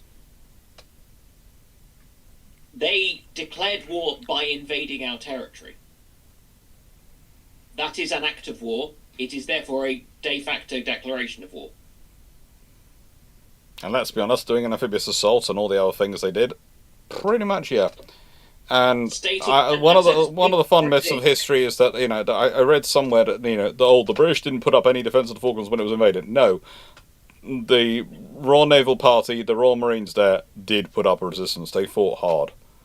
They couldn't. There weren't enough of them to actually repel the invasion, but they caused a lot of damage. There's disputes over how much damage and what exactly happened, but the thing is, getting accurate information out of the junta at the time is very, very interesting, and the Argentines lost enough during the war that losses get covered up or moved around. Brand Larson 4542. What would be your ideal carrier strike group composition be, and how large would you have a multiple carrier task force be? Depends what carriers we're talking about, but if we're talking about, let's say, the Americans, I'd want 2 to 3 carriers if I could. I'd want about 4 cruiser-sized vessels for the task force. I'd want about a dozen destroyers, and I'd want about a dozen frigates to provide the escort. Plus, you need the supply ships as well, because if you have 3 carriers, you can basically have you can guarantee to keep up 6 AWACS in the air. You can guarantee to keep up enough fighters up there that anything turns up, it can be engaged, and to be able to launch a massive strike whenever you want. But that's an ideal world. Very rarely going to get an ideal world. It's nicer to have even 4 carriers, but then you have to scale everything up even more. The problem with 4 carriers is the temptation to split it into 2 twos. Yeah, that does happen quite a lot. Whereas if you have 3, what you've actually got is 2 and a spare. And so you end up commanding it like that and organising it like that, which... And you would want some submarines there as well, but they're always more of a fun thing to add to a task group than not, because, believe it or not, we still have problems communicating between surface ships and submarines and coordinating with each other. Yes, it's because each one seems to think of the other one as an intrinsically hostile entity, which it's their entire purpose to destroy. No, it's more to do with the fact that salt water and trying to communicate through it on a regular basis is quite difficult. And water is pure hate incarnate. Salt water likes to destroy everything, including communications. And anyone would think that we've spent over a century trying to make our submarines as hard to find, detect, and therefore direct our communications at. Yeah, it's fun. Seneca Nero, would a frigate have a chance in a battle with a first rate if the crew is armed with submachine guns? Nope. No. What weapons would you give a frigate to fight a first rate? High explosive cannons, a 5-inch maybe? Harpoon? Explosive shot. Pretty much explosive shot. Yeah. That's pretty much what you need. I know it's not period, but just look at what happened to the wooden ships hit by explosive shot during the... is it the Meiji Restoration, the big Japanese Civil War? Yeah, yeah, and there's also the Battle of Lisa. Both good examples. Yeah. Stafford, Dominions get full rights and separate navies under treaties. What would be best for them to develop their destroyers through battlecruisers or escort? Well, best for them to develop their destroyers through battlecruisers or escorts and carriers.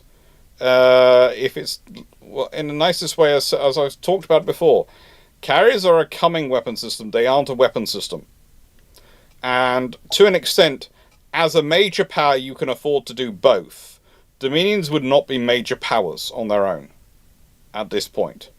So they will have to go with existing weapon systems and hope they work. And hope they can have enough time that when new weapon systems are coming in, they can buy the new systems then. So, yeah, they'd be going for destroyers through to... Probably, if they're on their own, they would go for battleships rather than battle cruisers. Because a battleship can beat a battle cruiser, but a battle cruiser can only realistically do a running engagement with a battleship, go for damage and get out. And And, Well, most of the powers are going to want the security of having a battleship rather than having a battle cruiser, and the status of having a battleship rather than battle cruiser, if they're not tied to the British Dominion, British Empire. although it needs to be noted that the Royal Canadian Navy will inevitably succumb to the Canadian government and Be found rusting somewhere. Yeah, and end up trying to somehow cobble together enough resources to maintain a single rowing boat, which will be expected to cover both the east coast, the west coast, and the northern and the high north. Mm-hmm. This is a fun one from Night 681, and I'm going to quickly go check on something while doing because something just flashed up on my screen. How annoyed will the treasuries of the Azure Lane factions be that they have to maintain older designs of aircraft weapons despite how outdated, as every naval air squadron would have multiple types? I think you already answered this one, but I'll be back in a second. They don't. They don't. It's magic. I ain't got to explain crap. Literally magic. And they're not complaining because everyone in the Treasury Department would be dead in most timelines. Yes. And dead men don't tell tales. Dead men also don't complain about funding. And to be fair, realistically, when your options are complete annihilation of our species, or paying for these, I think if even one of them suggests, oh, well, we could do this for cost efficiency reasons, they'll get shot. You have not met the Treasury. They don't have a chance to really say this. Is more the point, Because they're dead. Either they're dead or they have seen what happens, and you don't get to say, oh, well, we don't need this. It's no, that entire country just got removed from the map. We need these. Seriously, that is exactly what was happening in around 1938, 1939. Countries There's a major difference between Austria and Czechoslovakia. There's a major difference between building for wars and countries are getting wiped off the map. Billions are dying. I was thinking more about the Treasury in World War II trying to say they shouldn't fund the development of the Griffin engine Spitfire because there were other fighters coming through which are going to use the Griffin engine, so why do they need to fund that? It was only one Treasury official and he was got rid of very quickly. No, but I do love... Also, in terms of Dead Men Tell No Tales, you haven't worked hard enough in forensics or necromancy then. Okay, moving on before he gets too far into that, because I've heard where that conversation can go. Gorbian, US gets 2 Mackinsons as World War One reparations. You've been put in charge of completing them as service commander, so you're saying, without hindsight or budget, but with a budget of yes, how do you complete them? I cry. If I got Mackinsons and I'm the US, I'd probably put 14-inch guns in them. Because if I remember correctly, the Mackinson class battle cruisers were going to be armed with 13.8 inch, so I can put a 14-inch gun and I've got, and then I can standardize on that. They're the 28-knot ships. I've got better boilers than the Germans have, so I can probably do that. I might try and put the same power plant system as is, broadly speaking, in Lexington's in them, or something similar to that design. And I just go with it, realistically. That's my options. To be blunt, aren't the Americans... If I have to. The Americans are one of the 3 powers in this scenario who are basically taking German ships to stop anyone else having them. Yeah.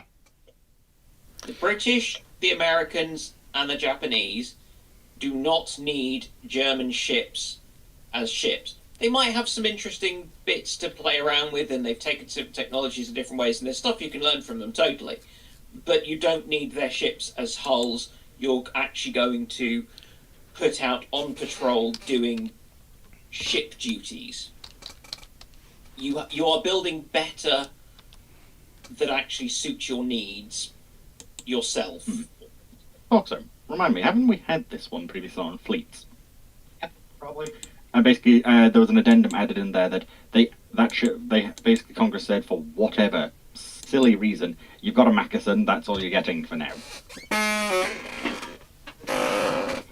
I conduct a Royal Navy of the 18th century style great refit, and miraculously something that comes out that looks like an Iowa class from circa 1944. It just happens to share about 3 rivets with the original Mackinson. Is that okay? I have a budget of yes. Yeah, you're under proper congressional supervision. No, I'm not. I have a budget of yes, and I've been told I can do anything I want with But them. the American shipbuilding system is a lot more congressional oversight than the British system, which is how the Royal Navy got away with that sort of stuff. Doesn't matter. I've got to complete them. I need to check some of the components for me. The way it would work is that you would get the budget authorization passed in such a manner that the scope of work would be so broad that you could do a great refit. You can do a great refit in the American system. It's just unlike the time I had to rip Fleet's head off and place it at his matter expulsion port. You can't just say, oh, well, I've been allocated $400 billion for fiscal year 2026. I'm going to go spend that money all on a great refit. No, that you can't.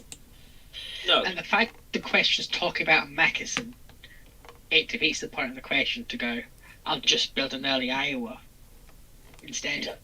No, I'm not That defeats saying the that. I'm purpose. saying I will very carefully dismantle the Mackinson and try to reuse as many pieces, but I will be doing so with a goal of completing a ship that much more closely resembles a circa 1944 Iowa class. Which defeats Good the luck. point of the question, because that's not a Mackinson. But nothing's a Mackinson. An American Mackinson isn't a Mackinson either. The whole question is ludicrous. I'm just being facetious. No, it's a facetious I question. think pedantic might have been a better one, but yes. Pedantic, I will go with. Dan is being very Dan on this one. This is a question which the very okay. Look, so my theory is we don't have the US Senate added on. Look, if the Americans get them and basically it's part of an agreement with Congress, they can complete they get to build the Lexingtons, but in return finish off the Lexingtons, but also they have to do this with 2 Mackinsons, so that's their 6 units. They get 4 Lexingtons and 2 of these. Then that's fine. I'll turn them into 14-inch gun ships, and there'll be reinforcements for the squadrons. There'll be slightly faster units that'll be faster than the rest of my fleet, and they can act as a bit of a safety guard for the rest of the force. I can do that, and I can produce a useful enough ship that it will serve me through the next 10 or so years. Would I want it long term? Probably not. How much I will though have had to do it with the budget of yes is I will have had to redo the engines, and I will have to redo the guns, which means I also have to redo all the fire control, all the sights, all the control systems, everything. So it's gonna be expensive. It will actually be cheaper to finish off those 2 Lexingtons probably, but you've given me a budget of yes, and you've demanded I do this for whatever status reasons, because you want us to go around with 2 German ships to show that we won the war. Fine, I'll do that. But it's going to be expensive.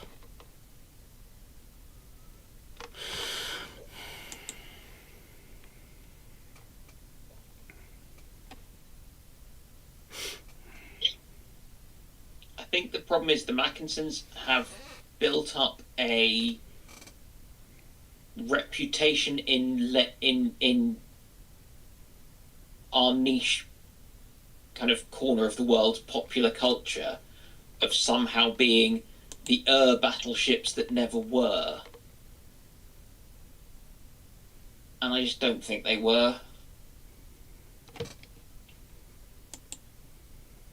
At all. It's this whole myth of German wonder weapons. I wouldn't really say the Mackesons are that, but They were just German standard cats. yeah, they were decent ships, but Yeah. really, Yeah, well, they can pull it off. The Germans can. The Germans just came to it late. I think I know what the Germans what Dan's getting at though is some of the stuff discussion you see of them online. I saw one recently saying these were the German Admiral class killers. So then go, they weren't. The Admirals were actually designed to take on not the ships before the Mackensons. It seems they probably got the design for the Mackensons and thought they were going to be the ships that were going to be built, and so they designed to fight them, sort of thing. And it's just... I've thankfully never seen that. And if I did see someone say that, well, I'd probably need to... Oh, no. It was actually... No, the Erzat Yorks are the ships which are supposed to come off the Mackensons. They are better. But they're the ones which actually the Admiral class were designed around the idea of and fighting. But the Erzat Yorks could only do 27.3 knots in their design. So they're just getting slower. At 34. But also, when Hood running around at 34 knots. Going, hello! and also, at this stage, was there any chance whatsoever on any planet where the Germans were actually going to get a chance to build these in a timely fashion? No. Exactly. So they are pointless paper projects designed to keep people from being sent to the Western Front. Not in any world where the Germans are also still embroiled against the UK in World War One. But I wouldn't say they were useless because, unlike the Soviet ones, which, yeah, these things physically can't float. These actually are just to make sure we don't get sent to Gulag. It makes sense for the German designers to keep designing stuff even if they can't make it. We might not get the budget for it because otherwise, And it's you always need to these keep were designing. decided when Germany still has a good chance of winning the war.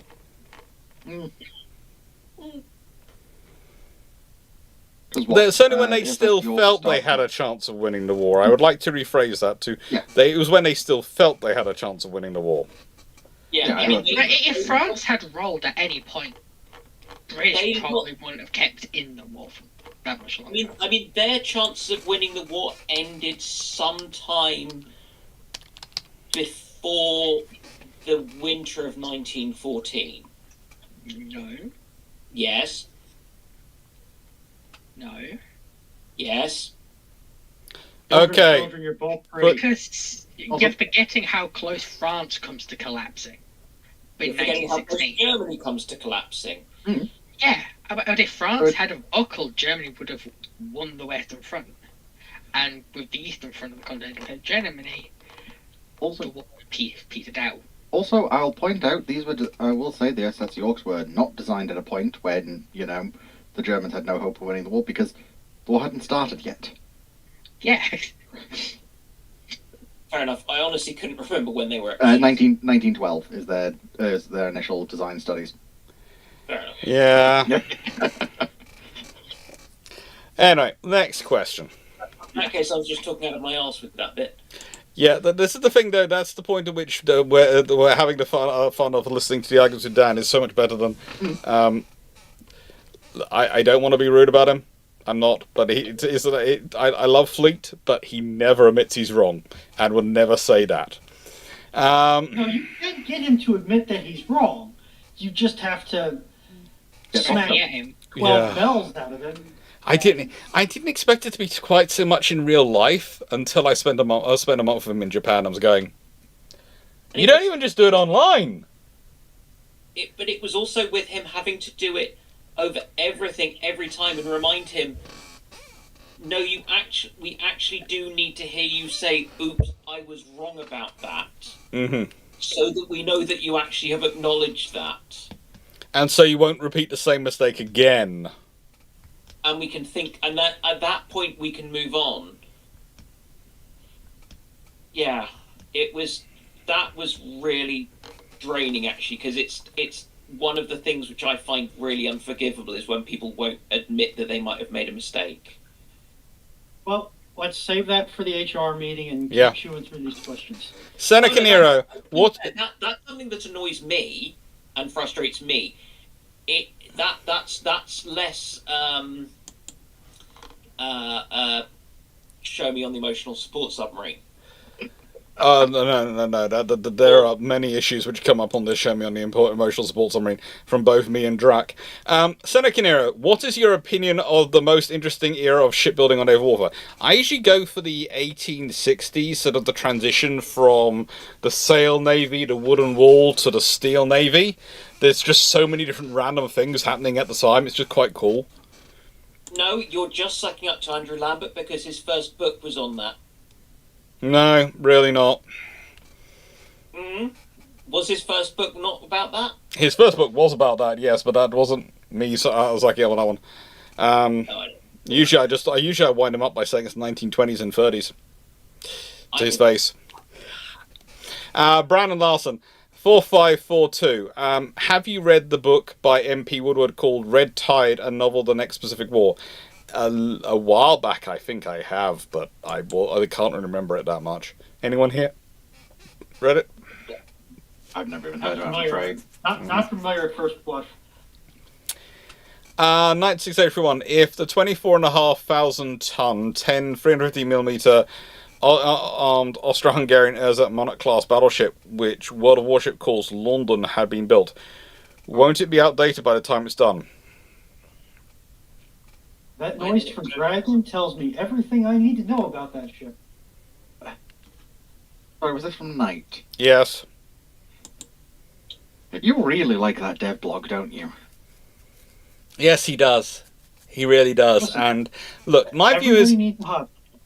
when it's built, it's going to depend on when it enters service. And considering it's going to be primarily against the Italians, it's not going to be outdated. It's still going to be effective. Battleship at this period is better than no battleship. A battleship with 10 14-inch guns is not a bad battleship to have in that period. I would challenge the concept that a battleship is better than no battleship. Although it's an earlier era, but only for the Hosh. Agreed. Team question next. How much iron brew would Runon need to make the bot automatic? Define automatic. It already is. That's the interesting question. Define how much, what type of iron brew as well. Because if you're meaning automatic as in it automatically feeds questions into the chat, that's really simple. I literally go in and I disable a function that is keeping it in a queue state. But we don't want to do that because eventually I'm going to figure out how to make Twitch spit out timestamps. And this way, the questions will be timestamped on the Twitch VOD with the time that they are being addressed, with a link that people can click on. So when somebody comes in and says, "You missed my question," we can literally hit them with a link to say, "Here's your answer." Okay. Our context question, but does anyone remember what the car the Blues Brothers drive in the Blues Brothers movies? What car I think it it's is? a Dodge. It's an ex-police. It's a former police car. It's a retired police car. Yes. It's a Dodge something. Yeah. Why do you need to know? I'm concerned. Because I'm trying to win a bet. It's You want me to a look it Dodge up for you? Monaco, 1974.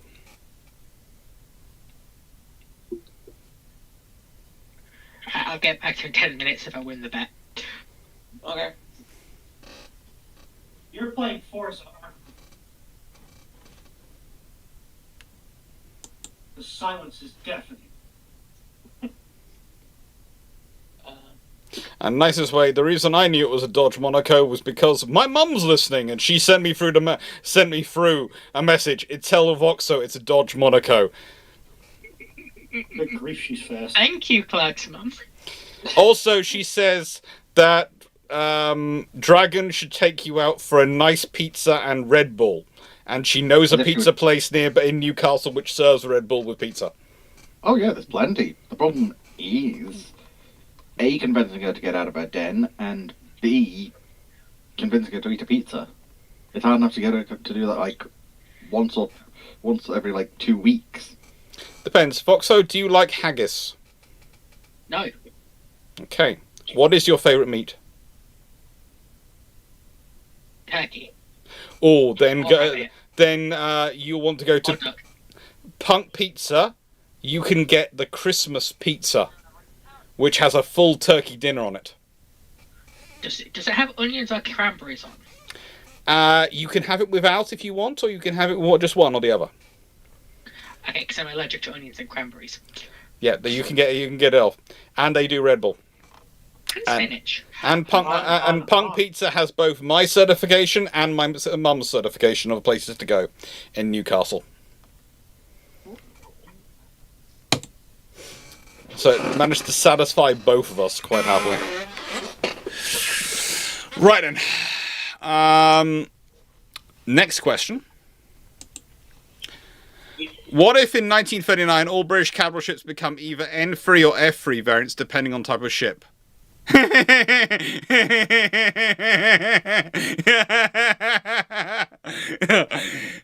Germany, crying. Japan, crying. The U.S. Crying. Very happy. No, the sensible people in the US happy. Suddenly they have leverage against Congress to actually spend more money on ships. I'm just thinking, I'm not sure, that mean there'd be, if we're saying that all the fast ships become F3s, so that means all the King George V's that are under production or coming to sort of in the water, or various stages of it, and all the sort of the battle cruisers become F3s. We'll just go the battle cruisers become F3s, and all the battleships become N3s. I'm just thinking about how certain nations would deal with a uniform Royal Navy battle line of 18-inch gun battleships. 9 18-inch guns. I have a question that's related to the answer given for this question. Is it possible to disabuse Dan of the notion that Congress has been, is, or will be reasonable? Oh no, Dan doesn't think they're going to be reasonable. He thinks they can be blackmailed. I think they can be blackmailed or shamed by sufficiently... You think Congress has shame? No, shame is not a function. I think blackmail by suggesting they're going to lose elections because they look like they're incompetent and weak. Yes. That's it. So Yes. They don't have shame like you or I have shame. Like me and Dan when we are sitting at different ends of the bath in Japan, and Fleet tried to sit between us, and we're going, excuse me. We are talking about they do not like to think they're going to lose an election because they look weak. They would have it publicised that they allowed the US Navy to fall in profoundly behind the Royal Navy and had not voted through the allocation to do anything about it, and isn't, and how exactly do they explain this treason or un-Americanism or whatever, because the Brits suddenly have bigger guns and that is profoundly un-American, and etc. I think people far. Yeah, I think the U.S. Navy might be hating the Royal Navy because they're quite happily going in on the 16-inch 50 and various other plans, and now the Royal Navy now has a uniform 18-inch battle line. And whilst they do have 15-inch guns, still they're 15-inch 50s mounted on the F3s. The U.S. Navy is going to be slightly worried about various things. I can picture a number of authoritarian leaders who are suddenly spitting feathers over their lovingly slowly built, grossly over treaty that they were supposedly laid down under. But still less than an N3. Yep. Because And they're suddenly looking at them and going, why is mine smaller? Why does mine have smaller guns? The bald parakeet. So, Germany starts sweating because it's an existential threat to their country's ability to do what they want to do, as does Japan, frankly, and as does Italy. Pretty much what we consider to be the Axis powers, any of those that wanted to have even local superiority over the UK, are going to start sweating from an existential failure problem. The US is just sweating because it's politically embarrassing. Because they'd used the Washington Naval Treaty to achieve a notional parity. Dan, you'll be glad to know the chat has decided that the baths constitute another HR incident because they were after the previous events and Fleet instigated far too close a bathing.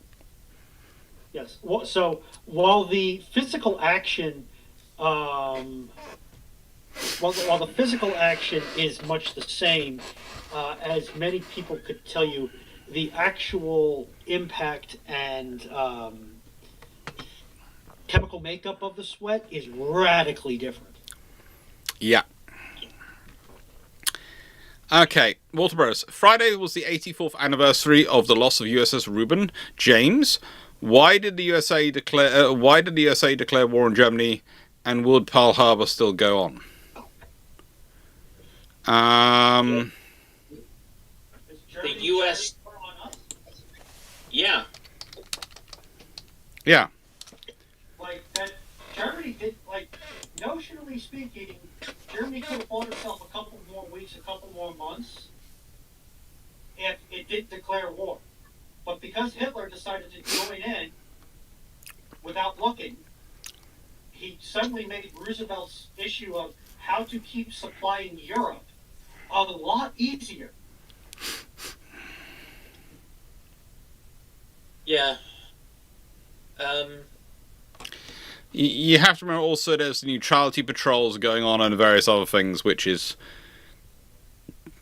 issues for the Americans. US Navy was sinking U-boats before they entered the war. Mm-hmm. Yeah.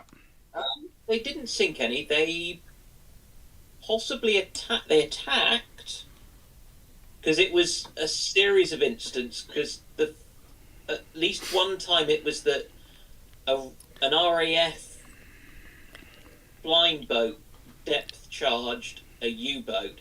There was a US destroyer nearby, but actually hadn't done anything. But the U-boat didn't realise there'd been the aircraft, and so thought it was the thought it was the American who depth charged them, and I think fired a torpedo. And I can't remember if that one hit or missed. Missed. You had the I want to say Nil Black or something. You had another one that got torpedoed, but it was one of the more modern destroyers, and it managed to eat the torpedo and not sink, but there was loss of life. Mm-hmm. And then you had the Reuben James, which was an old four-stacker. Clemson class, yep. And so did not survive the torpedoing. And that was the sequence, but that was also all still some months before Germany and the US ended up at war, officially. and those events had nothing to do with the Japanese determination that the only way out they could see was to fight, and to go to war, which, as they have done consistently, they did with surprise attacks, which included on Pearl Harbor about an hour and a half after they first attacked the British Empire. And I would say with the Reuben James, she was actually, when she was sunk, she was already positioned herself between a vessel in the convoy that she was escorting and a German wolf pack, which they thought was nearby, and wasn't flying her ensign, and was in the process of dropping depth charges, some sources claim, on another U-boat. If you're first, the Royal Navy had taken delivery of 50 identical destroyers. Yes. So you tell the difference if they're not flying ensigns and you're looking through a little periscope. and if you're asking the negative, why was the sinking of Reuben James not cause for a declaration of war to be sought by the administration from Congress? Because remember, the president cannot declare war. There may be an actual answer to that, but also Roosevelt was pushing the limits of his authority with having the neutrality patrols configured in the way they were, and he likely would not have gotten his declaration of war against Germany. No. Or he would have had to trade a lot to get it. It would have cost him a lot in political value. And he didn't need to. No. Because he was doing as much as he probably wanted to as it was. So why spend the capital? Yep.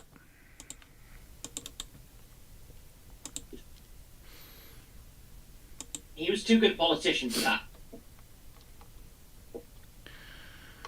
He was certainly very capable. In many ways, he was just too good of a politician. Just for a guy who had polio and was pretty much paralyzed from the waist down, didn't really understand his own frailty. Why should he understand his frailty? There is a big question as to whether it was polio. It doesn't really fit, I'm told. Yeah, kind of a moot point. Guy's been dead almost 100 years at this point. Where are my gloves? Foxo, did you eat my gloves? No, Sorry, she's nicked them. It is important that one gets the diagnosis correct. Yes. The mere fact that the man has been dead for over 80 years means nothing. Not. How long has polio been dead? Polio's still going. Oh yes. Is there, was it the other one that's dead? Smallpox? Smallpox, bubonic plague. Polio. I know one was wiped out. Smallpox Around is the only. Smallpox is the only disease that has been wiped out. There are Although small samples in a handful of, I think, level 4 or level 5 containment biohazard areas in about 3 countries. Russia, the US, I think Britain's got some.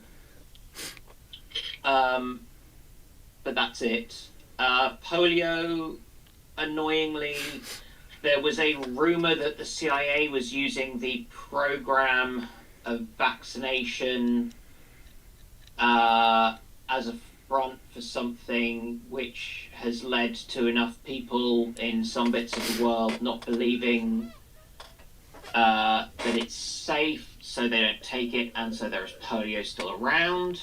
The Orthodox Jewish community in New York also has a higher than statistically average incidence of cases because they're religiously discouraged, prohibited from receiving vaccines.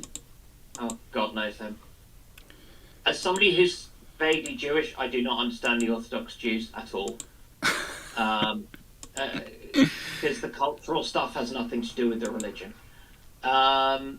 And the other plague still exists, but it's fairly sensitive to antibiotics. Okay. But there's still plague around. Yes, there is. Especially in certain parts of Africa, it's always coming up as a nice treat for if you're going there, as something to worry about. Joe, No, it's more in Mongolia and things. oh yes, there as well. Joe Fredericks. Nowadays, people are mostly focused on VLS counts. Some call ships that are underarmed the number of VLS as obsolete. Is this true, or is VLS the new numbers race of the 21st century? Yes and no. Okay. Yes, ships do need more VLS, but also it's the first rate versus third rate versus fourth rate versus fifth rate thing. Where are you operating? One of the interesting conversations I had with someone recently was about the Belgian Navy, who I think are putting like 8 cells out of 16 they're actually filling in on their ships.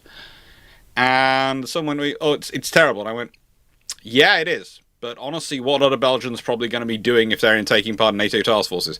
Are they going to be in the frontline battle groups? Nope. What are they likely to be doing? If they're doing anything, they're doing distant convoy convoy escort and various things like that, or they're providing some measure of helicopter escort and convoy escort in the English Channel. In which case, they are quite a long way from a high threat portion of the theatre. They are providing security. They are not. Their role is support and enabling you to not have to have one of your more capable assets there. In return, they're filling in that slot. I don't like it. I think it's silly. I think it's putting people's lives at danger, but I can also understand it. So this is one of those things of, yes, we want more VLS cells. Yes, we need more VLS cells. Yes, some of our ships, like T-45s, which were built for, but not with, various capabilities, were very silly short-termist thinking. But that's also the way the world goes sometimes. It just is. The only thing I can think about the Belgian ships is they have a particular niche which is actually very sloopy, which is they are slightly more capable than a river class in a handful of scenarios of it's the low threat but non-zero of missiles, kind of if the Houthis decide to lob something at you whilst you're hanging around somewhere. Yeah, I hear they're hoot. It's a capability, but it's not massive. But it's not enough against a concerted attack by an organised force. No.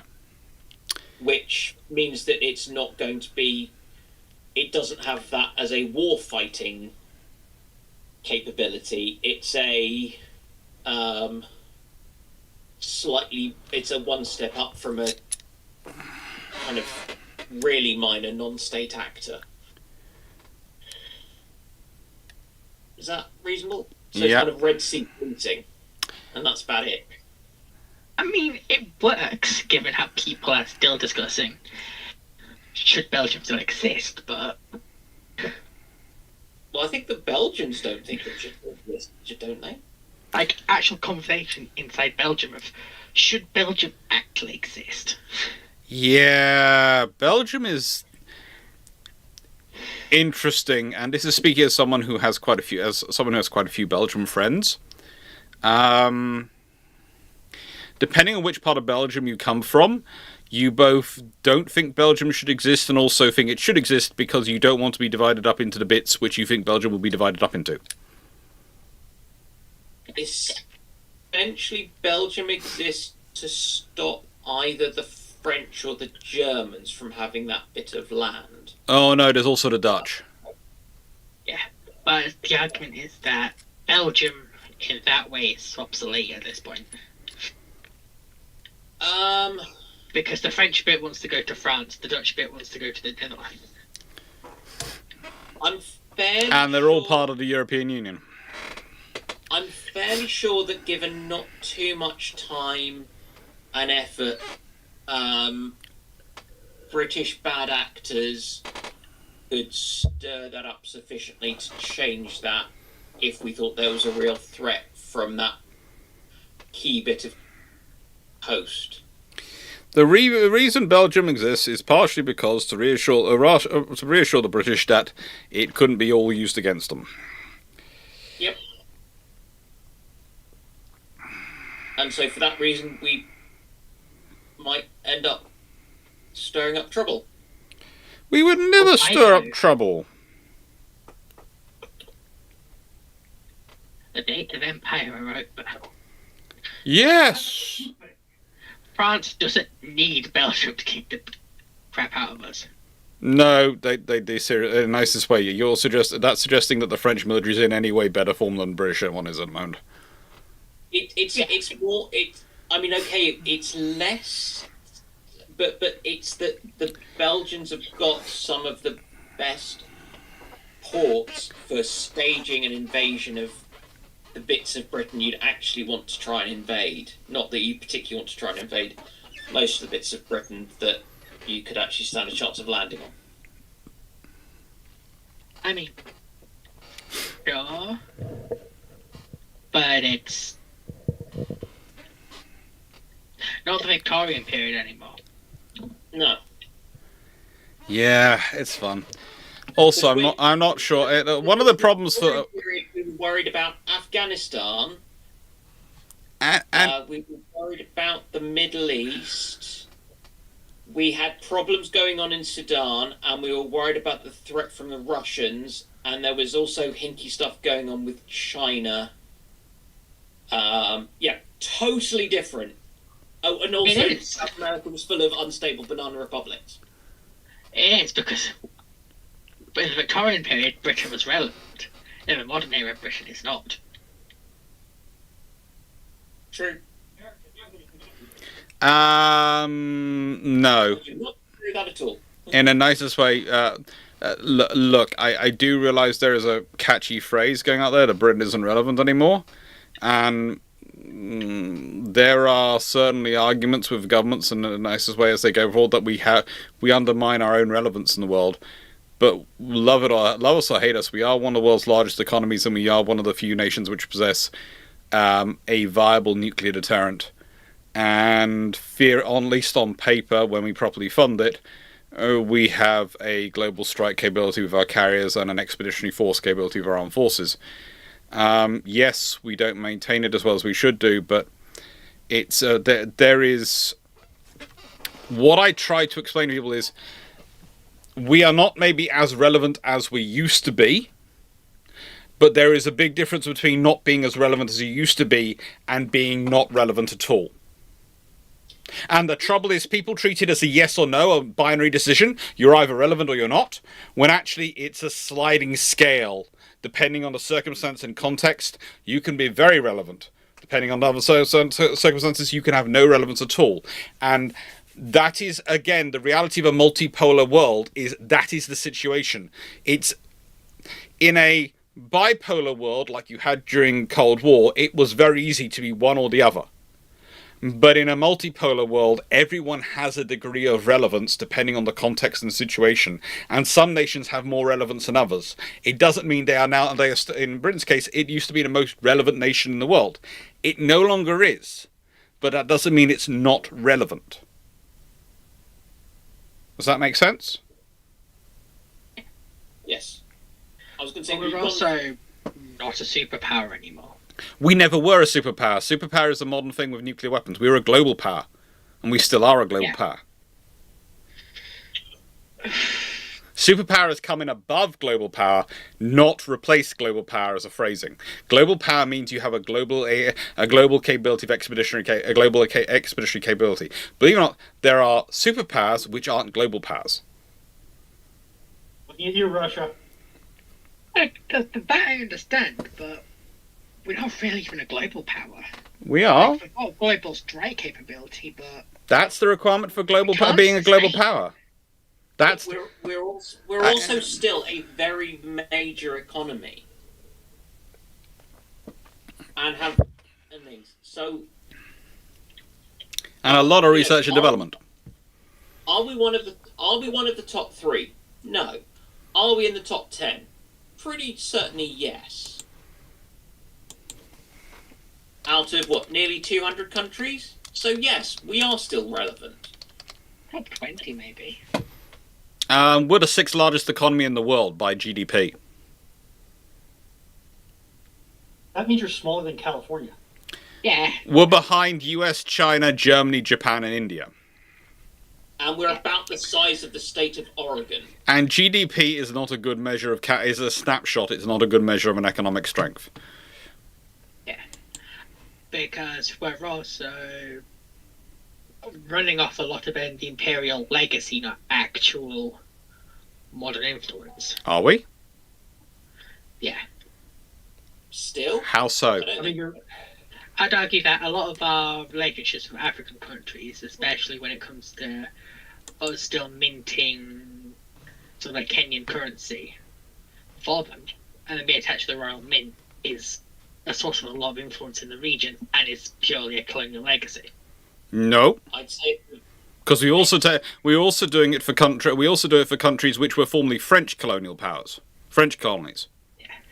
We're very good at selling services, and that's a service we sell as a nation, and we do turn it into soft power in terms of diplomatic capability. But again, that's more Commonwealth construction, as I've talked about before on this channel, a few others. The Commonwealth was, in large part, was constructed as there was a long-term plan of Britain to transition from being an imperial power to being a Commonwealth. And that's why it worked. That's why Britain had a Commonwealth, created the Commonwealth after the Empire. And you might consider the Commonwealth to be a legacy organisation, a vestigial organisation, but actually, whenever I've dealt with it, it's been a very vibrant, very interesting organisation. There's a reason a lot of nations want to be part of it, and there are nations which have gone, okay, we no longer want the monarchy as our head of state, but we still want to be part of the Commonwealth. And we want to be part of it because it's a useful group to be in. And again, what you're dealing with is Britain is no longer the most powerful nation in the world. No. But it has managed to parlay its position, its transitioning position, into still having a lot of power and capability. That means it still has the capability and has the power and has the influence. Which means it is relevant because it still has that power and that influence. The other thing which I'd just sort of say is the kind of the contrast would be the kind of with the French. They, I think, still have a lot of their stuff is much more about the kind of feels more post-colonial than I think the British one. The British one is more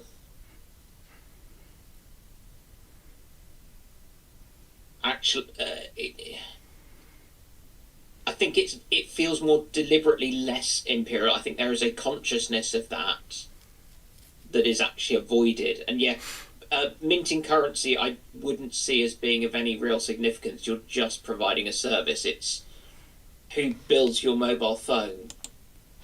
It's no different.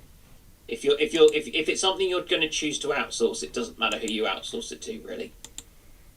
You outsource it to the person who's offering you the best rate. Yeah. As soon as you decide it's not something that, for prestige reasons, you need to do yourself, meh. Now, next question. If the Austro-Hungarian Navy intended a fleet of 8 dreadnoughts and 3 semi-dreadnoughts and 6 pre-dreadnoughts, won't the Francisco Caracola class be more of a problem for the Austro-Hungary than the British? Yes, but it's still going to be a problem for the British. Just because something's more of a problem for someone else doesn't mean it's not a problem for you. If we give an example, the lack of our colleagues' love for sushi meant that poor Dan actually had less sushi whilst in Japan than he normally does at home in the UK. However, that was a bigger problem for him. Was it a problem for me as well? It was a bit, because my friend really wanted sushi, and I was a bit annoyed on his behalf and was and was pushing it. But it wasn't as much of a problem for me as it was for him, because frankly, I'm a carnivore, and whilst I did try the sushi restaurant, I think I ended up eating the tuna. I think it was. I mean, they did plenty of cooked stuff. They also delivered you a little burger, didn't they? Yes, they did, which was full of onions, so I gave it to you. Yeah, I'm happy. Yeah. A little burger, which was more onion than burger. Ooh, I had the rice, though. The rice was nice. Yeah. I assume that's in a hypothetical kind of, there isn't a World War One, late 19 teens, early 1920s, that we're talking about with this Austro-Hungarians and Italians and things being generally tense between them. Yeah. I mean, I could see it happening, but yeah, in that situation, Italy is still grumpy with the Austro-Hungarians because... Shh, Joel Frederick, don't put that in there. That'll upset Dan. Shh. Sorry, Karen. Do I want to know? Don't read the comments in the YouTube. Just stay away from them. It'll make you upset. What's about? No, I don't know. I haven't got the comments open. Because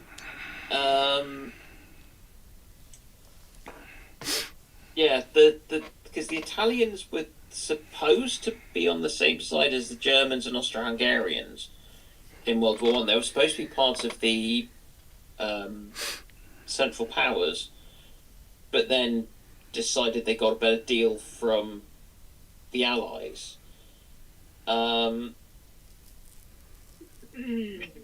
Because their relationship was not dissimilar to that of kind of Britain and Russia. That we really dislike each other, but there are other people we dislike even more. Mm-hmm. So, yeah, I mean, if you've ended up with a quantitative as well as qualitative naval race in the Mediterranean between those two, you've got the poor French stuck in the middle with that, Britain and Germany going on. They're just going to be having a meltdown.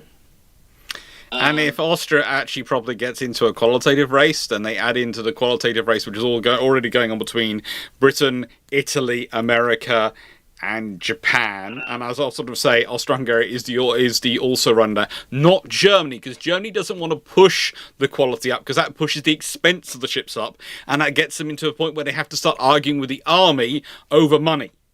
And they don't want the Navy, the Kaiserliche Marine doesn't want to argue with the army for money. They really don't, because they're going to lose that argument. And you've got all those gorgeous kind of Czech industrial stuff to make, the quality goods for the Austro-Hungarians. They really can push it, and they can push the Italians really hard. Oh yeah, because honestly, in many ways, the Austro-Hungarians are in a better state industrially than the Italians. Yeah. But, you see, the thing is, the Italians can do something which the Austro-Hungarians don't do. Because here's the dirty little secret of that qualitative race in between Italy, Japan, Britain, and America. All four of them are buying from each other. Yeah, they're cooperating. Yeah, they're in a race with each other, but it's kind of like the race where, we've produced a Ferrari this year has built a better car than Lamborghini. But yes, they bought their brakes from the same from Lamborghini and that sort of thing. It's that scenario going on. Yeah, so it's shameless. It really is. And as I've said before, there is the fact that for most of its period, John Brown, most of this period, is actually run by an American. Yeah. Ryan, last question. I'm just still enjoying riffing on this because okay. Then the idea of the Kaiser doing Take care, Joe. something like a deer crisis and turning up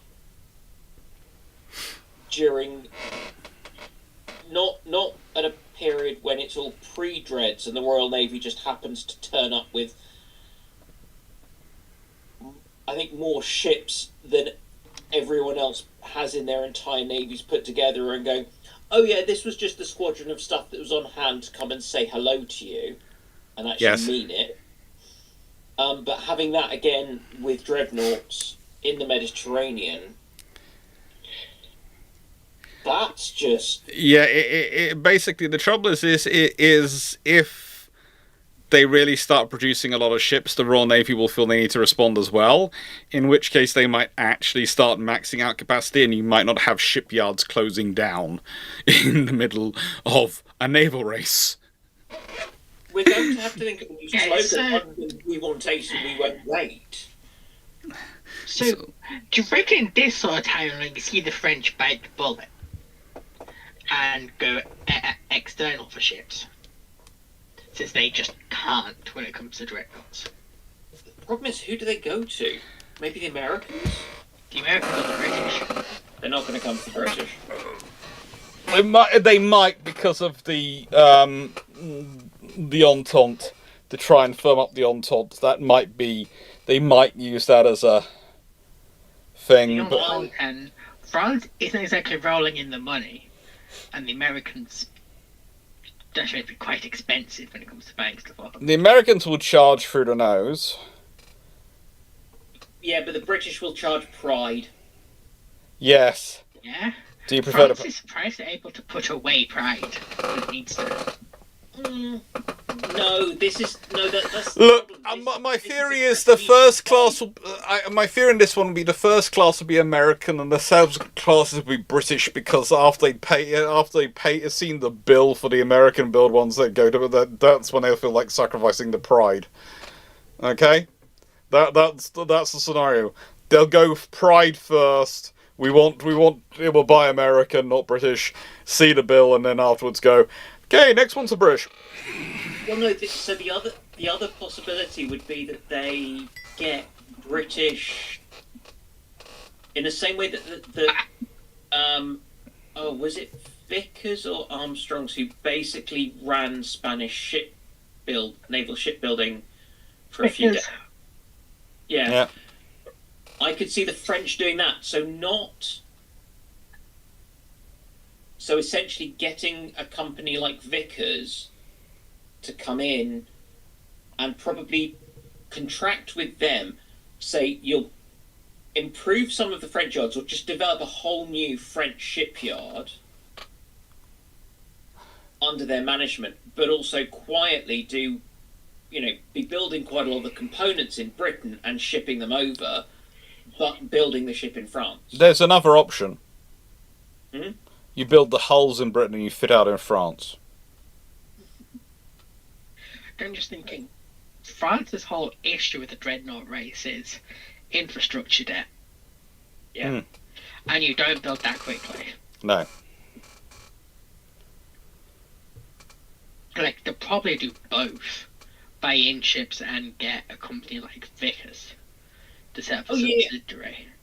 Yeah, or maybe create a subsidiary and then merge it with another French shipbuilder.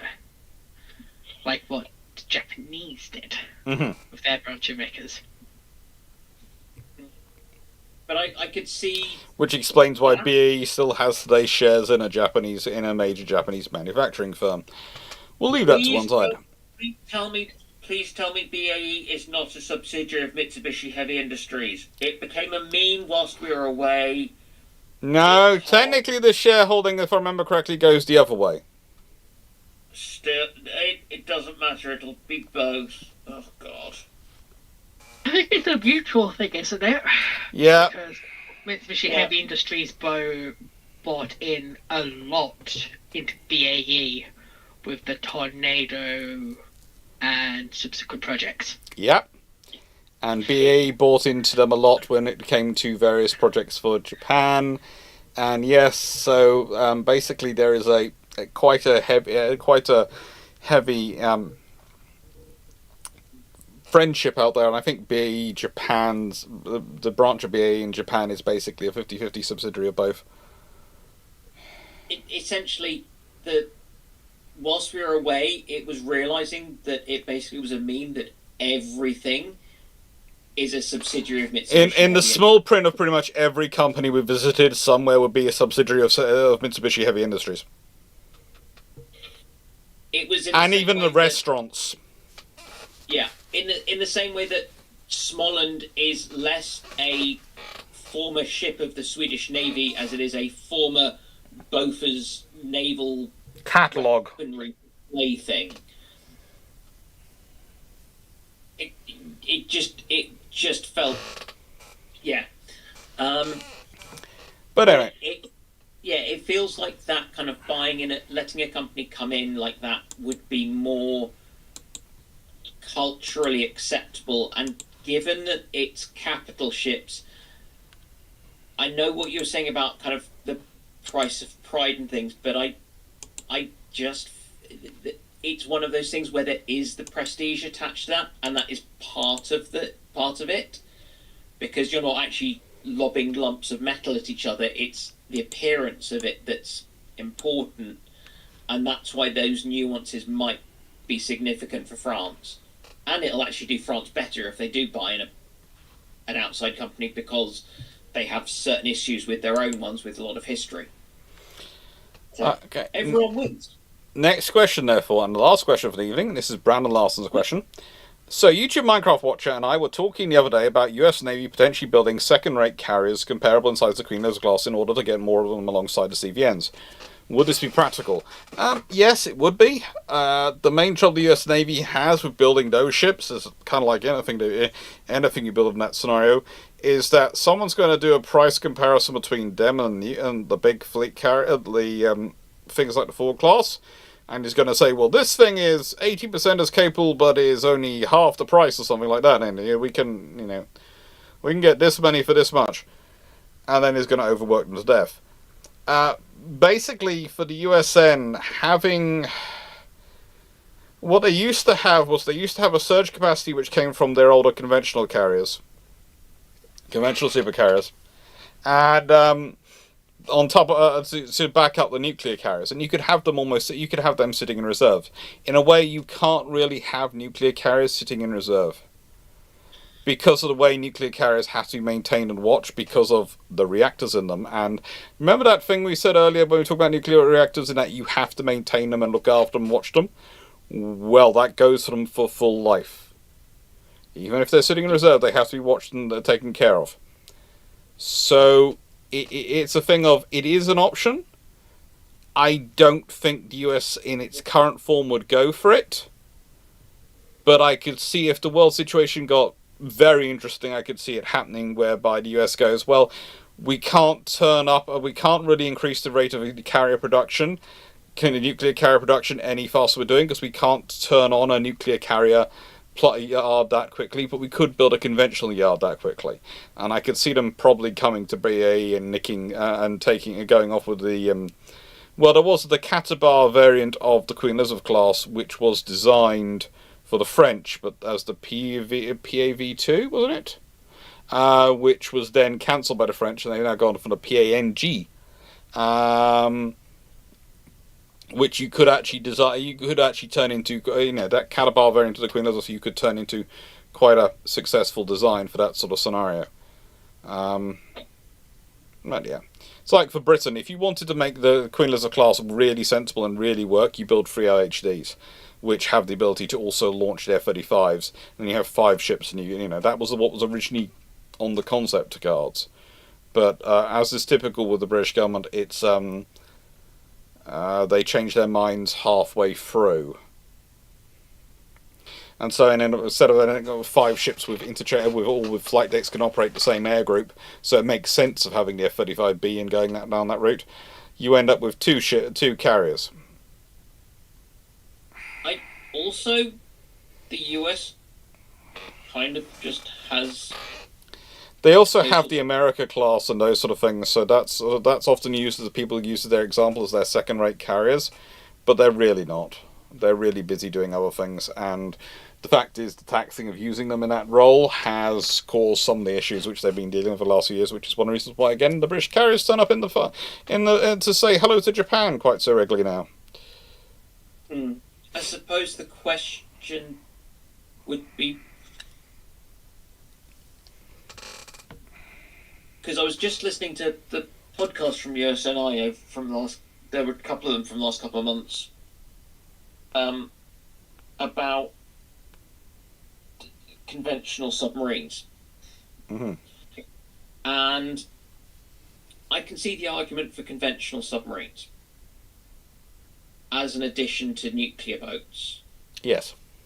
For the US, and I could see it for Britain, and I also think it would enable the Australians and Canadians to contribute more at these stages of unifying stuff for an AUKUS program, so it would also have political dividends as well as the actual capabilities given.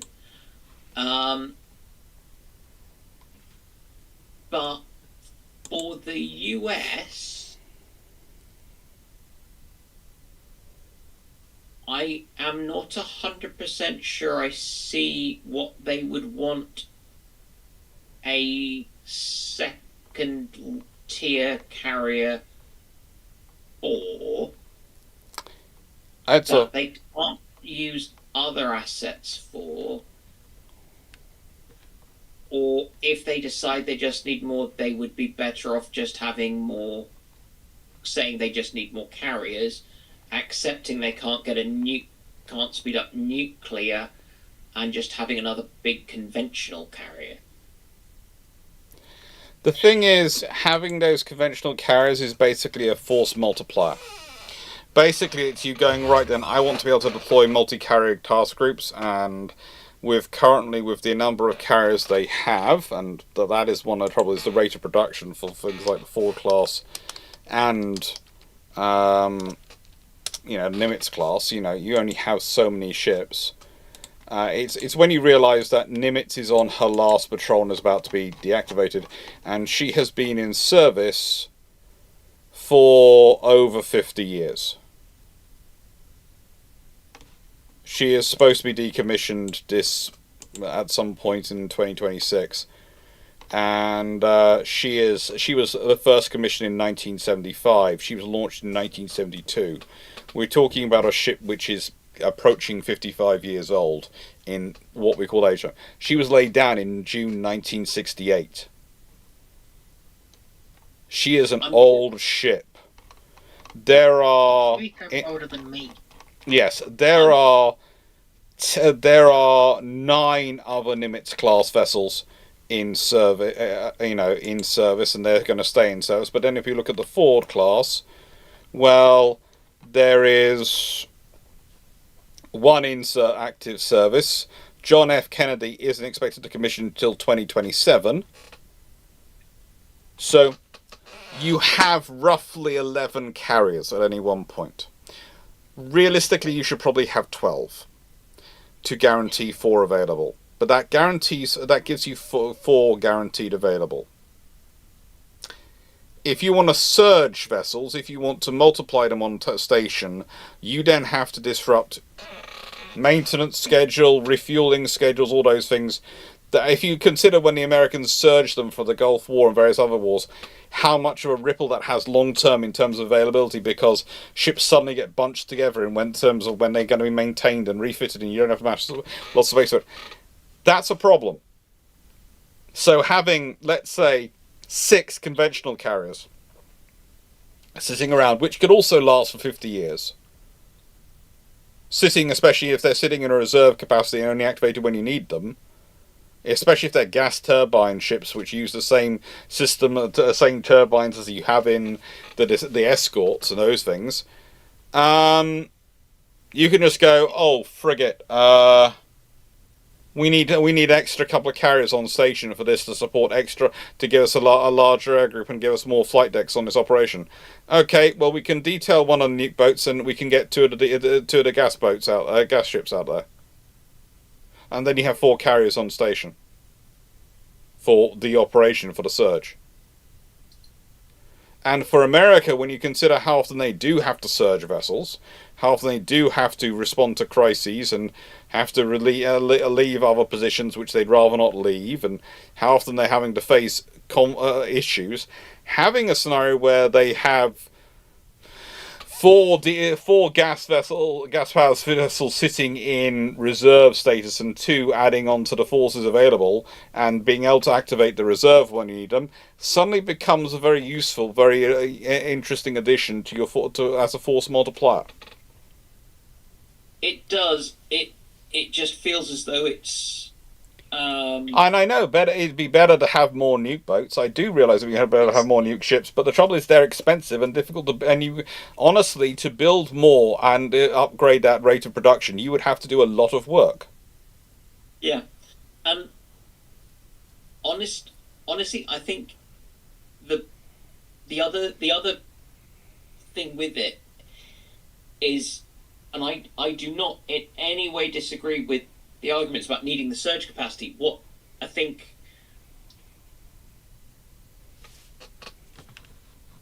for the US Navy's benefit, they will actually do better by having those smaller carriers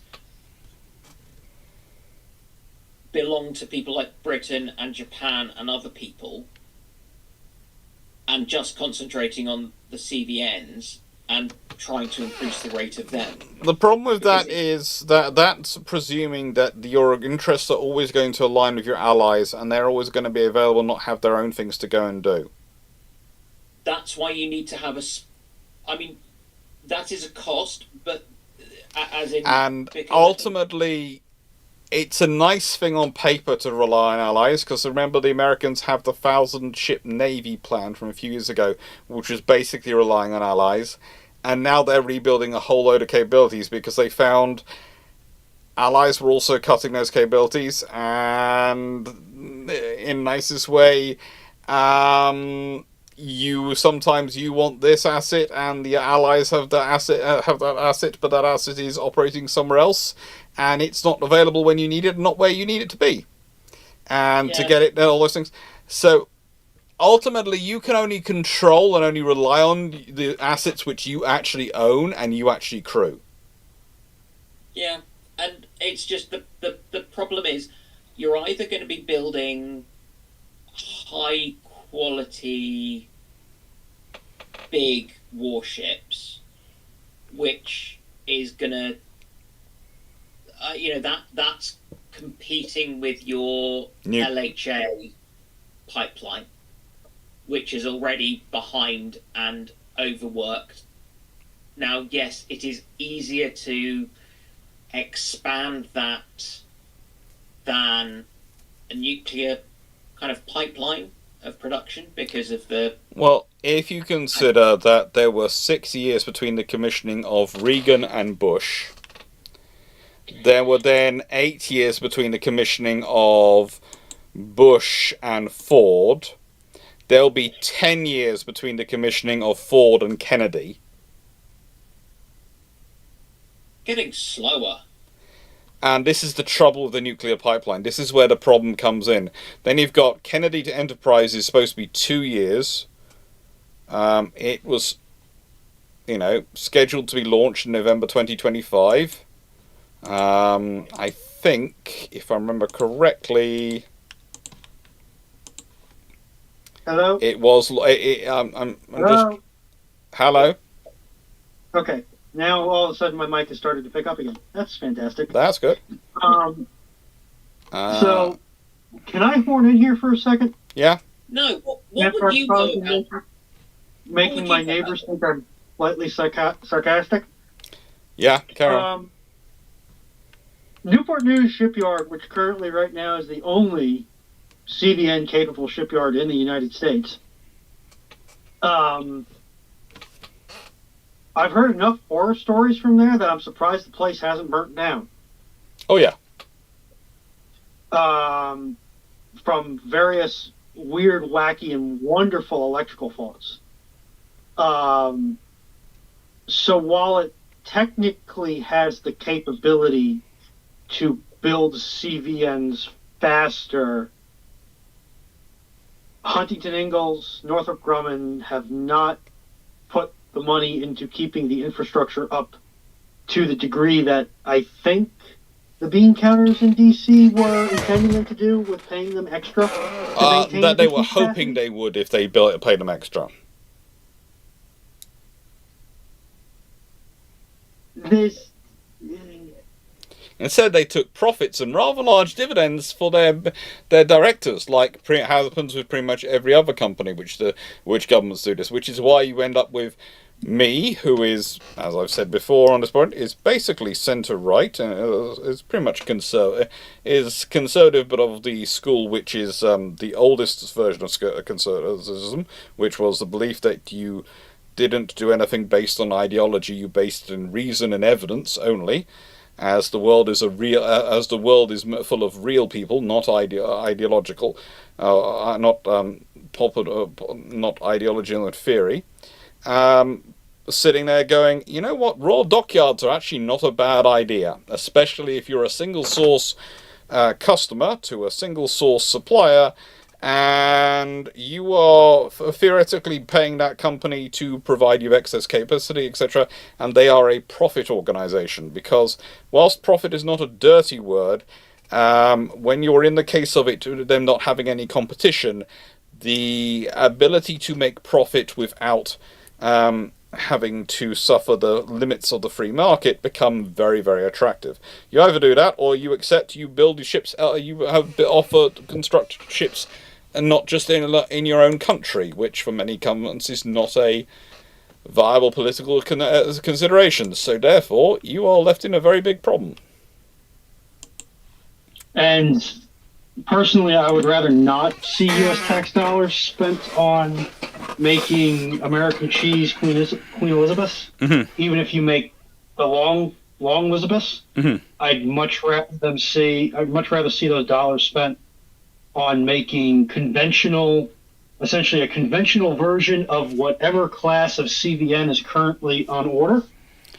Oh, you can't take something that big. It's 100. You're talking about 100,000 ton ship. That's far too big. Making a conventional version of that is, it's the scale thing. Basically, the largest you can go with conventional is roughly 70 to 80,000 tons. All right, so dust the Forrestal design off, update it, and make that. Press print. You might as well just go with Queen Elizabeth class. It's pretty much the same size. Okay. I thought Lizzie's were only like 50, 60. No. The Forrestal was pushing 80. 70 pushing 80. The Queen Elizabeth class are 88,000 short tons fully loaded, 79,300 long tons fully loaded. Usually established as 80,000 60 tons. 80,600 tons. Okay. I mean, we probably would still have our own indigenous design simply from the fact that we are apparently allergic to automation. Yeah, and that counts. Using crew complements. The Forrestal class were 82,000 tons fully loaded. So technically, the Queen Elizabeths are slightly bigger. Are about 1,400 tons less fully loaded. So it's 1,400 tons in it. They're probably much more efficient designs. Yeah, how old's the Forrestal design? I think that pretty much was being developed when the Midways were having steel cut. The Forrestal designs date from about 1945, 46. The Queen Elizabeth class, of course, date from about 2005, 2006.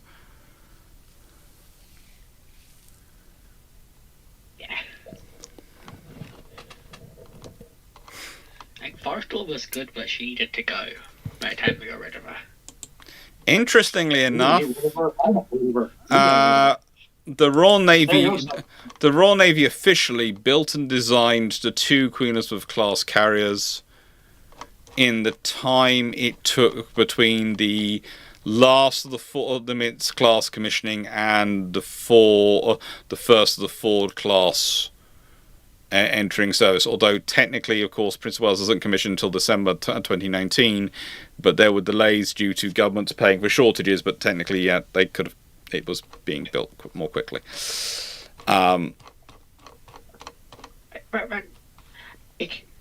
The Kitty Hawks still have the issue. They're a very old design, even modernized.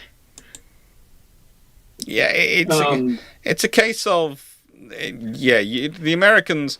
There are lots of things which could happen, and it's an interesting thing to get into. But realistically, again, if you're going to make a conventional design work and deal with the reduced crewing of it, you might as well go down the full as much of the automation route as you can. So just circle back to my previous point, and Dr. Clarke may have to correct me on this one. Yeah.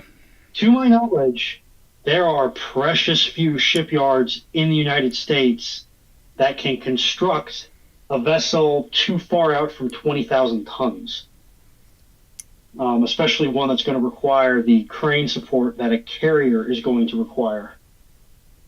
The only one I can think of is Huntington Ingalls here in Newport News. I think most of the General Dynamics yards are for something Zumwalt size and smaller. Yep. I think we have a couple of refit yards out on the West Coast that can do refit and maintenance work. Actually, I know we do. The problem is that's not construction. So you would have to, no matter what, if you want to build a second line carrier, you are going to have to build more yards. Unless you want to build something itsy bitsy. Yeah.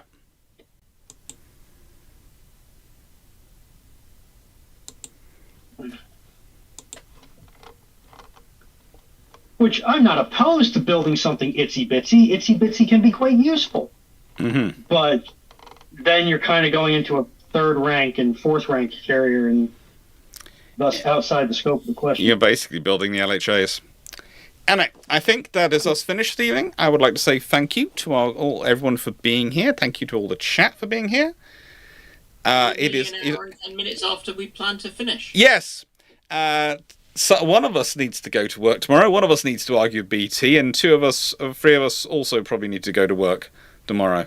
Well, I have to drive 2 hours so that I can show up at the location at 6 a.m. So once I get my laundry folded, I am Dee Mowing out. I dislike everything about that. I'm not back at work till Wednesday. Good man. Yeah, unfortunately, I'm an American. I don't get time off. I work until I'm dead, and I like it. Your bosses haven't found a way to make you continue working after you've died? No, that's what the AI is. That's what the AI is coming into. Correct. Yeah. Mm-hmm. Oh. Yeah. Seriously, the sooner we can get you over here, the better. And a job. We keep trying. Yeah. We will. All right. You okay, Foxo and Dragon? I'm trying to figure out where my wrist is shaking and a knee. Not necessarily, but yeah. Yeah. Other things. Take care. Have you had enough electrolytes today, Foxo? About a pack of biscuits. Eat more. That's not enough. Yes, it's either low blood sugar. That's better, but still not good. Oh, and 3 cans of Monster. That's definitely double plus not good. That's just not good. Anyway, thank you very much, everyone. Thank you very much for the chat. And take care, and good evening. Hope you enjoyed. Ciao. Toodles. And let's do that.